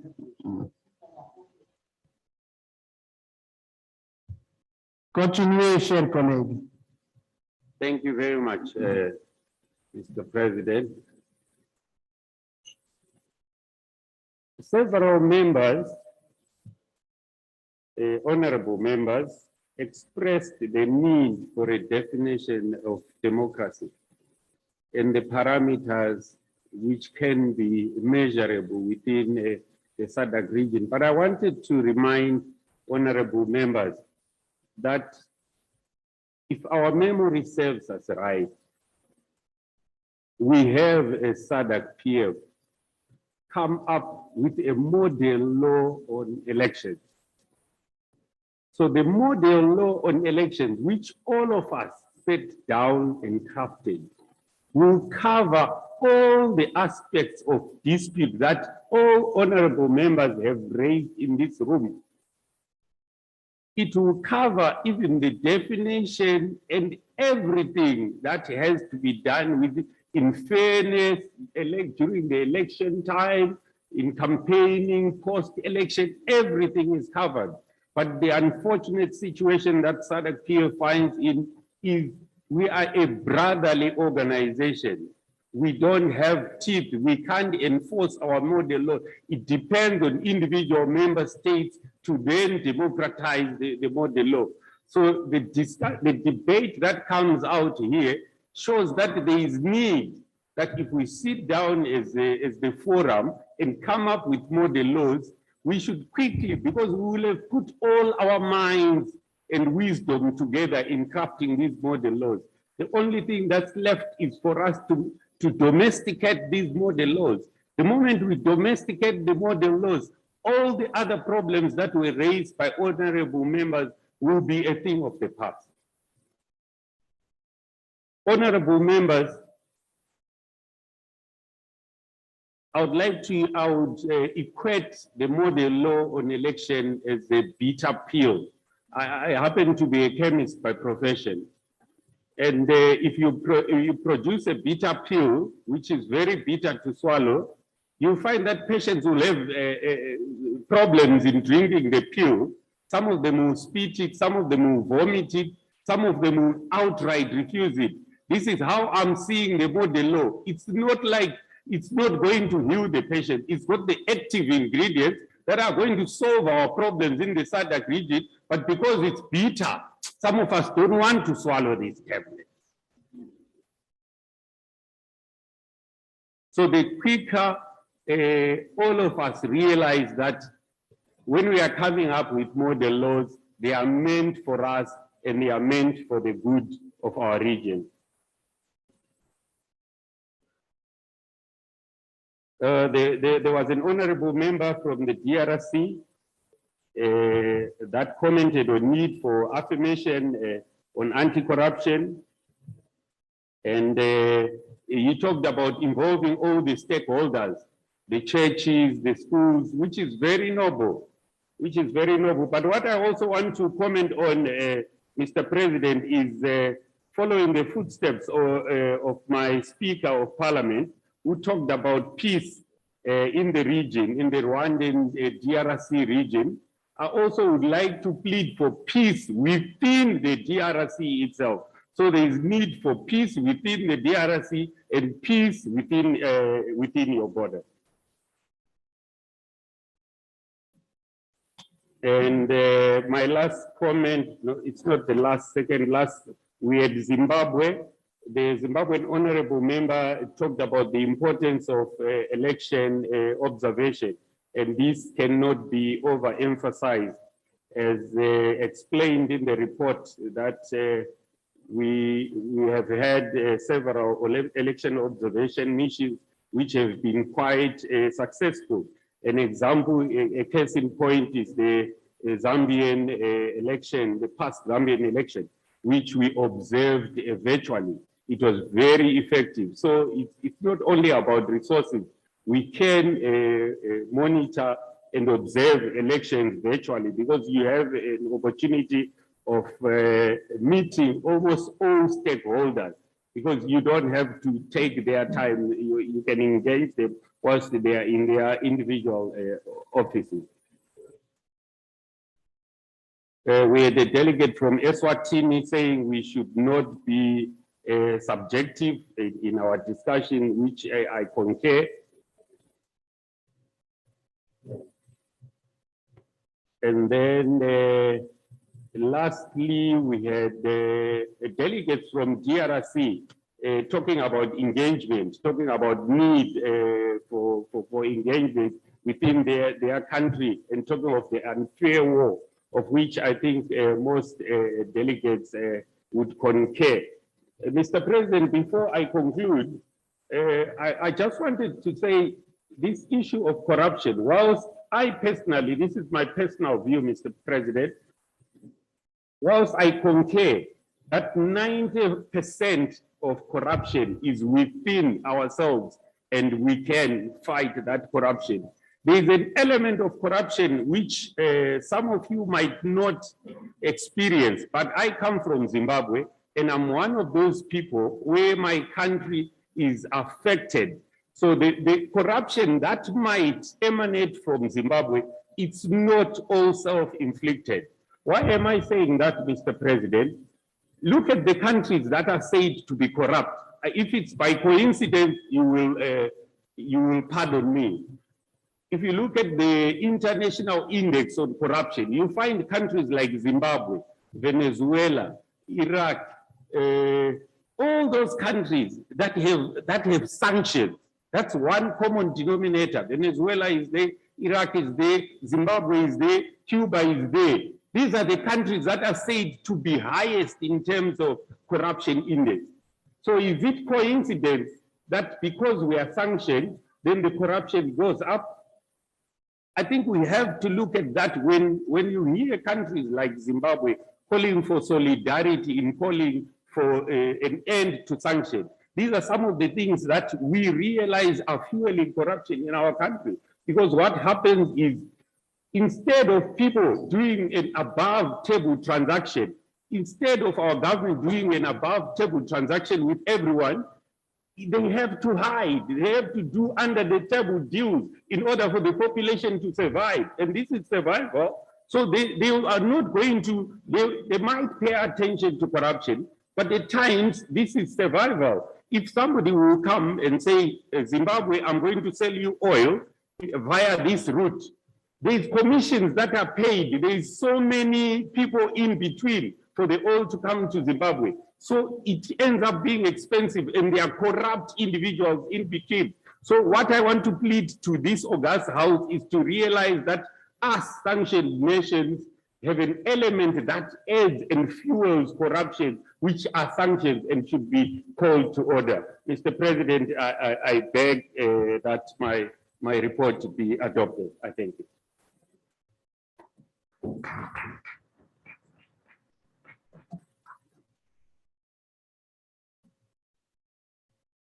Merci, chers collègues. Chers collègues, permettez que je dise aussi un mot, bien que nous sommes pressés par le temps. C'est un très bon rapport, très important, qui a souligné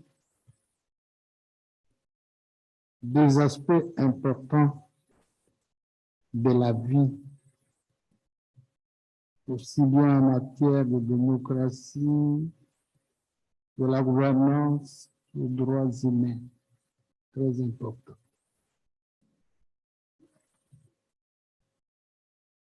En ce qui concerne la démocratie et son processus électoral, je pense que la SADC doit disposer d'un centre électoral, un central électoral. Il faut un central électoral. Ou comme la commission, c'est celle-là qui fonctionne, une commission électorale qui, avant d'aller suivre les élections, prendre contact avec les différents organes ou commissions chargées d'organiser des élections, et même les ministères compétents en cette matière, pour essayer de connaître le système électoral de chaque pays. Ceci nous permettra d'avoir toutes les informations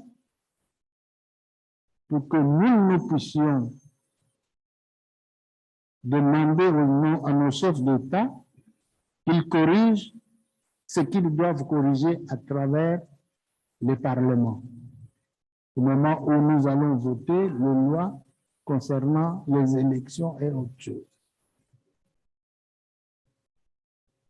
En ce qui concerne la corruption, je suis d'accord avec l'ensemble des collègues qui ont souligné que la corruption est un fléau. Nous devons tous la combattre, quel que soit le pays. C'est un fléau et une grave entrave à la promotion de la démocratie et même à la qualité des élus. Parce que la corruption ne permet pas, en ce qui concerne les élections, de respecter la volonté du peuple souverain. Nous devons la combattre à tous les niveaux de la vie. Elle n'a pas le droit d'exister. Elle existe même dans les pays développés à un certain niveau, mais il faut réduire. Il faut réduire au maximum ce fléau, c'est un danger.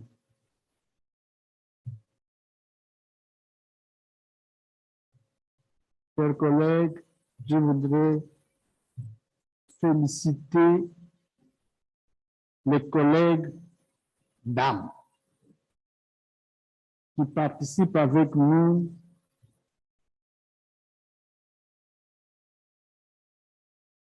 à tous les travaux. Je vous félicite. Personnellement, je me sens fier de vous avoir parmi nous. Vous avez fait preuve de compétence, d'éloquence et d'autorité. J'invite mes collègues hommes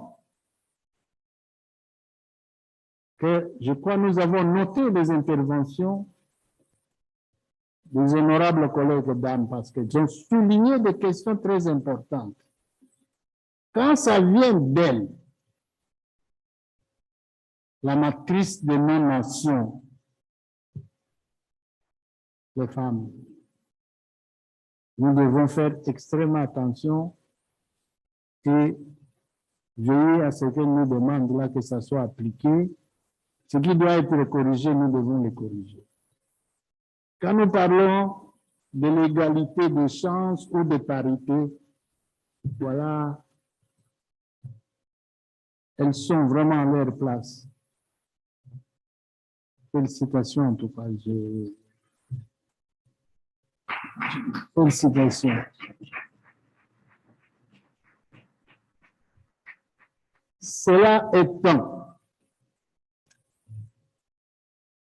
je soumets aux voix l'adoption du rapport du comité permanent de la démocratisation de la gouvernance et des droits de l'homme. Y a-t-il d'objections, chers collègues? S'il n'y en a pas, applaudissez, nous passons au tour.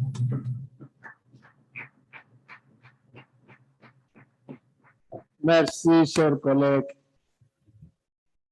Le rapport de la commission permanente de la démocratisation, de la gouvernance, des droits de l'homme et des droits de l'homme est dûment adopté. Merci. Nous passons au 5e point. J'invite Madame la secrétaire générale à bien vouloir nous donner lecture du 5e point inscrit à notre ordre du jour. Motion for the adoption of the report of the Standing Committee on Gender Equality, Women Advancement and Youth Development. Merci, Madame la secrétaire générale. La motion porte sur l'adoption du rapport du comité permanent de l'égalité des sexes, de la promotion de la femme et du développement des jeunes. Cette motion sera présentée par l'honorable Charlie Josepha Raymond. Honorable Raymond, vous avez la parole. Thank you, Mr. President. Mr. President, I beg to move that the 51st Plenary Assembly to adopt the report of the Standing Committee on Gender Equality, Women Advancement and Youth Development laid on the table today, 12th July 2022 in the morning. Mr. President, in accordance with... Merci. Vous pouvez vous arrêter là parce que vous arrêtez là si vous voulez. Alors maintenant, je demande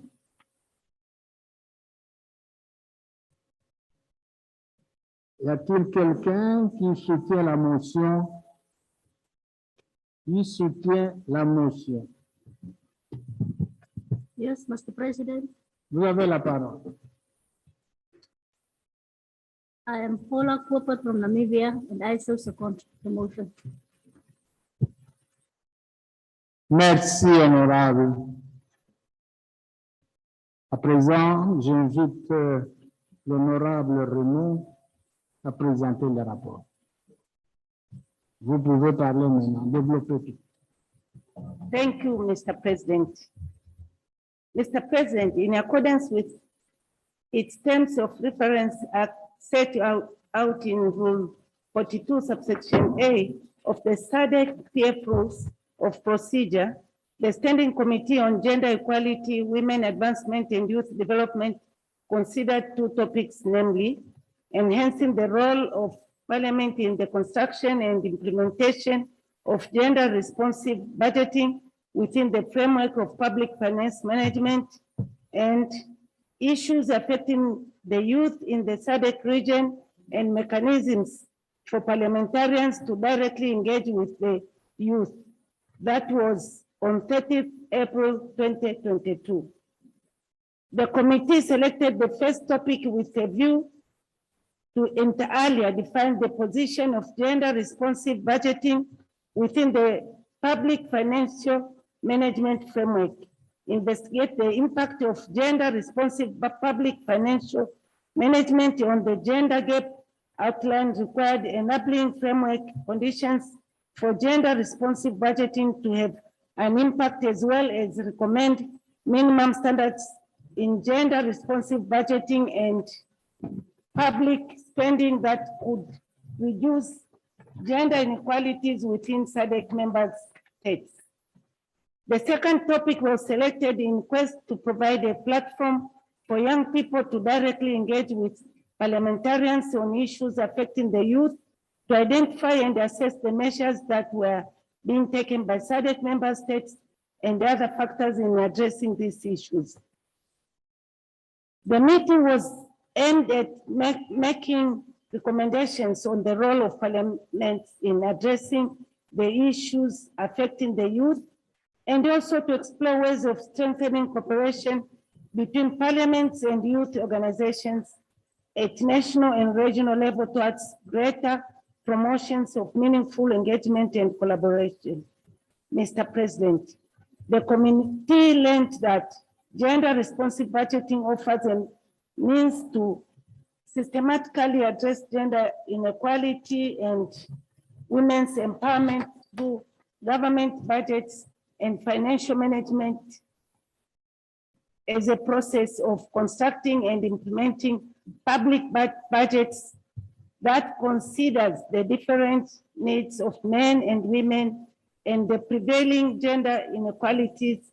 Gender-responsive budgeting requires a gender-based assessment of budgets and related decision-making process through incorporating a gender perspective at all levels of the budgetary process and restructuring revenues and expenditures to promote gender equality.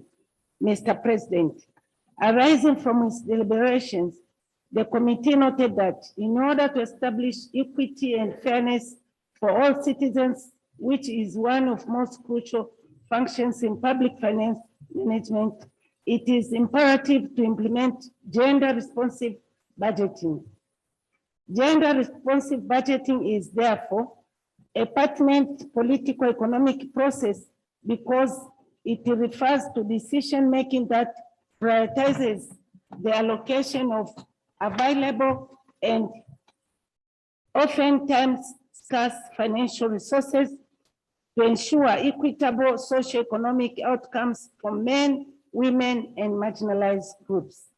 Mr. President, the committee also considered issues that affect the youth in SADC region, noting that almost 3/4 of the population of approximately 274 million, about 200 million people in SADC region is below 35 years of age. Despite the potential to drive socioeconomic progress, the youth remain highly marginalized in decision-making process and are affiliated with high levels of unemployment and poverty. Their vulnerability exposes them to social ills such as drug abuse, organized crime, and politically motivated violence. Mr. President, although member states have introduced a number of measures to arrest the situation and address the challenges that the youth face, including the establishment of dedicated ministries, national youth councils, youth programs and projects, school bursaries, and other related programs for the well-being of the youth, these efforts seem to have failed to address the challenges that plague the youth in the region. The situation of our youth, therefore, continues to be of grave concern. Following these deliberations, therefore, the committee acknowledged that public finance management is a key aspect of economic growth and its push factors, while gender-responsive budgeting is a critical aspect in public finance management. The committee further recognized that where there were budget cuts, social sectors such as health, education, social protection, and agriculture, among others, are the biggest casualties. Moreover, the committee observed that gender-responsive budgeting, which is about targeting a clear gender perspective within the overall context of the budgeting process and bringing to the table spending on priority area, is complementary to women's empowerment. The committee further observed that there can be no better intervention than gender-responsive budgeting for enhancing women's empowerment because it ensures that general development goals do not work against social and economic equity and do not work to reinforce development disparities among men, women, and the marginalized. Mr. President, as regards matters affecting the youth, the committee further recognized that access to information is a fundamental human right and that unemployment is the main contributor to the worsening levels of poverty among the youth. The committee further noted that youth engagement policy-making process should be an action-oriented process involving young people in situations, initiative, and the decisions, and affording them a control over resources that affect their lives. In this vein, it is necessary to create youth-friendly spaces to facilitate interaction between young people on the one hand and policy and lawmakers on the other hand. Mr. President, furthermore, the committee noted that the majority of youth have challenges to elect or to be elected in electoral processes due to socio-economic and institutional barriers. There are also numerous regional infrastructure, agriculture, economical differences that young people face. The committee further realized that there is a need to enhance enabling legislation through domestication of the SADC Youth Protocol by SADC member states. In addition, the committee regretfully observed that inter alia trade is only about 16 or 17%, which means that the continent trades more with countries outside than it does internally, at the expense of employment to young people. Mr. President, in view of these issues and observations, the committee recommended to the 51st Plenary Assembly to do the following. 1, urge member states to formulate budget quotes and annual gender responsive budget statements to show political commitment to gender equality. 2nd, urge member states to enhance access to information law because difficulties in accessing information from government departments and spending agencies include the absence of gender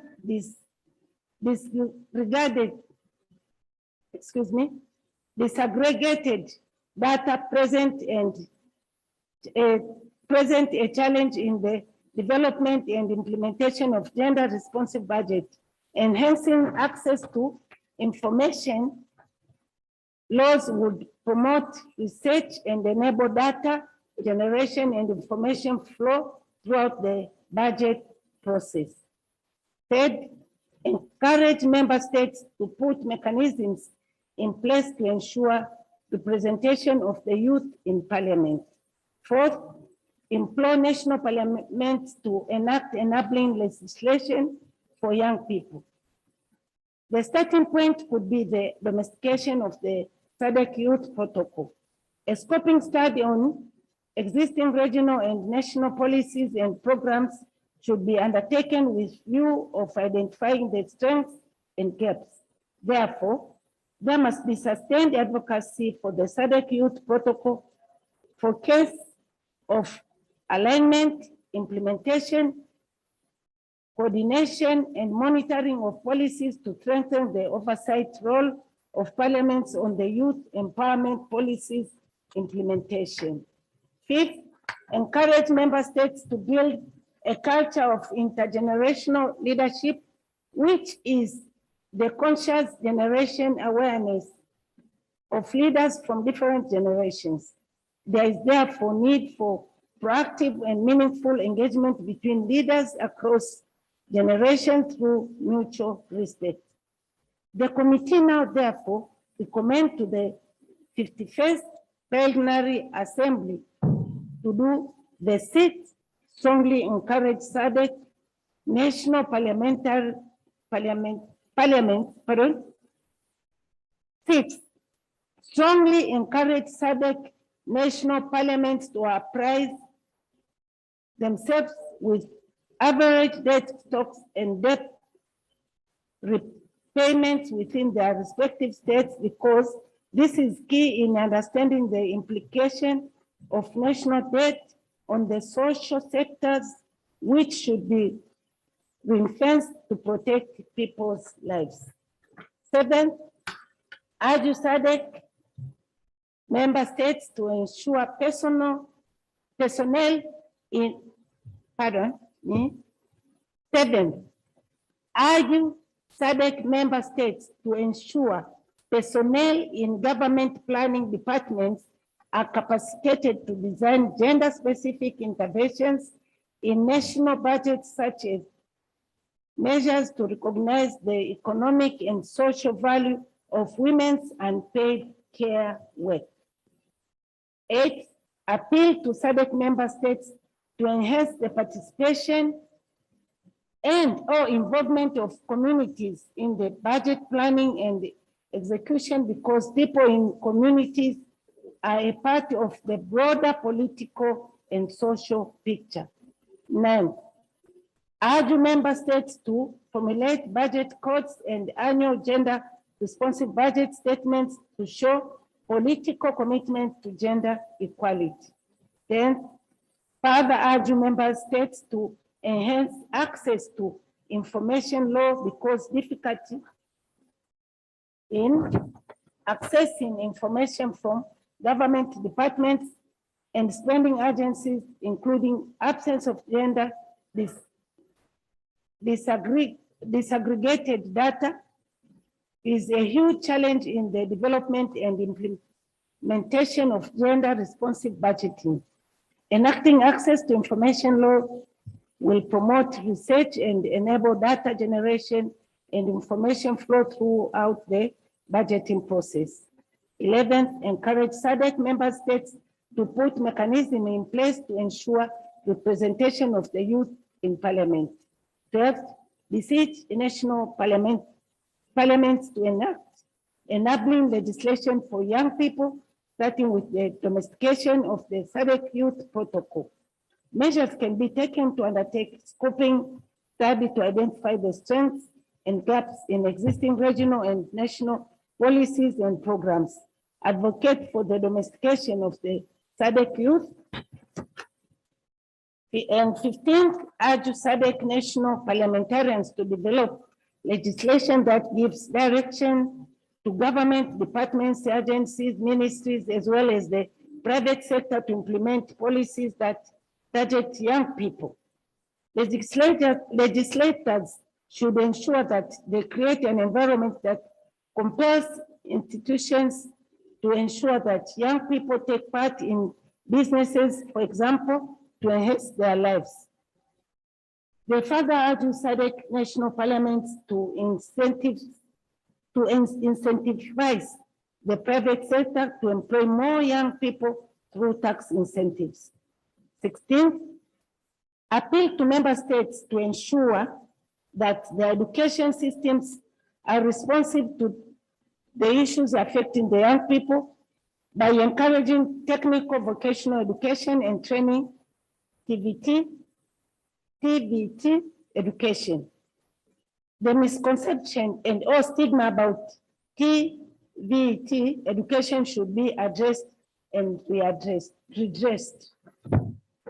17, urge member states to ensure that trade laws within their countries encourage local production. Parliament should look at how to tilt that scale to that 15% of trade was with the outside world and the remaining north of 80% was within Africa. Parliaments must drive targeted interventions in legislative policy towards the agriculture sector to ensure that Africa make use of its natural resources to boost production. 18th, recommend that SADC member states provide the requisite structural support to increase production in order to create sustainable agriculture industries that are labor intensive for the employment of the youth.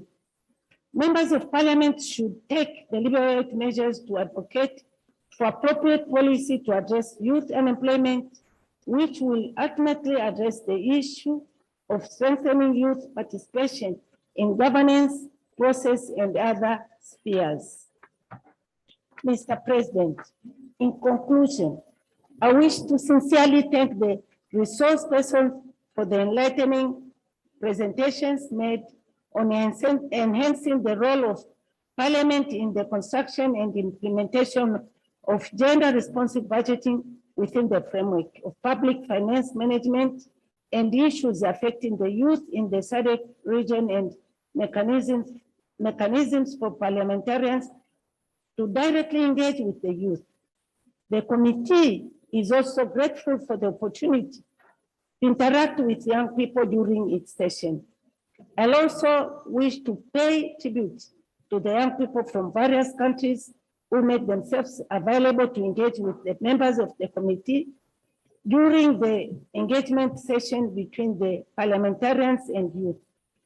Finally, let me thank the Secretariat, the Secretary General, Gwen Goma, and her team for the unfailing support provided to the committee, which enabled us to execute our activities effectively.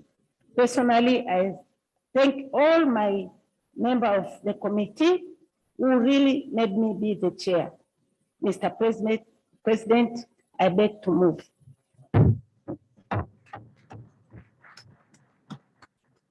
Merci, merci, chers collègues. À présent, je demande aux collègues, à l'honorable Paola Copper, de prendre la parole pour exprimer son soutien à la motion sous examen. Thank you very much, Mr. President. I rise to support the motion to adopt the report of the Standing Committee on Gender Equality, Women's Advancement and Youth Development, moved by the Chairperson, Rosali Josepha Raymond. Mr. President, as you are aware, parliamentarians are critical actors in ensuring that budget allocations and expenditures are undertaken in a transparent, accountable, and a fair manner. Gender-responsive budgeting would achieve gender equality by ensuring that the interventions required to eliminate inequalities between women, men, and boys and girls were adequately financed. Therefore, gender-responsive budgeting calls for enhanced oversight by parliaments on national planning and budgeting processes. Mr. President, as noted by the chairperson, the responsive budgeting initiative would ensure equitable socioeconomic outcomes for women and marginalized groups.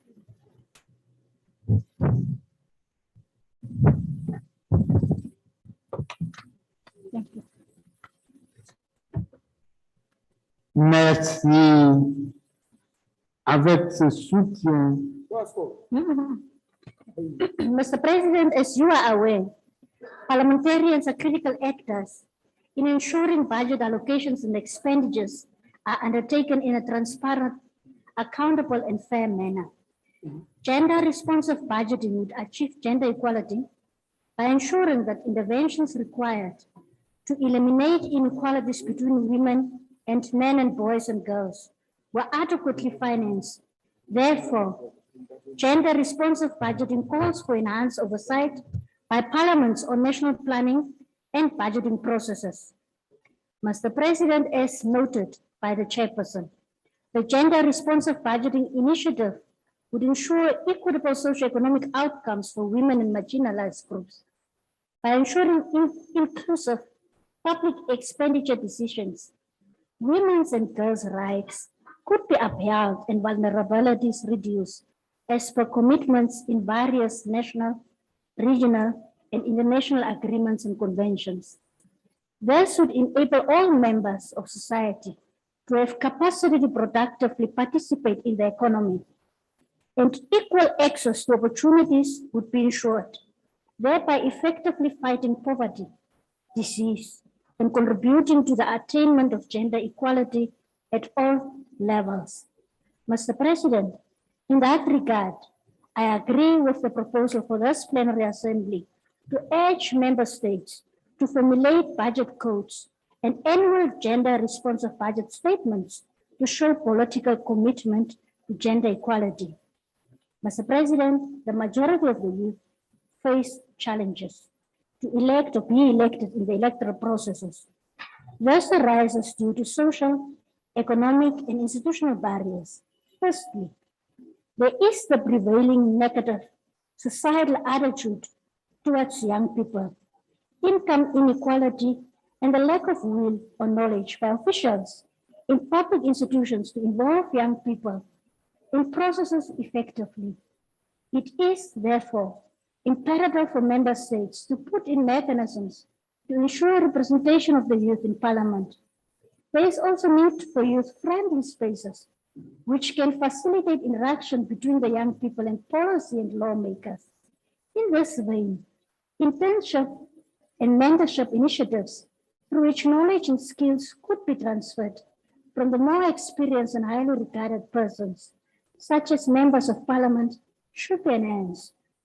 Mr. President, young people deserve a chance. I believe that every leader in this assembly will agree with me that the narrative has changed. The youth are not leaders of tomorrow, but leaders of today. This is why a culture of intergenerational leadership is imperative. Member states should ensure that there is representation of the youth in parliament. I therefore wish to thank the SADC Parliamentary Forum for involving them in the program and the request that the forum continue to take deliberate measures to do so in future activities and programs. As I conclude, I wish to reiterate the movers' sentiments that member parliaments should take deliberate measures to create a legislative framework to address youth unemployment, which will ultimately address the issue of strengthening youth participation in governance processes and other spheres. Mr. President, I so second the motion, and I thank you. Merci, honorable Paola. Merci de ce soutien. Je disais qu'avec cet appui à la motion, le débat est ouvert.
Nous avons 12 intervenants dans le Zimbabwe. Le Zimbabwe a 2 intervenants. La Zambie, le Malawi, le Botswana, la Tanzanie, 2 intervenants. Mozambique, Afrique du Sud, Malawi, Namibie, RDC, 2 intervenants. Le collègue du Zimbabwe, vous avez la parole.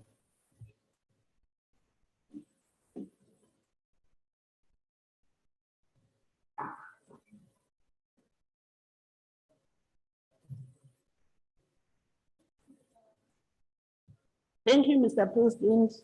My name is Goodluck Kwaramba from the Parliament of Zimbabwe.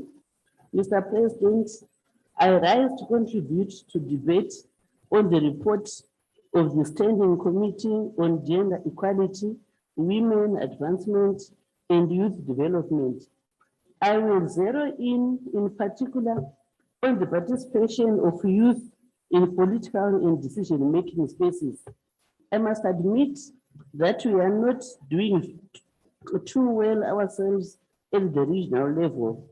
I'm sure we must all have been concerned as I was to realize that we only have 2 members of parliament representing the youth at this 51st plenary assembly. We can do more and we must do more, not just to include the youth in political spaces, but also to mentor them to be effective leaders. If we do not do that, what will happen to this forum if our generation passes? If we do not do that,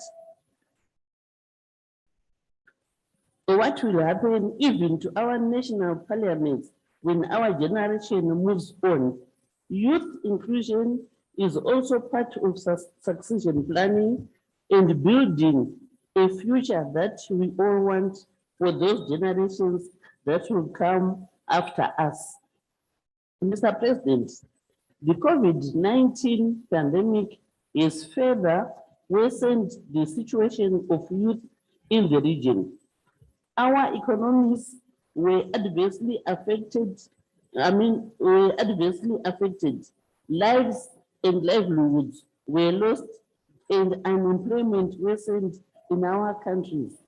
As rightly stated by the mover of the motion, Mr. President, at the onset of COVID-19, the industries that were hit the hardest included tourism, arts, culture, and sports, which industries were carried mainly by the young people.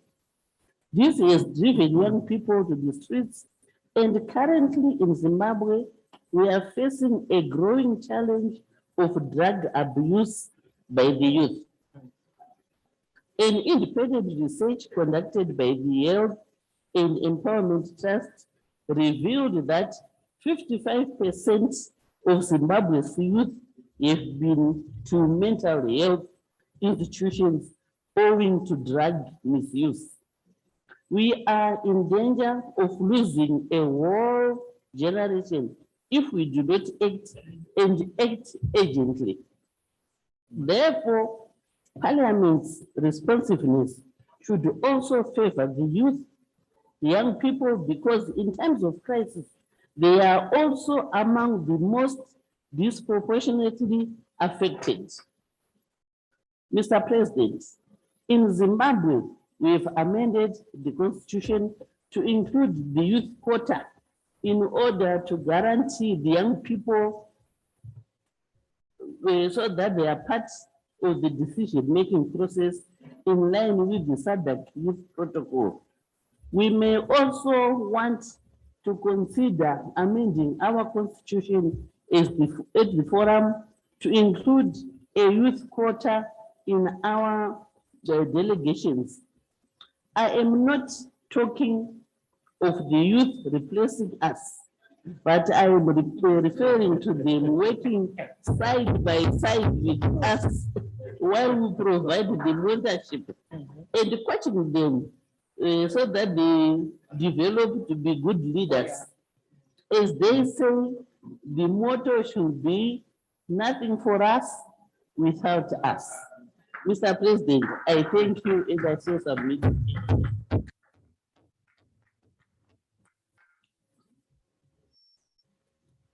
Honorable, merci. Merci.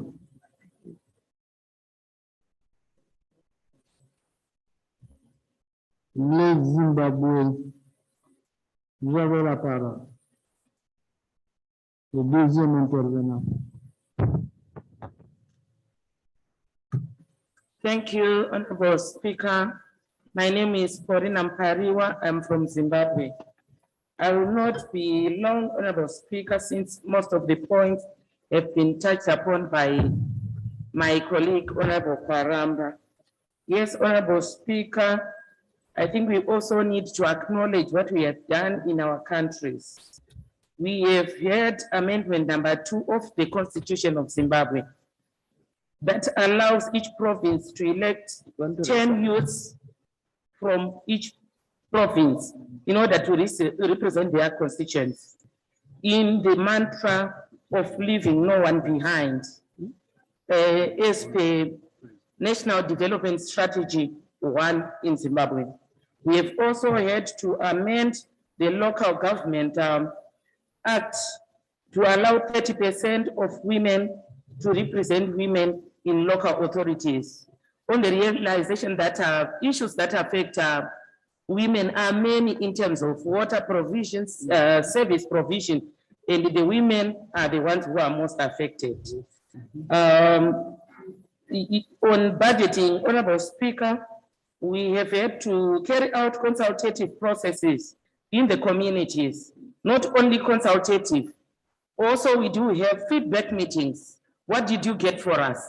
You go back exactly and tell the communities on what you achieved on the budget allocation. Honorable Speaker, we need to embark on employment creation in order to adopt youth into the labor market.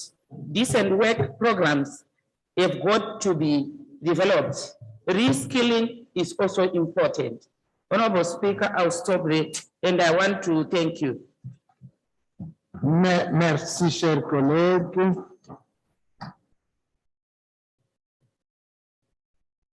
Le collègue de la Zambie, vous avez la parole.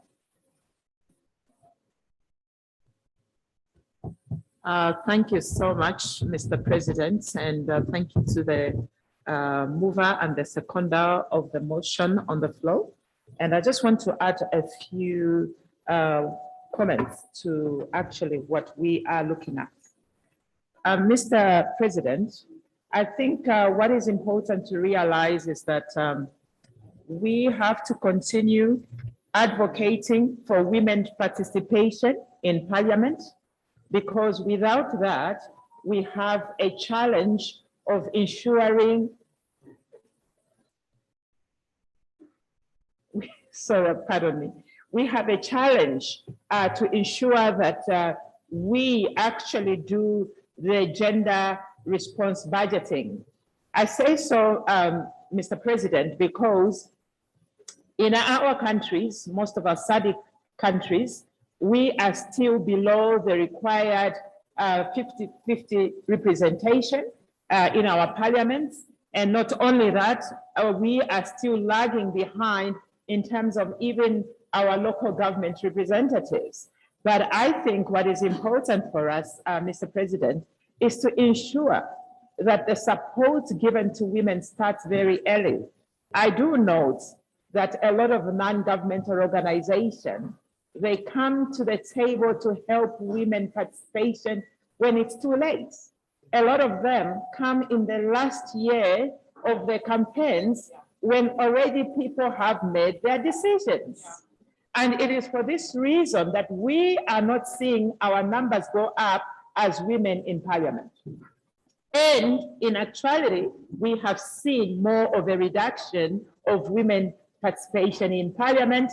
And if our women are less, how can we be guaranteed of gender responsive budget? Most likely not, because the advisors and those that sit in our executive are likely to be more of men than women. You know, you speak for what hurts. In Zambia, they say, meaning it's only the one that feels the pain that will act seriously. And women feel the poverty levels, women feel the unemployment.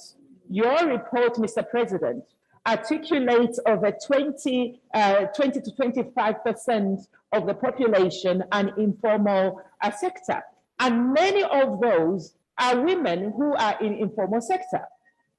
Hence, it contributes to the fact that a lot of women are not going to have security because they're in the informal sector. So I believe that if we are going to mainstream gender, we have to begin at the election themselves, because if we keep coming with resources last minute, when the voters have already made their decisions, we will never achieve the 50-50 representation. The other point that I wanted to talk about, it is the issue of our youths. Mr. President, you will note that youth or the age of youth, I think, should be interrogated further. I think your reports go on to speak to this fact that being a youth can no longer just be about those who are 35 years and below, because we have a situation where a lot of our young people were left behind and now they are around 35, maybe below 40. Maybe this within the SADC PF, we need to consider what really defines a youth. Is it just age, or there are other issues that can speak to the issues of youths? Another point that I want to add, for example, in Zambia, through His Excellency, President Hakainde Hichilema, there has been an addition and a recognition of this unemployment. And it is this unemployment that leads a lot of times to actually our youth to be involved in gender-based violence because they are not employed. And so by including them in the Community Development Fund, a strict percentage given to the youths and to the women is actually going to help us meet the youths where they are. Another point, as I try to, I was looking at my time from here, Mr. President, I can't find my time. Another point that I wanted to add, which my fellow members have already alluded to, I think my fellow colleague from Zimbabwe, it is us as SADC PF to be deliberate to include a youth representative in our SADC PF constitution. We acknowledge that we as women parliamentarians, especially chairpersons, have been included under the regional caucus of women, national chairpersons of women parliaments.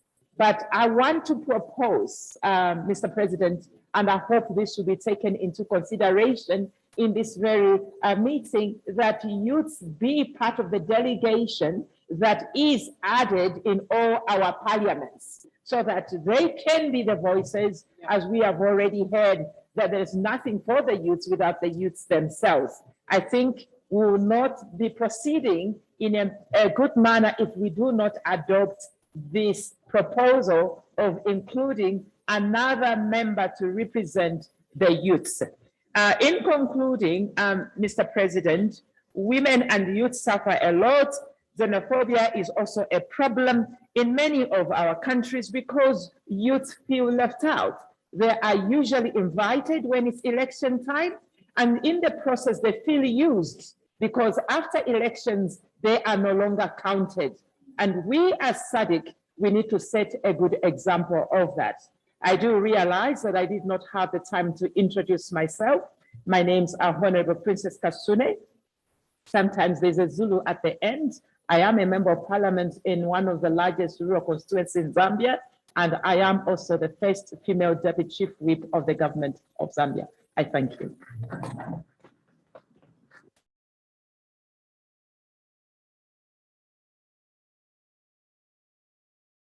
Merci, chers collègues.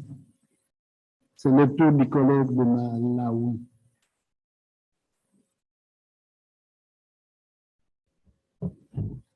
Vous avez la parole.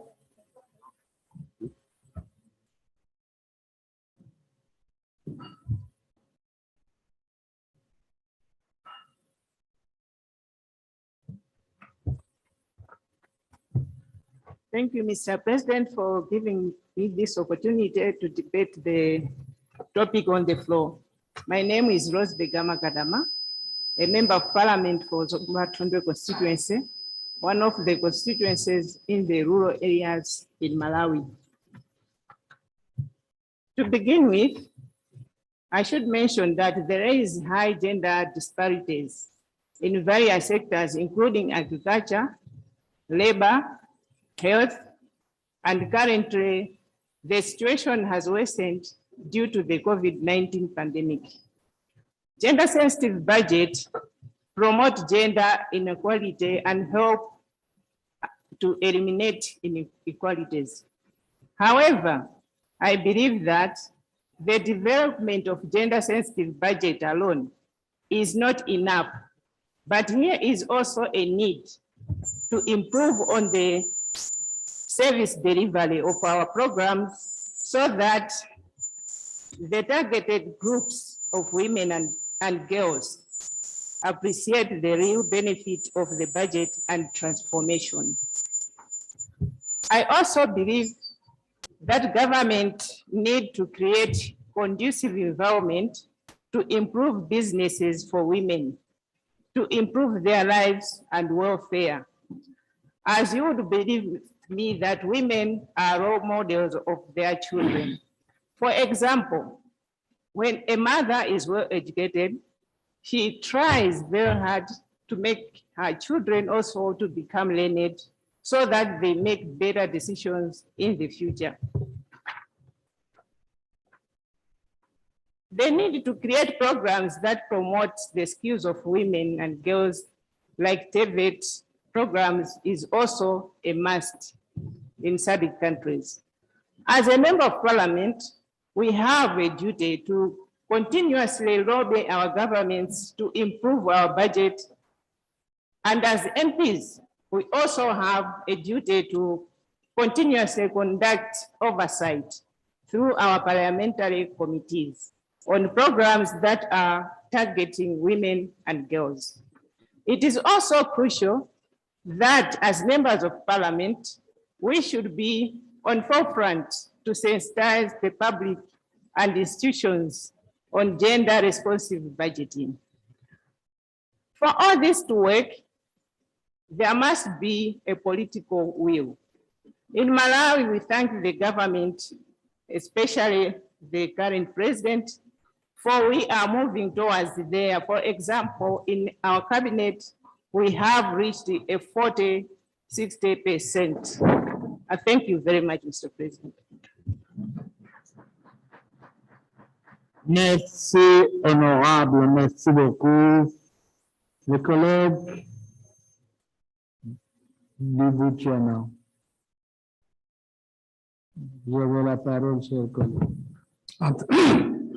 Thank you, Mr. President. I just want to make two brief points, and it will be mainly related to issues affecting the youth. I congratulate the committee for the number of recommendations that they have made. I think there are two critical things that we need to take note of. Generally, Africa has a youthful population. When you compare to, for example, your European countries, their age structure is such that there's a heavy population of those who are much older and not economically active. We are missing out on an opportunity to benefit from the demographic dividend. Too many of our young people, who in most countries are possibly the most educated generation post the colonial period, are without jobs. And I agree entirely with the point on the need to create jobs as top priority to address the problems that the youth face. Industrialization that we talked about earlier, value addition to the products that we export unprocessed needs to be something that we prioritize as a region for purposes of making sure that we are able to create opportunities for the young people. On political involvement, and I hope I'm not making a too controversial suggestion, knowing that I am no longer young, like most in this room. I'm not sure if I could find it normal for someone in their mid-20s to have interest in spending a day like the one we spent today. I think other countries have tried the concept of a youth parliament, a parliament designed to try and enhance interest, spark interest, give the youth an insight into how institutions like parliament function. We tried that in Botswana, but for some reason it was not sustained. I don't know how it works if it's there in other African countries. But having youth in my house in the form of my children, I would be really shocked if for them, a day spent adopting the reports we've been adopting would qualify as an interesting day. So I think we really need to look more closely into just saying, rather than just saying, let's get them into good enough, particularly for those on the higher end, towards the end of the youth age period or age cutoff. But we do need to have a process of orientating them, getting them to understand politics in a manner they can relate with, without necessarily throwing them first into the deep end and hoping that they will have sufficient interest to participate. But like I say, I may have gotten it totally wrong on this second point. I'm on the other side of 50, and I may be more, possibly a bit detached. But otherwise, I fully support the report as tabled by the honorable member. Thank you. Merci, chers collègues. C'est le tour du collègue de la Tanzanie. Vous avez la parole.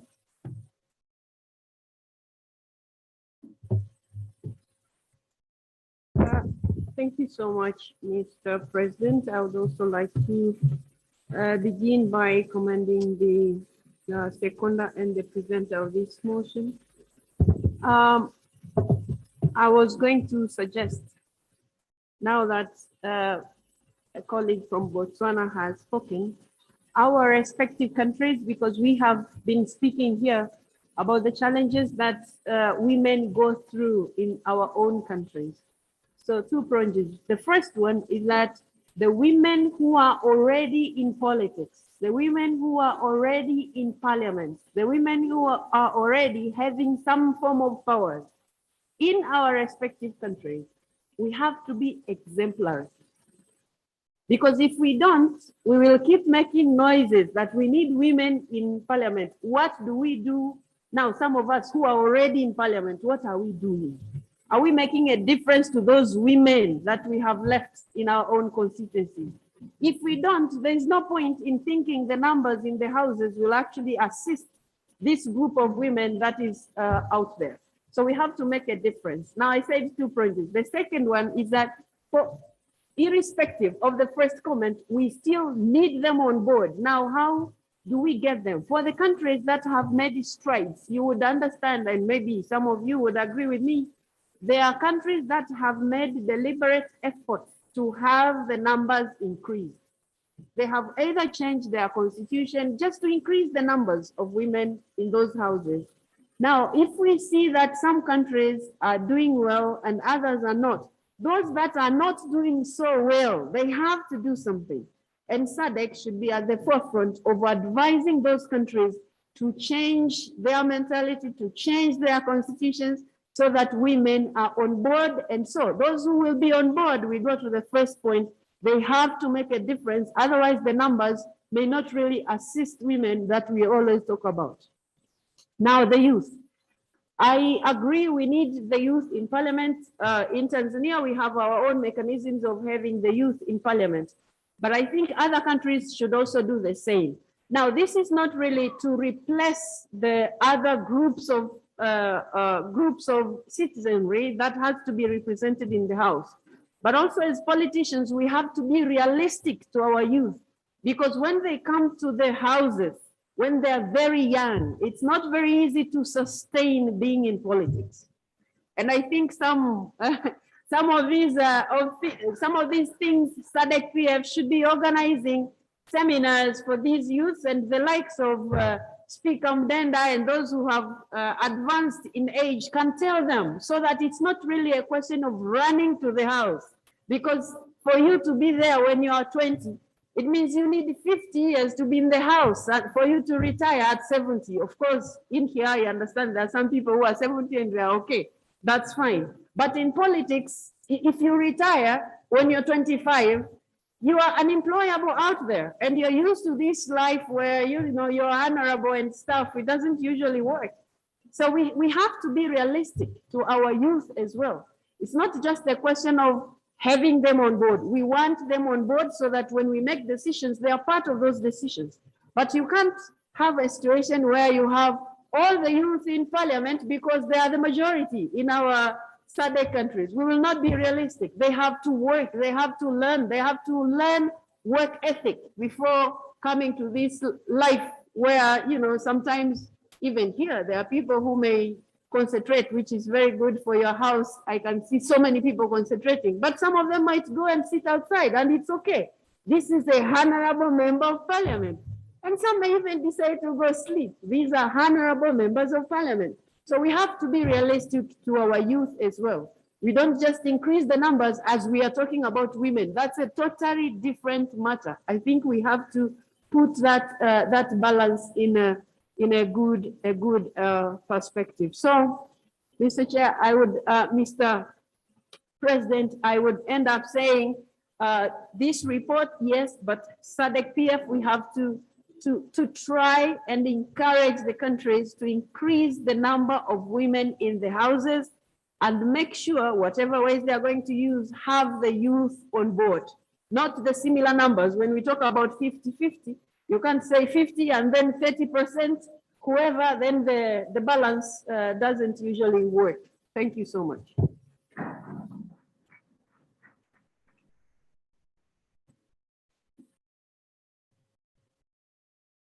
Merci, chers collègues. Chers collègues, je vous en prie, résumez-vous. Même si je vous laisse vous étendre, il y a 14 intervenants. Il nous reste 2 points. Nous devons terminer les 2 points. Respectez les 5 minutes. Soyez précis et concis. Résumez-vous, s'il vous plaît.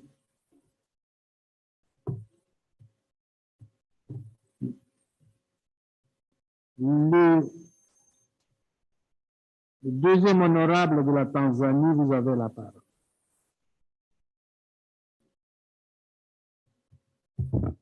Thank you, Mr. President. As you said, I'll try to be brief as much as I can. I have 2 points to put on this motion. Number one, I would like to brief discuss about this issue of women empowerment. Mr. Speaker, I do agree that we need to empower women, but it seems that this empowerment of women, we overemphasize it without taking into consideration the other gender group. My worry is that we may overemphasize, we may over-empower women and create another problem in a near future. So my advice that as we are empowering women, we should consider other group, especially young boys. Okay, that is my point number one. And the second point, report talk much about unemployment, especially to youth. Of course, I do agree that in our SADC region, majority of our citizens, they are youth. And every year, these guys, they are graduating from university and there is no employment. So my advice, our member country, we should try to come up with policy that will provide alternative to the youth, because there is nowhere to be employed in government or in another organization. But I do believe these guys, they have so good business ideas. So if they are given that direction in business, also in agriculture, we'll solve this problem of unemployment to our youth. Particularly in our country, most of our youth, they don't like to engage into agriculture because it's not favorable to them. It's not attractive as it is now because of uncertainty of weather, market of agriculture produce. So the government, they should try to put all this into place so that the agriculture can be attractive to our youth, so that they cannot think about getting to formal employment. But number two is access to loan. Most of these young people who are coming from university, they don't possess the requirement of getting loan to formal financial institutions. So as country or as a leader of the SADC country, we should try to come up with a policy that will solve this situation. For example, we're highlighting Tanzania. We have set aside, we have set aside the funding from collection from the local authorities that 10% should go to youth, women, and people with special needs, so that to solve the problem of access to finance, and it is free of interest. So other countries, they should follow suit, but more policies should be created to make sure that these youth, they get alternative outside of formal employment. Thank you. Merci, collègue. Soyez toujours précis, concis, bref. Le collègue du Mozambique. Mozambique.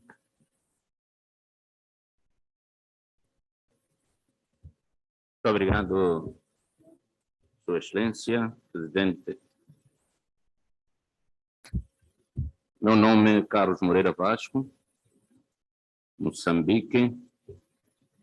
Portanto, antes de iniciar a minha intervenção, gostaria de apresentar um protesto.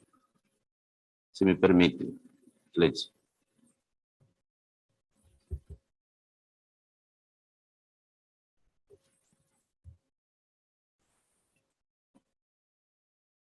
Posso? Oui, allez-y, collègue.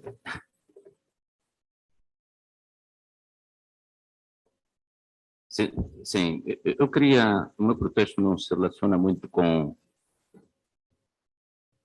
o que está a acontecer nesta sessão, mas por causa da figura que está aqui à minha frente. Portanto, com esta máquina, temos enfrentado muitas dificuldades de poder obter a imagem de Vossa Excelência, Senhor Presidente, da Secretária-Geral, tanto o nosso presídio. Agora, neste momento, saiu, mas fica fixado aqui e tapa-nos a visibilidade. Não sei se não existe outra forma dele poder se posicionar para nos ajudar a visibilidade, melhorar a visibilidade nossa. Era este protesto que eu queria apresentar em primeiro lugar. Excelência... Un instant, alors. Un instant, là. Wait a moment.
OK, allons-y, collègues. Reprenez la parole.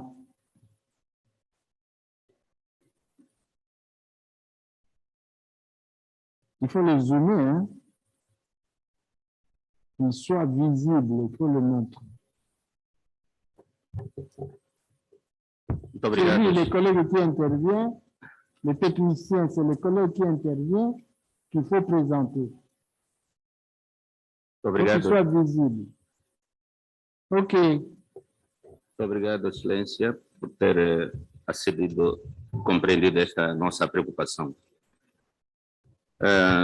Senhor Presidente, caros colegas, permitam-me que inicie esta minha intervenção saudando a forma brilhante com que a colega deputada da Comissão apresentou o relatório da Comissão Permanente de Igualdade do Gênero, Promoção da Mulher e Desenvolvimento da Juventude.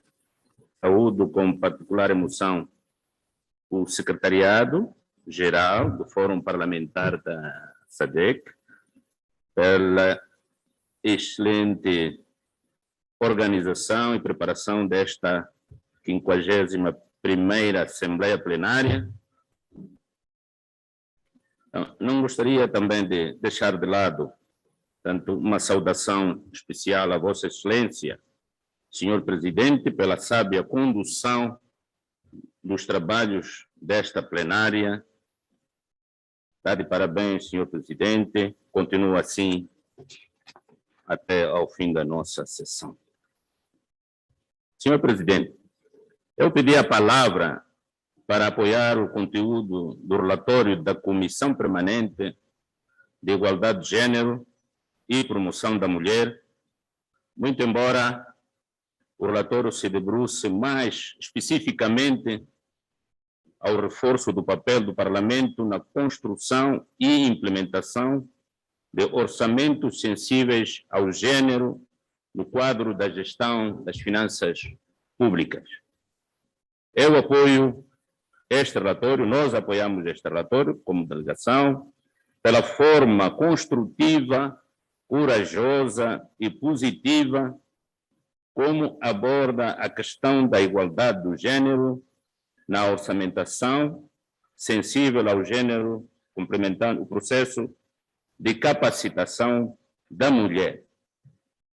Devo dizer que a experiência de Moçambique, no nosso país, temos vindo a seguir políticas orçamentais bastante arrojadas com relação aos setores sociais, tais como a saúde, educação, proteção social e agricultura, que são áreas nós consideramos mais afetadas durante a escuridão colonial e os conflitos armados que se seguiram.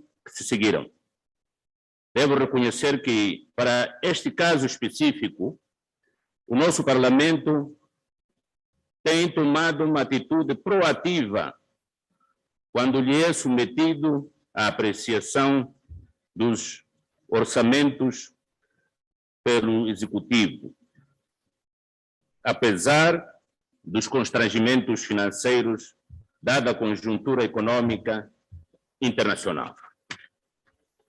Senhor Presidente, no que tange à equidade do gênero, promoção da mulher e da juventude, Moçambique posso considerar que é repreensível no seu segmento.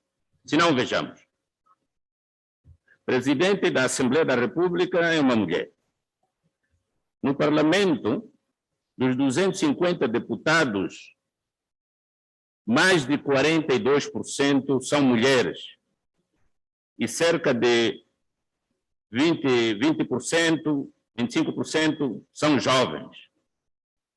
Ao nível dos membros do governo, portanto que é o nosso executivo, já atingimos a paridade, isto é, 50-50, 50% de mulheres, 50% de homens, incluindo claramente os jovens.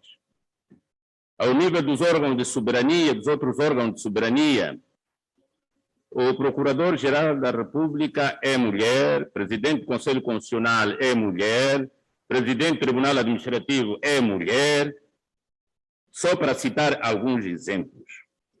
Portanto, o quadro moçambicano, neste momento, é bem pouco diferente de muitos países da nossa região.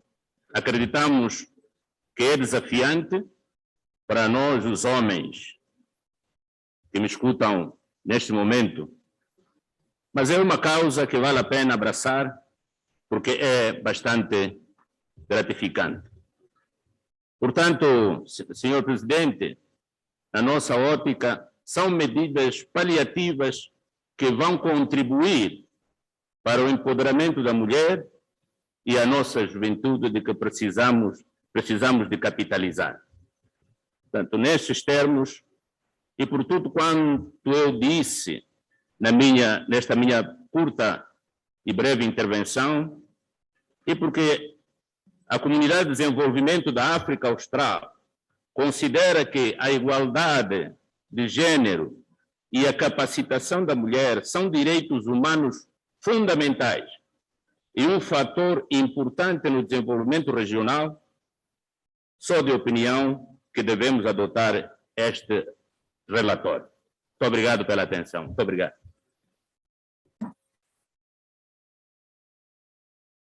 Merci, chers collègues. Je continue à d'insister qu'on soit bref, précis,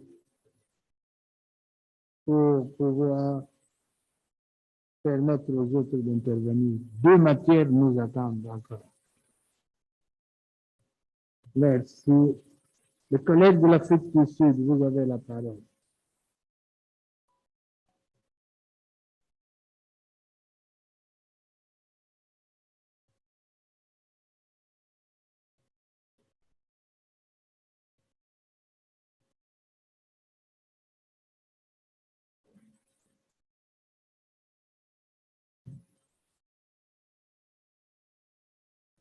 Afrique du Sud, non?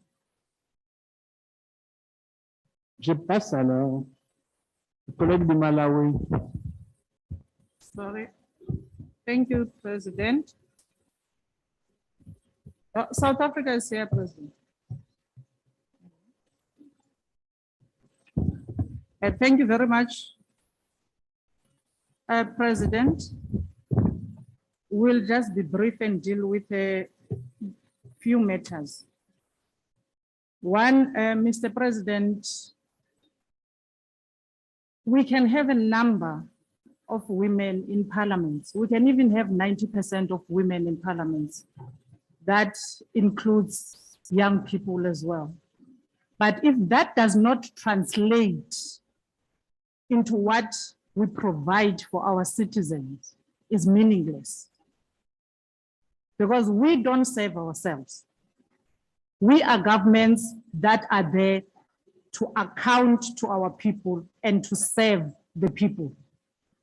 Now, if we don't use a tool that is going to place the quotas in terms of the gender sensitive budget in our government, and we do not impose that, as toothless as we may be, if we do not include that quotas, that as government being the biggest consumers of goods and services, what do you do for women? What do you consider when women have companies in your jurisdiction as a government? Where do you buy your curtains as a parliament? Do you buy your curtains from a big company, or do you consider the women cooperative that is making curtains? Do we place the blame of having less women in parliament that does not translate to what the people receive on the ground on SADC, or do we place it into our parliament? The only way to deal with that, Mr. President, is one. Yesterday, when the Treasury was presenting his report, he made a mention that there was a budget which was not utilized that often observation status on elections. I think women, in particular the committee, the Standing Committee on Women, should have an observational status in Parliament. That will be coming back to this body to account without fear or favor or being influenced by the politics or the constitutions of different organizations and the constitutions of different countries. That will come back here and account to say we were in South Africa. This is our observation as far as the budget and the catering of women needs is. We will come here, Mr. President, and we will give you that we in South Africa, we are 50-50. But what do we do for women? We have damning findings in the SADC where women health, reproductive health care is concerned. Women, young girls miss school in SADC when they are in periods. We're not saying that here. We're not putting a mechanism that why do women have to resort to cow dung to make a sanitary towel? How are we intervening as SADC? How are we ensuring that we are not the ones to blame when the reproductive health care of a young girl is messed up with? That tool, which will be observing all parliaments, will also look into how do different justice systems are dealing with perpetrators of GBV. How do different police systems are dealing with perpetrators of GBV, and most importantly, protecting the women and children. And if we can get that report from an observational body, which will come and tell us here without fear and favor, not us reporting on behalf of our own governments, we're going to give the glossy side. We're not going to give the bad side of what's happening on the ground and what are the struggles of our people, in particular women and children. When women are denied land, their human rights is infringed. When a woman is denied water, their human right and their reproductive care right is infringed. And we are not going to come back and say that. We're going to say something different. So if a committee, a standing committee in particular of women and young people, is going to listen to the members of the committees in narrating their own experiences in terms of a government, I don't think that's a right path. A right path is what must happen for us and for the people, and not deal with us that we must occupy the spaces. We occupy the spaces. The Speaker of Tanzania asked, what do we do then for the people? What does it translate to? We can be 90% and do nothing. Let's get a person who's going to come and tell us what is it that is happening on the ground. And then this body will reprimand different countries that we went to South Africa. We found sterilized women because they are HIV positive. We went to Zimbabwe, we found children that are using cow dung. We went to this country, I'm making examples. So please, let's look into a mechanism that is going to be very neutral, a mechanism that is going to give us an honest truth, and not us talking about how do we then take up the space. We take up the space to do what? Thank you very much.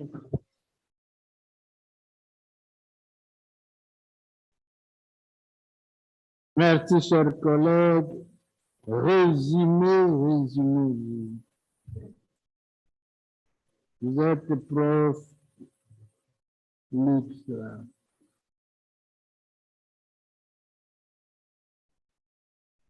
Les Malawi maintenant. Thank you very much, Mr. President. I'm not going to take long, but I think my honorable colleague from Tanzania was worried that where are these women going? I just wanted to remind him that the population for the women general in SADC, it's 52% women.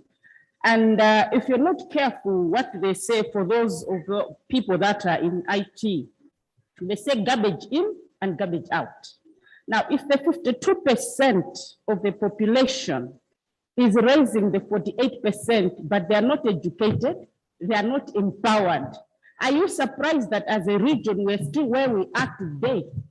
It's because those that are raising people that should be our scientists, that should be our doctors, are not educated themselves, are not empowered. And that's why we're getting garbage in, garbage out. So why can't we empower these 52% so that the 48% come out as the best? You can only do it if you're learning, because as we stand, a woman who hasn't been in a classroom, very difficult, for example, very simple, even just to monitor their child for their homework from school. What it means is their child is disadvantaged. If you compare with Madam Speaker there, she can sit down with her child, do her homework, and somebody like me, I haven't been in class, and you expect our children to perform the same? Never. And if we can't realize that, then we have a problem. Unfortunately, when you talk of women empowerment, people just think about politics. It's the political space that we're worried about. I don't think when we're talking of empowerment, it's just the politics. We are talking of every level. And if we can't do that, believe you me, this region is not going to move because we get garbage in, garbage out. Thank you. Merci beaucoup. Merci. La Namibie. Les collègues, vous avez la parole.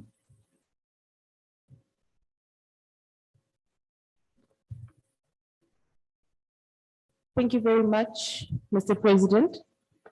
I'd just like to be brief as possible. But before I start my interjection, I just want to read a quote from Frantz Fanon, and he says, "Each generation must, out of relative obscurity, discover its mission, fulfill it, or betray it." My honorable leaders, I will be very honest with you. As a young person, as a young leader, and as a voice for the youth, we feel left out. We feel neglected. How I brought this quotation is that when you discover your mission, most of our elders discovered their mission to liberate their countries from colonialism and oppression. That was your destiny. But today, young people are not accorded the opportunity for them to even discover their mission to ensure that Africa is economically emancipated. Today, what we have is a reality of unemployment, is a reality of people thinking that we cannot rise up, the people thinking that we do not have the ideas. And I just want to say that we should be very careful as governments that to not try and put pressure on young people, because young people are becoming fed up. Just as our elders were fed up when they were young and leading the liberations, we can also sometimes cause a revolt. And I'm not saying that this will be violent, but this is how young people are feeling. And it's very, very important for us to start taking young people seriously and bringing them on board. We can try and make it a joke or try and laugh about it. But that was not the case when it happened in the Arab Springs. This is the reality.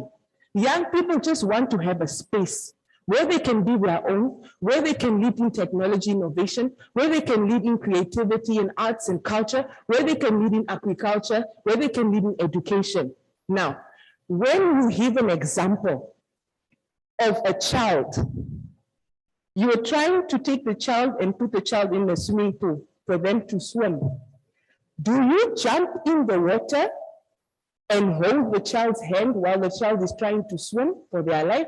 Or do you ensure that you entrust the child who has already been trained to swim for themselves and you cheer them on as the leaders and the elders who have also been cheered on by our forefathers during the liberation struggle?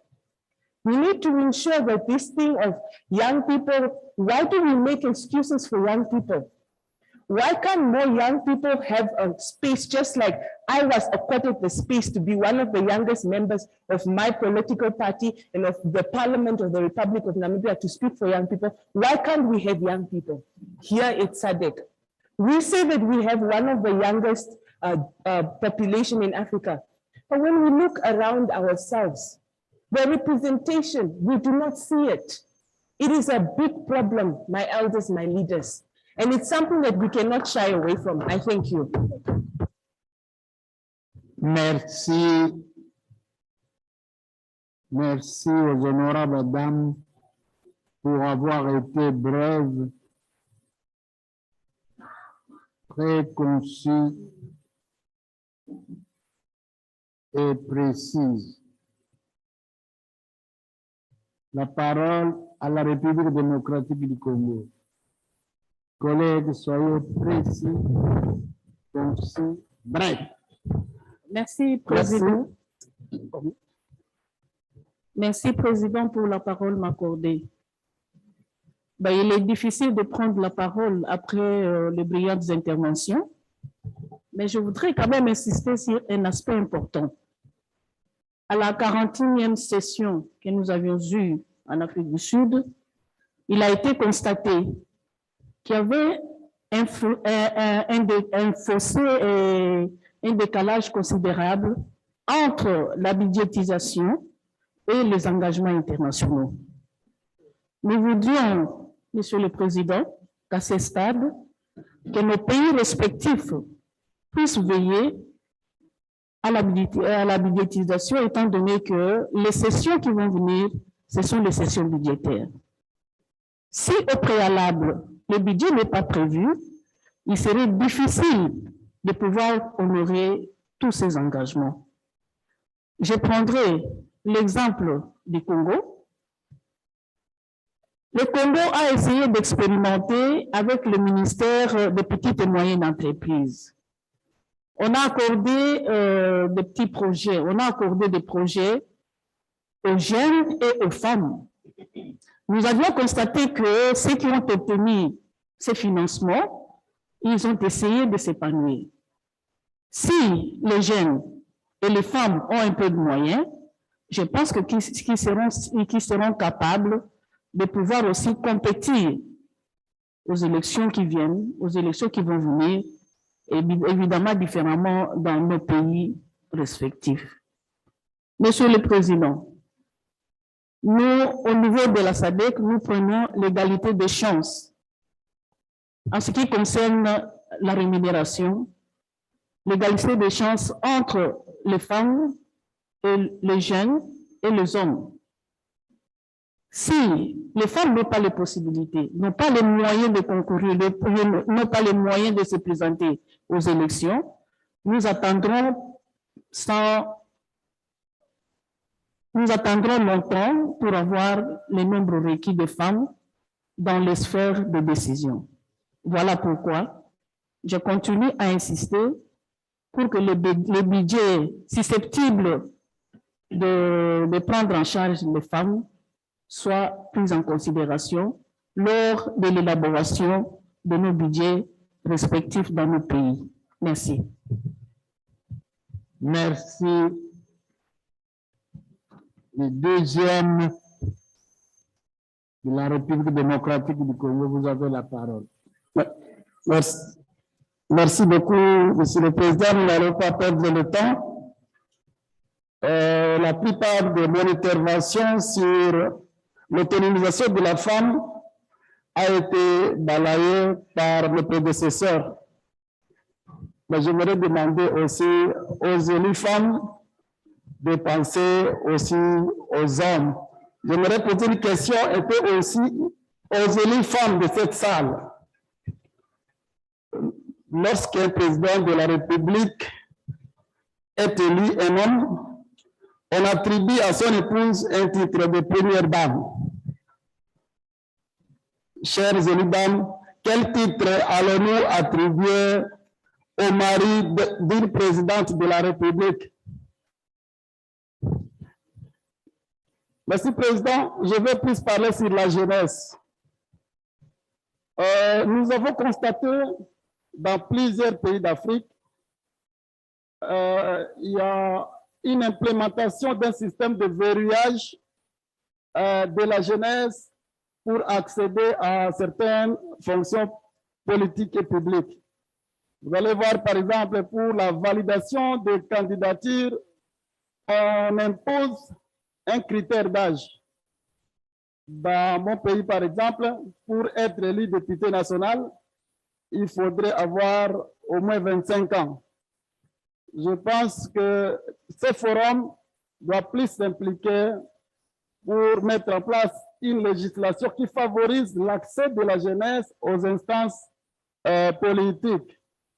Et nous constatons aussi, nous sommes tous des Africains, nous sommes par moments endossés dans certaines paraboles qui semblent bloquer l'émergence de la jeunesse. Par exemple, je vais illustrer de quelques paraboles. Quand on dit « jeune, l'avenir du demain t'appartient ». Ce genre de paraboles sont plus utilisées par nos doyens. Pourquoi nos doyens ne disent pas « jeune, le présent vous appartient ».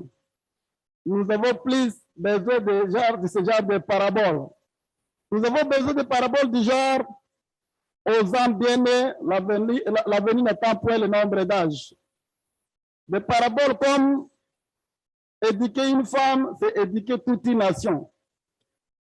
Voilà, honorable président, la dernière préoccupation, nous constatons plus un mouvement de la jeunesse vers le milieu rural, de milieu rural vers la ville.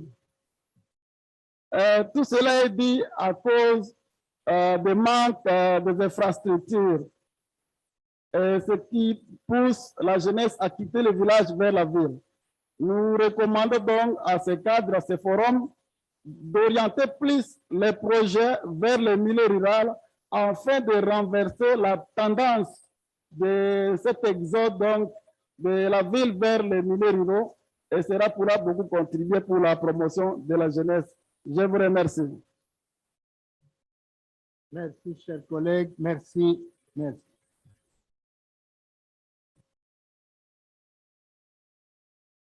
Les collègues de Seychelles, vous avez la parole.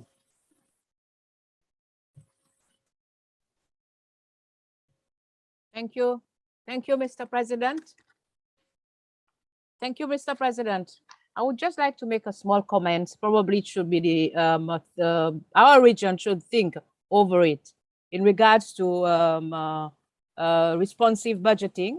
I would like just to ask, what is the percentage of budget spent on people with disabilities, especially those, the voice of the voiceless? And what about inclusivity for our young people with disabilities? It is true that we can amend the laws. It is very crucial. But at the same time, we need to improvise for budget, especially for people with disabilities, to flourish and read and ensure that their dreams are fulfilled to the maximum. And let us be frank, my dear colleagues. What is the percentage of our young people, our young girls, our young boys, very intelligent, very skillful, they are very much abled, and they are not represented? And we know, as members of the National Assembly, how many within the regions are being represented within National Assembly as parliamentarians within our region, who can speak on behalf of the people with disabilities within our region. So this is my question I would like to put forward and ensure that probably once we sort of finalize approve the report, it should be inclusive as well. Thank you. Merci, chers collègues. Seychelles. À présent. Et encore. Namibie. Malawi, s'il vous plaît, s'il vous plaît. Malawi. Malawi. Thank you very much, Mr. President. Mine is going to be very short. I also stand to have a different line of thoughts when we talk about gender and the youth. Because it's not about putting the women in power or in various positions. The question should be, are they also capable? An example for Malawi, we have got the first woman the first National Assembly Speaker of Parliament, Madam Catherine Gotanhara. Us, we are so proud to call her an iron lady because she has steered us through the difficult times and she's capable. I can see the speaker from Tanzania, from Zambia, the leader of the delegation from Namibia, they're all capable. The question should be, is this particular woman that we're advocating for capable? Because we can put them in those positions, but if they're not going to deliver, what have we done? And also for us as SADC PF, I would also want us not to be hypocrisy. I just have two questions, Mr. President. Anybody who is below 35 years old, can you please raise your hand, honorable members in this house? Below 35 and below 40. So, Mr. President, you can actually see we're only 3 people out of 75, and we're talking of the youth and we're advocating for the youth. Are we really being sincere or just advocating for the sake of advocating? So these are the issues that we also need to take part as the youth, because out of 75, we just can't have 3 below 40. Then we're also not serious to advance the youth themselves. So as much as we advance for the women, let's also advance for the youth, not to leave them behind. Thank you very much, Mr. President.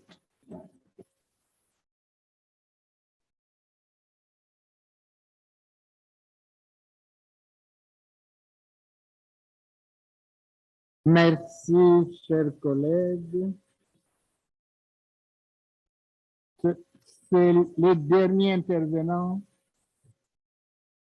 C'est la Namibie. Collègue, vous avez la parole. Thank you, Honorable President, honorable members. I'll be very brief. I want to start off where my brother from Malawi, honorable member, left off. The demand of the young people to sit on a table is not based on a quota, or shouldn't be based on a quota. That the youth are many or the young are many, and therefore they should be. The Honorable Chairperson of TIFI from Botswana said we probably have, at this point in time, the most educated generation of young people than ever before. That call is based on merit. Young people, and the same, I suppose, goes for the women call or women call, should not support mediocrity. It should deliver. It shouldn't be a matter of 50-50 or a matter of 20% for the young, and it is now for someone else to come and handpick those who are not able to. It should be based on merit. Now, I want to use an example of myself. I went to Parliament when I was 38 years old, 31 years old. At that point, I was the youngest member, not the youngest ever, but I was the youngest member of our national Parliament of Namibia. The question, an overarching question, was what will that, not man, child, go and do in Parliament? Will he deliver? And we are talking about a person in Africa who is 31 years old. We refer to that person as a child. In Africa, for as long as, I don't know for how long, one has to remain a child. But my peer, a footballer in England, is a man with a family who takes decisions on behalf of serious institutions, people who run serious institutions. In Africa, you are 45 and still you are referred to as a child. Still you are told these children don't respect elders. You are never a man, an adult in Africa, for as long as there's someone before you. These are blockades that prevents Africa, that would eventually prevent SADC from capitalizing on a generation of young people that are so educated, so as to be able to move SADC forward and seriously move it forward fast. Now, the blockage that one is referring to is not just that perception. It goes further. You have people that are young who are unable to access resources of the country, financial resources, without deliberate policies targeted at seriously enhancing that access.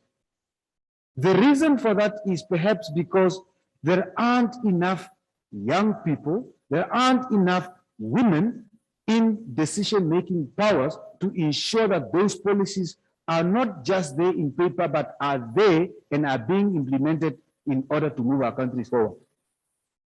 So this call is not a call based merely on demographics. The call is based on the desire, like my sister Motu said, on the desire to have young people move our continent forward.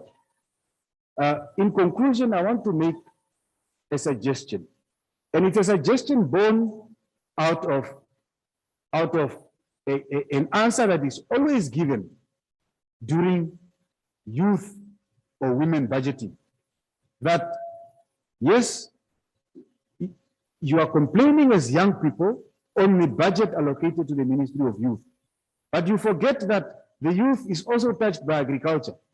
The youth is also touched by health.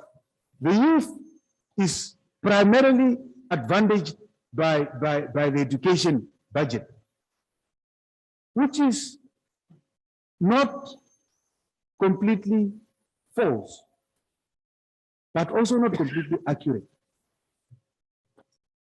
The reason for its inaccuracy is not all the money that is targeted towards these budgetary allocations is befitting to the youth as a cross-cutting issue for young people. For that reason, one wants to make a proposal that perhaps it is prudent and time that we make proposals for our ministries to have youth desks. People or desks that are seated, for instance, in the Ministry of Agriculture. A person who is there as a watchdog to ensure and reports directly to the Minister of Youth Affairs as to how the youth is being impacted by the aspects that, by the operations of that particular ministry. Whether the youth, if you use the Ministry of Agriculture as an example in land issues or land reform as an example, that a person who would be a watchdog to ensure and see that youth actually are catered for in terms of land reform, land allocation, that the programs that are there in terms of enhancing the agricultural production and boosting the ability of farmers to produce food, that the youth is sufficiently catered for. The same goes towards the Ministry of Finance and all these other things, to ensure that when we are saying that there's a youth venture capital or a measure to ensure that the youth have access to capital, a person that will be able to know that indeed money has been given to that specific entity, and it is not just a guarantee by the government, and money is never sourced to ensure that the youth actually have access to it.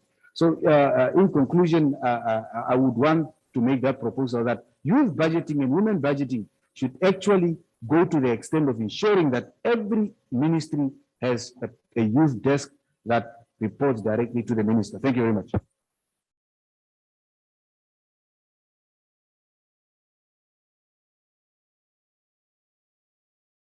Merci. C'est les derniers intervenants.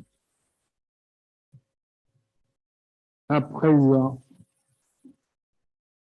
la parole revient à l'honorable Raymond pour rencontrer certaines préoccupations exprimées par des collègues, si cela est nécessaire. Thank you very much, Mr. President. I am overwhelmed with the response to this motion. I am sure you will agree with me that the number of people who have really participated, not less than 15. And they were all of the two genders. 16, yeah? Thank you. Now, if I respond one by one, I'm going to take a lot of time. But let me agree that we've taken the points as a committee, and I'm sure the rest of the people who participated will agree with me that they were all very positive, fruitful, and they've enriched our statements, to say the truth. But then just to mention a few, before I continue, I would also want to report to this House that we have 3 male members of committee, and the rest are women. So it's not only a committee for women.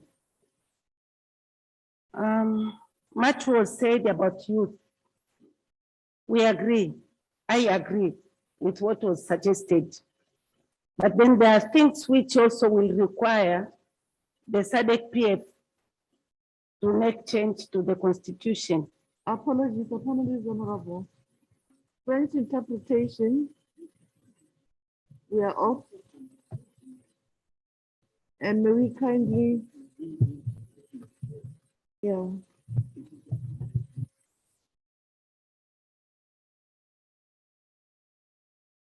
Also, colleagues, Um,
Let's go.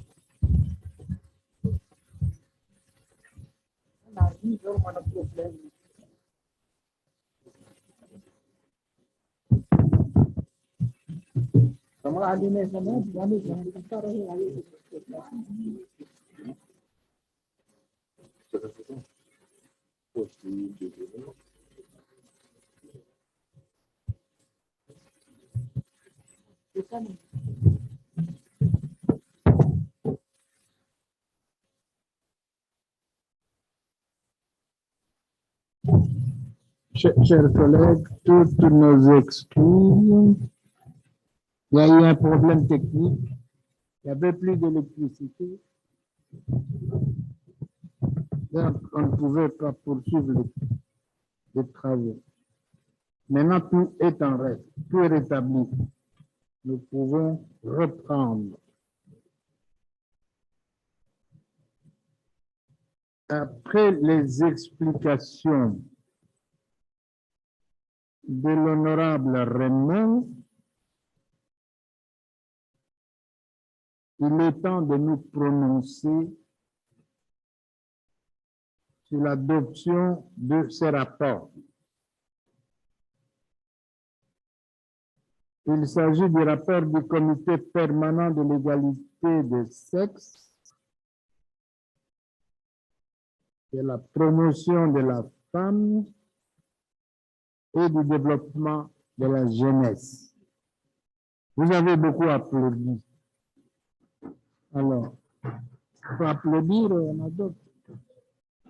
Merci. Par ces applaudissements, les rapports du comité permanent de l'égalité des sexes, de la promotion de la femme et du développement de la jeunesse est dûment adoptés.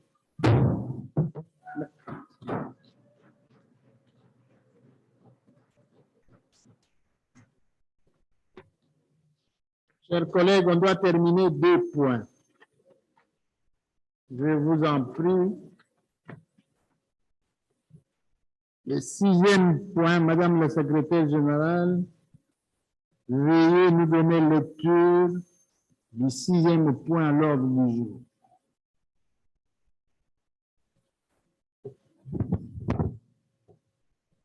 Motion for the adoption of the report of the Standing Committee on Human and Social Development and Special Programs. Merci, Madame la secrétaire générale.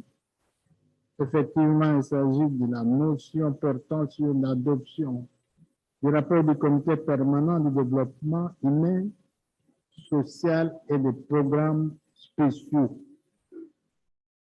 qui sera présenté par l'honorable Rossi Bistocké, président.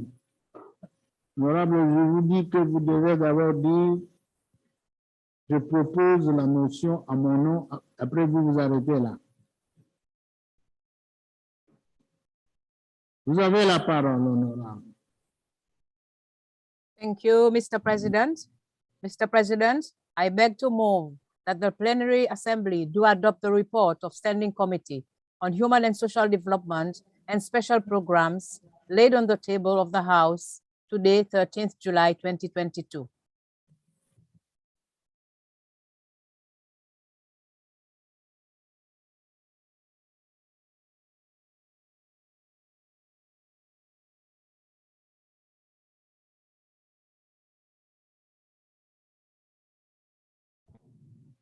Colleagues, there's no,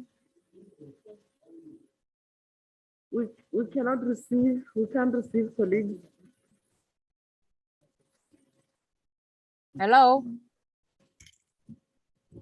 She's speaking in English. It means that we are not.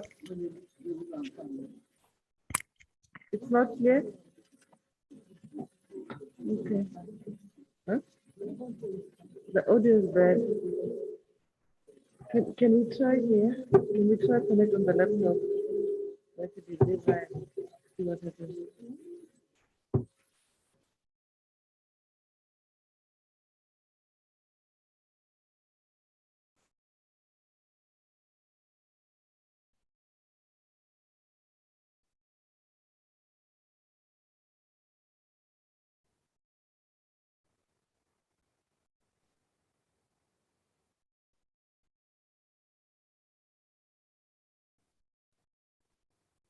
Hello?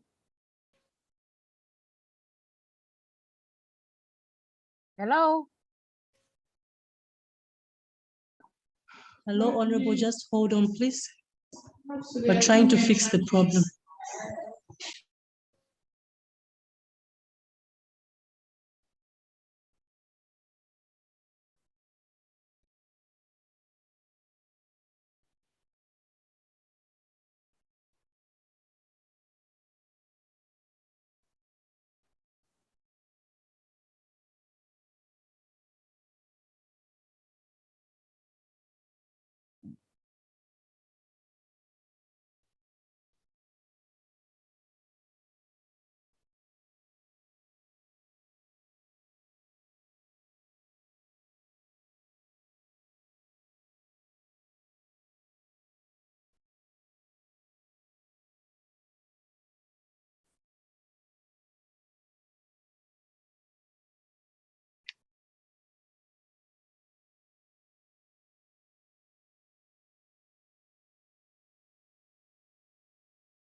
Honorable Mr. K, kindly try to present your report. We're testing the speaker. Okay, Honorable members, you are requested to remove your earphones, those who are listening to English. And we want to test if you won't be hearing through the open mic. Hello? Hello? We can hear you. Kindly proceed. Okay, thank you, Madam SG. Mr. President, I beg to move that the Plenary Assembly do adopt the report of the Standing Committee on Human and Social Development and Special Programs laid on the table of the House today, the 13th of July, 2022.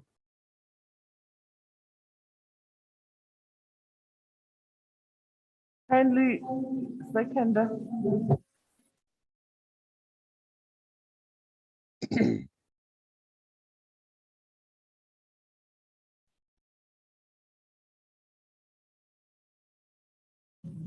Y a-t-il quelqu'un qui soutient la motion?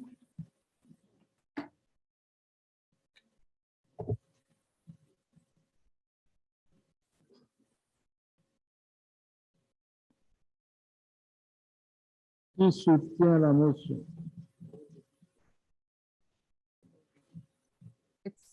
La RDC, vous avez la parole. Merci, honorable président. Je soutiens la motion.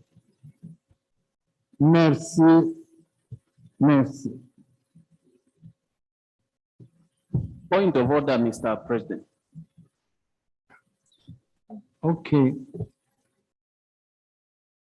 It's honorable. Oui. Honorable.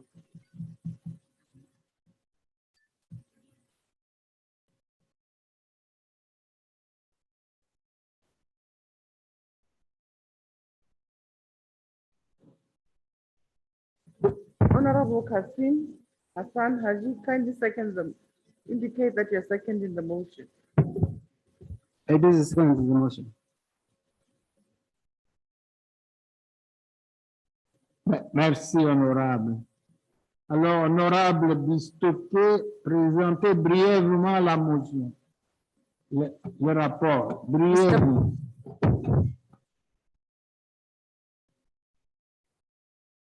Mr. President. Point of order, Mr. President. May I go on, please?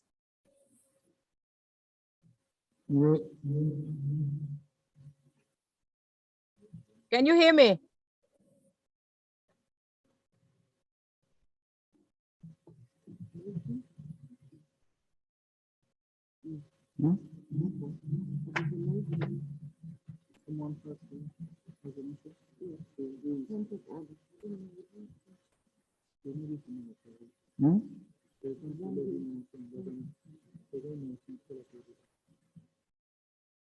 Hello. Là-bas? Oui. Yes. You can speak.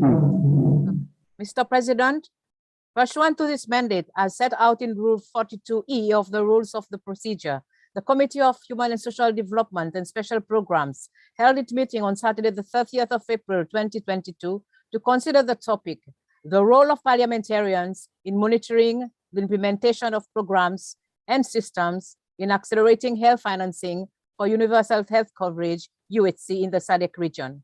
Mr. the President, the World Health Organization defines health financing as the function of health system concerned with mobilization, accumulation, and allocation of money to cover the health needs of the people, individual, collectively, in the health system. The purpose of the health financing is to make funding available, as well as set the right financial incentives to providers to ensure that all individuals have access to effective public health and personal health care. Corollary to this universal health coverage means that all people have access to the health services they need, when and where they need, without financial hardship. It includes the full range of essential services, from health promotion to prevention, treatment, rehabilitation, and palliative care. The implementation of the appropriate health financing strategies that safeguard financial risk protection underpins sustainable health services and the attainment of UHC. Health financing for universal coverage implies that reforms in collection, pooling, purchasing, and benefit design are aimed specifically at improving one or several of those objectives and goals as measured by the population or system level.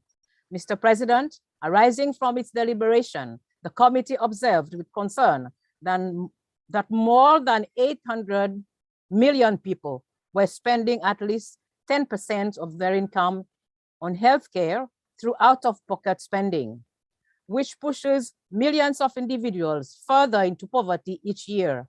In sub-Saharan Africa, 27 out of 48 countries were affected by a direct out-of-pocket spending for healthcare services.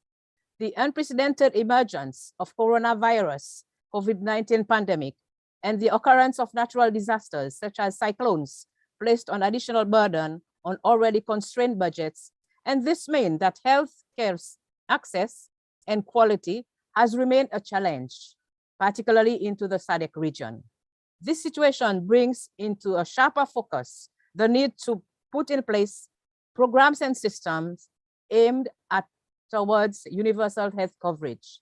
In particular, pertinent issues emerge from deliberations. A, the health financing is a core function of health system that enables progress towards universal health coverage through financial protection and improved service coverage.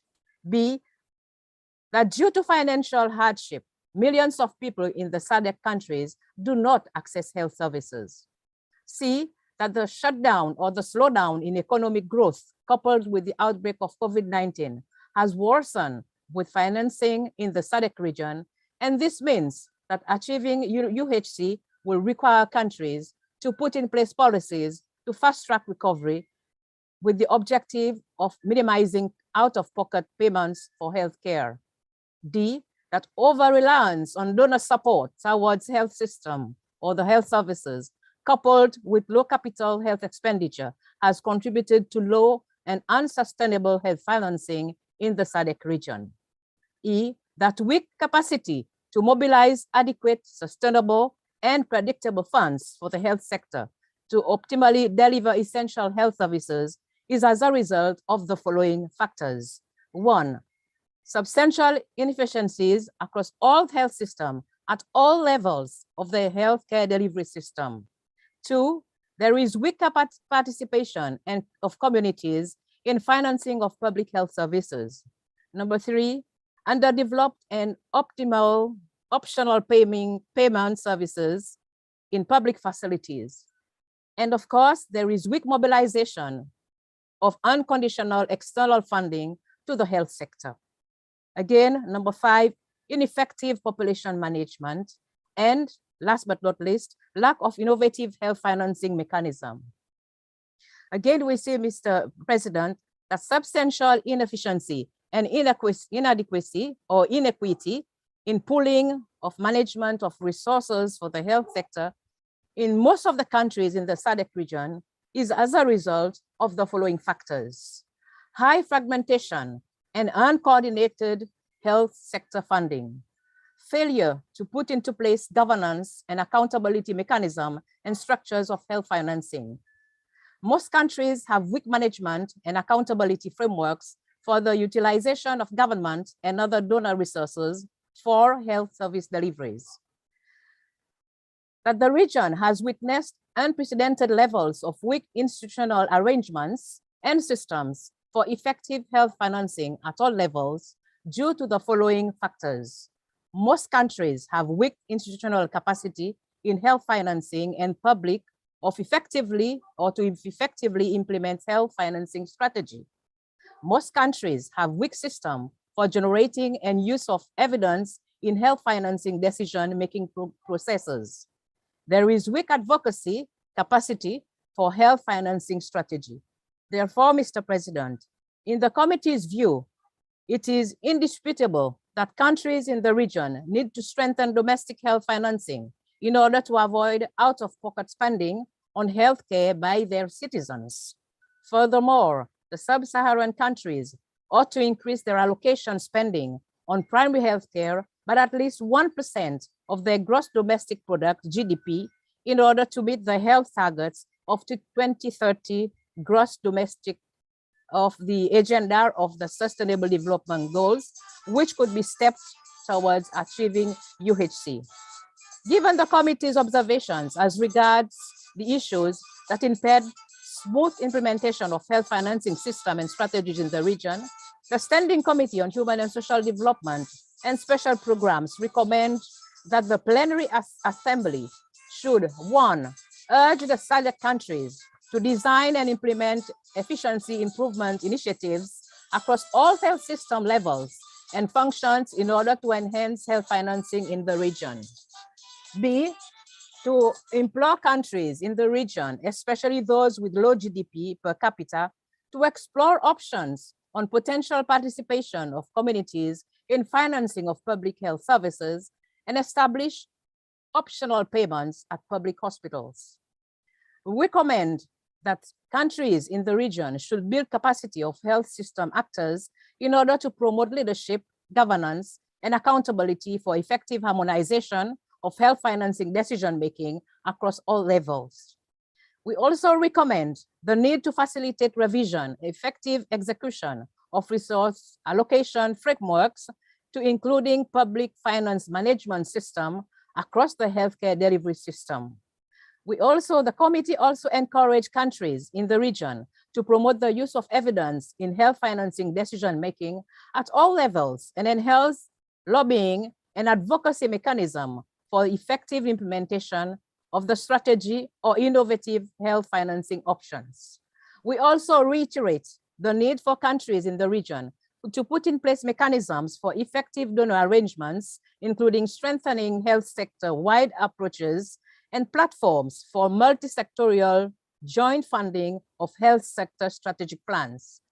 We should also further reiterate the need for political commitment to fast-track economic transportation or transformation for purposes of expanding the fiscal space that the health sector urgently needs.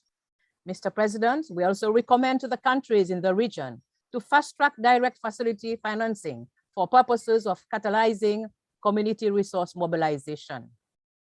We also appeal to countries in the region to take steps to strengthen community engagement and dialogue with policymakers on sustainable health financing options with the intention of minimizing out-of-pocket spending, which impedes accessibility to health services.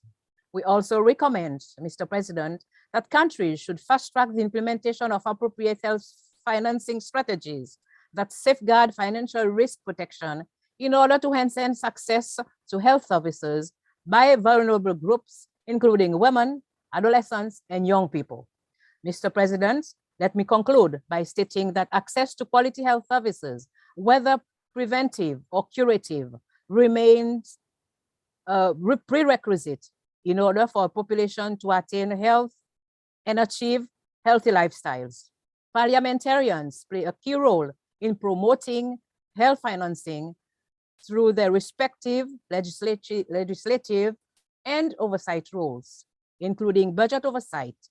In addition, parliamentarians have a critical oversight role in ensuring that ratified international treaties that promote health are domesticated and implemented.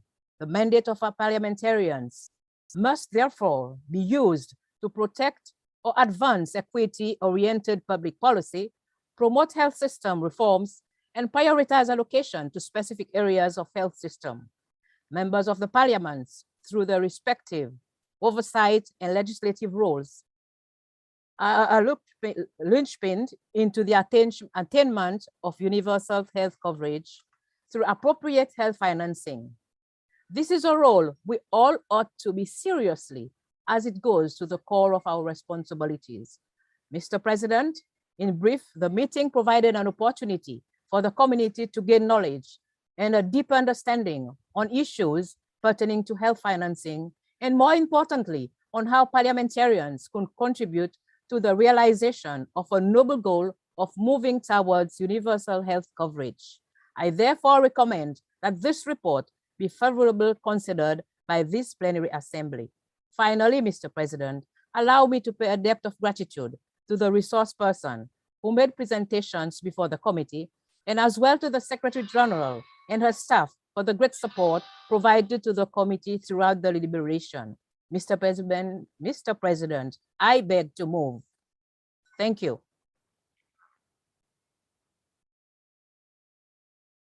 Merci, chers collègues. À présent, j'invite l'honorable Hassan Haï à soutenir ces rapports. Thank you, Mr. President. My name is Kasim Hassan Haji, a Tanzania parliamentary member and vice chairperson of SADC Standard Committee of Human and Social Development and Special Program. Mr. President, I arise to support the motion on the report of the HSDSP, so able to move the chairperson, Honorable Rose Bistokwit. Mr. President, during the meeting, I commit to receive a presentation from experts on health financing who headed a number of issues that impeded health financing as a tool of achieving universal health coverage in the region. This impediment including the following. First, slowdown in economic growth coupled with the outbreak of COVID-19 has worsened health financing in the SADC region, and which means that achieving UHC will require country to put in place policy to fast track recovery so as to minimize out-of-pocket payments for healthcare. Secondly, over-reliance on donor support toward health service coupled with the low capital health expenditure, which has contributed a law of unsustainable health financing in the SADC region. And the third, the weak of capacity to mobilize adequate and sustainable and predictable funds for the health sector to optimally deliver essential health service. Mr. President, as a highlight in the report, the committee is calling upon to SADC member states to put in place program and the system will be priorities and promotes health financing as a tool for achieving sustainable health delivery and universal health coverage. Mr. President, through the budget function, parliamentarians have a role to ensure that adequate resources are appropriate to the health sector purpose of achieving universal health coverage in the region. Mr. President, I second the motion. Thank you. Merci, chers collègues. Chers collègues, cela étant, je soumets ce rapport au débat. Faites-vous inscrire. Soyez dans les interventions précis et brefs, si possible.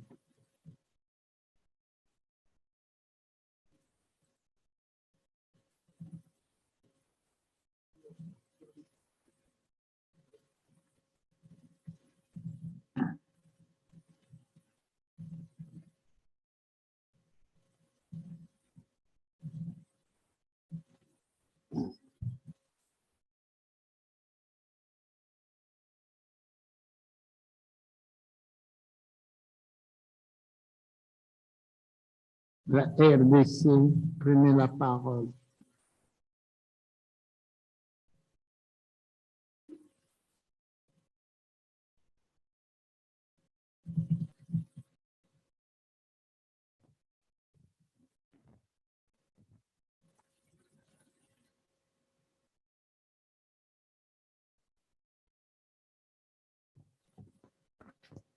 La République démocratique du Congo. Honorable, prenez la parole.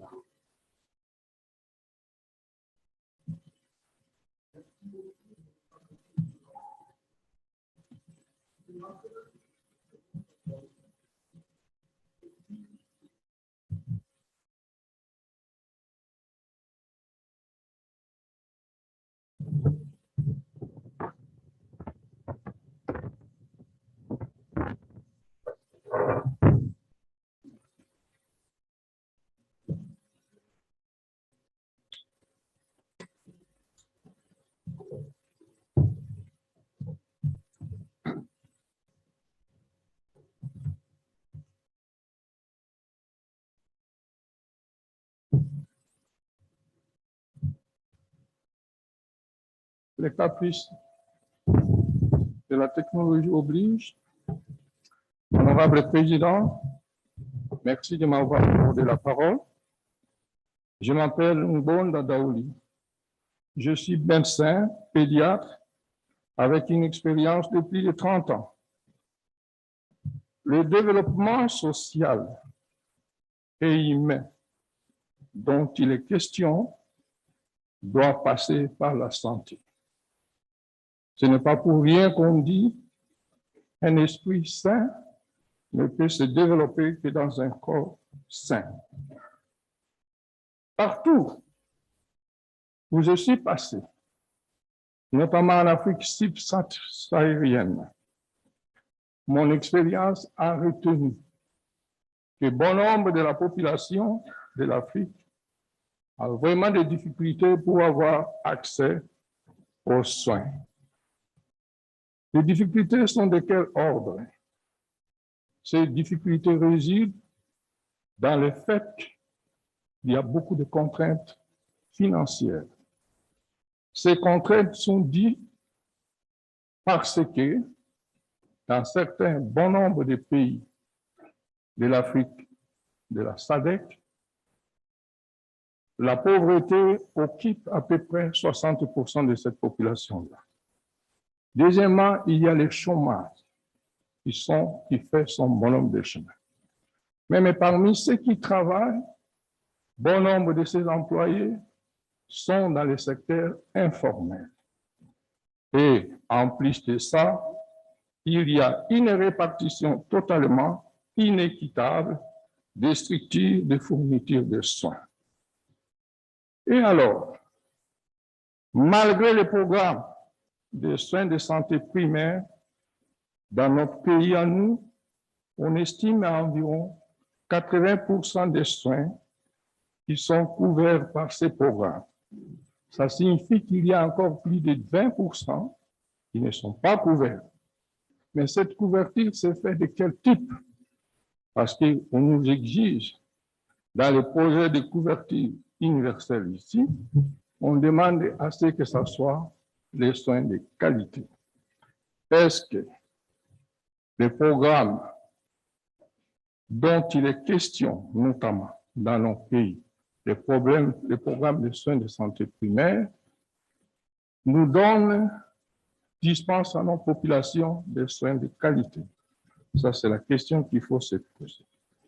Que faire alors pour que nos populations accèdent aux soins, aux couvertures sanitaires universelles à l'horizon 2030?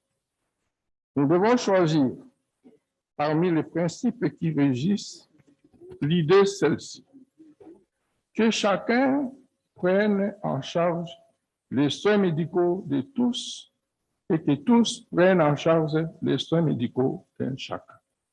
C'est cette idée qui a généré la naissance des assurances maladie.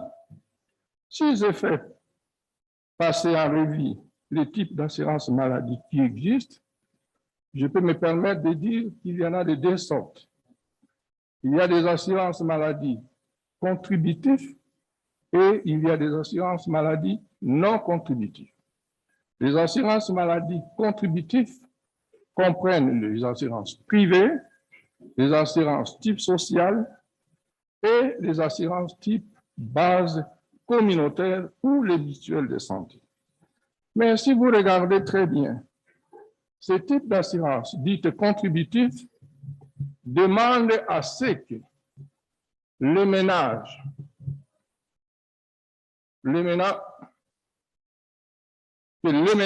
puissent disposer de moyens.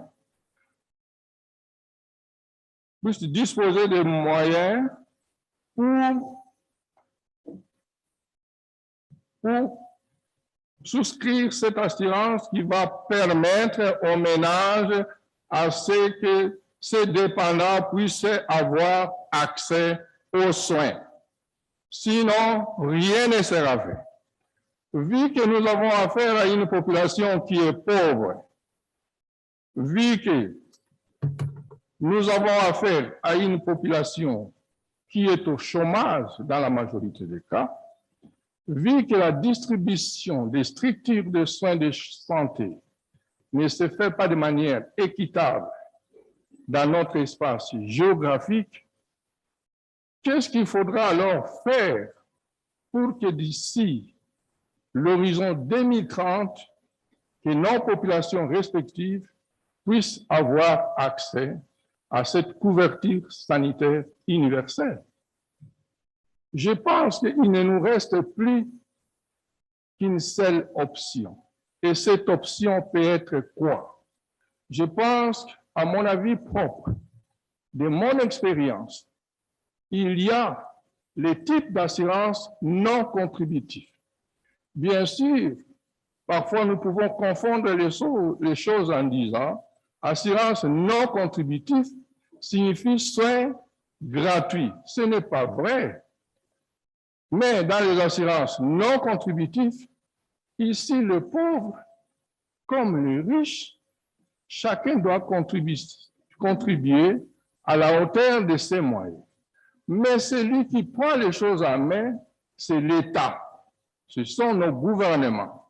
Donc, le gouvernement doit faire en sorte qu'ils puissent, malgré la pauvreté dont nous parlons, mais je pense que nos gouvernements disposent quand même d'un peu de moyens. Si tout était réparti de manière équitable, on pouvait parvenir à subventionner les soins de santé de nos populations de manière plus ou moins équitable aussi. Mais si je vais voir dans certains pays du SADC, le budget alloué à la santé parfois ne dépasse même pas 1%. Alors ça, c'est trop grave. Et d'aider. Il y a les plaidoyers, c'est l'État qui doit le faire auprès des donataires pour récolter des fonds qui doivent être mis à la disposition de nos ministères de santé. Et troisièmement, l'État doit nécessairement faire en sorte que le peuple puisse contribuer tant soit peu. Moi, j'ai vécu un tout petit peu la colonisation. Je voyais mon père avec son livret d'impôt où on a posé un timbre. Ça signifie que tout citoyen, tout individu qui était âgé de plus de 18 ans, s'il n'est pas élève ou étudiant, devait nécessairement payer un impôt.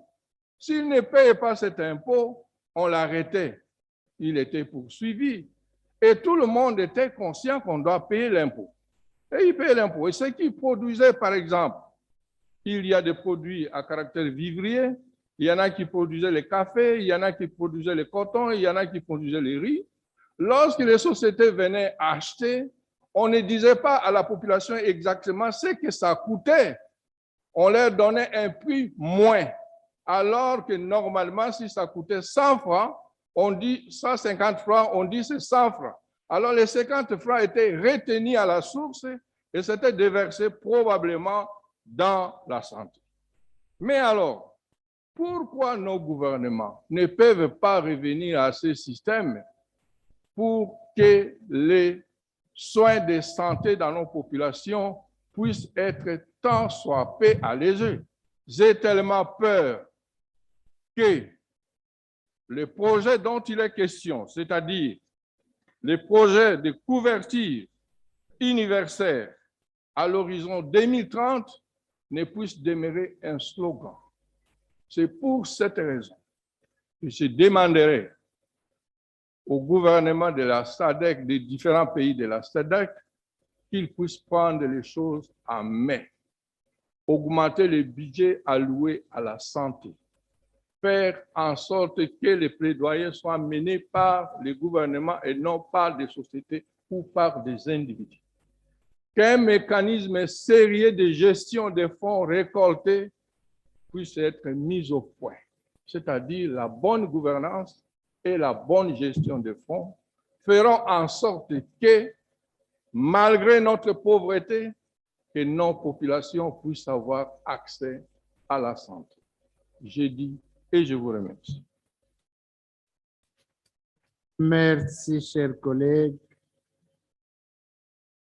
Les collègues de la Tanzanie, vous avez la parole. Thank you, Mr. President. Also, I have few to add on this report. I do agree that we need this universal health coverage. But before talking about universal health coverage, we needed to take into consideration two important points. Number one is availability and quality of health centers. And the number two, how to financing those health care. So we need, as SADC, we need to give ourselves a time, because we cannot talk about universal health coverage because we don't have enough health center yet. We don't have medicine in our health facilities. We don't have enough personnel in those health facilities. Also, we have poor transportation facilities for people to go to those health facilities. So before before discussing about universal health coverage, we should make sure we have already be in position of having enough health facilities, personnel, and so forth. So that is number one.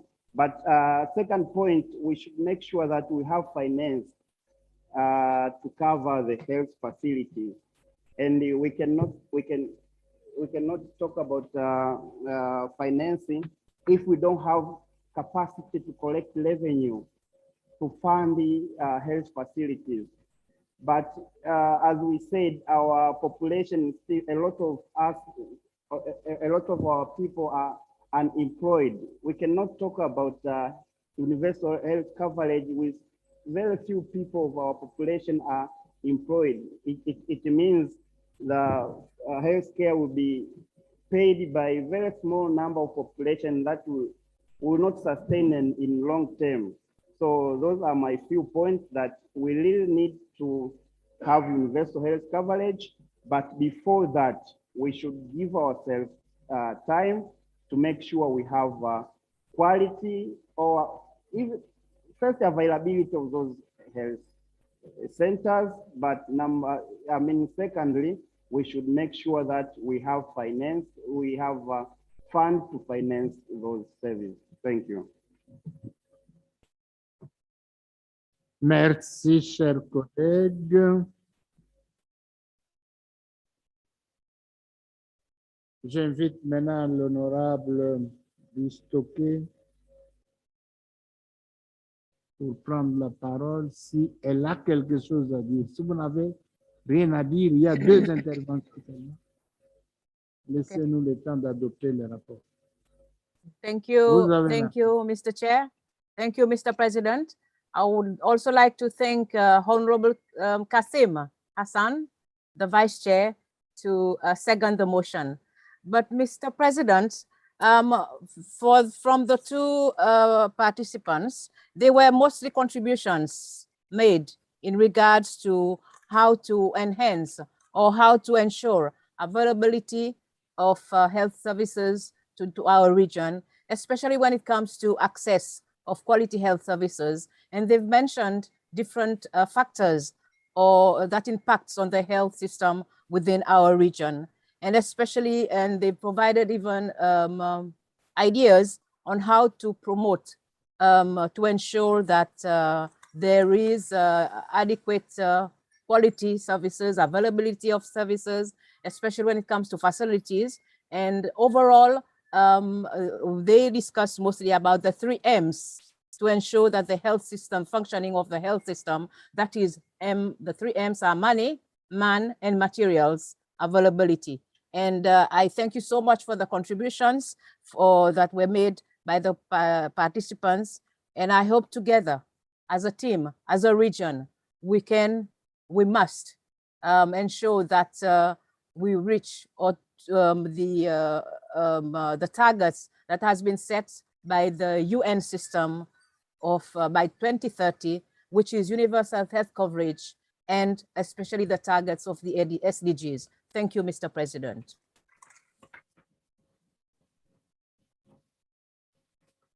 Merci, honorable Bistoké. Chers honorables, je soumets aux voix l'adoption du rapport du comité permanent du développement humain et social et des programmes spéciaux. Applaudissez les rapports et vous l'adoptez, chers collègues.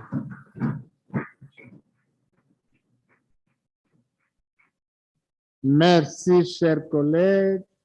Les rapports du comité permanent du développement humain et social et des programmes spéciaux est dûment adoptés. J'ai l'impression que vous êtes tous fatigués, alors qu'on devait terminer les derniers points. Bon, le corps humain a des exigences. Il est temps de suspendre nos travaux. Nous les reprenons demain à 9 h avec un premier point à l'ordre du jour, la situation sécuritaire en République démocratique du Congo. Demain à 9 h. La séance est suspendue.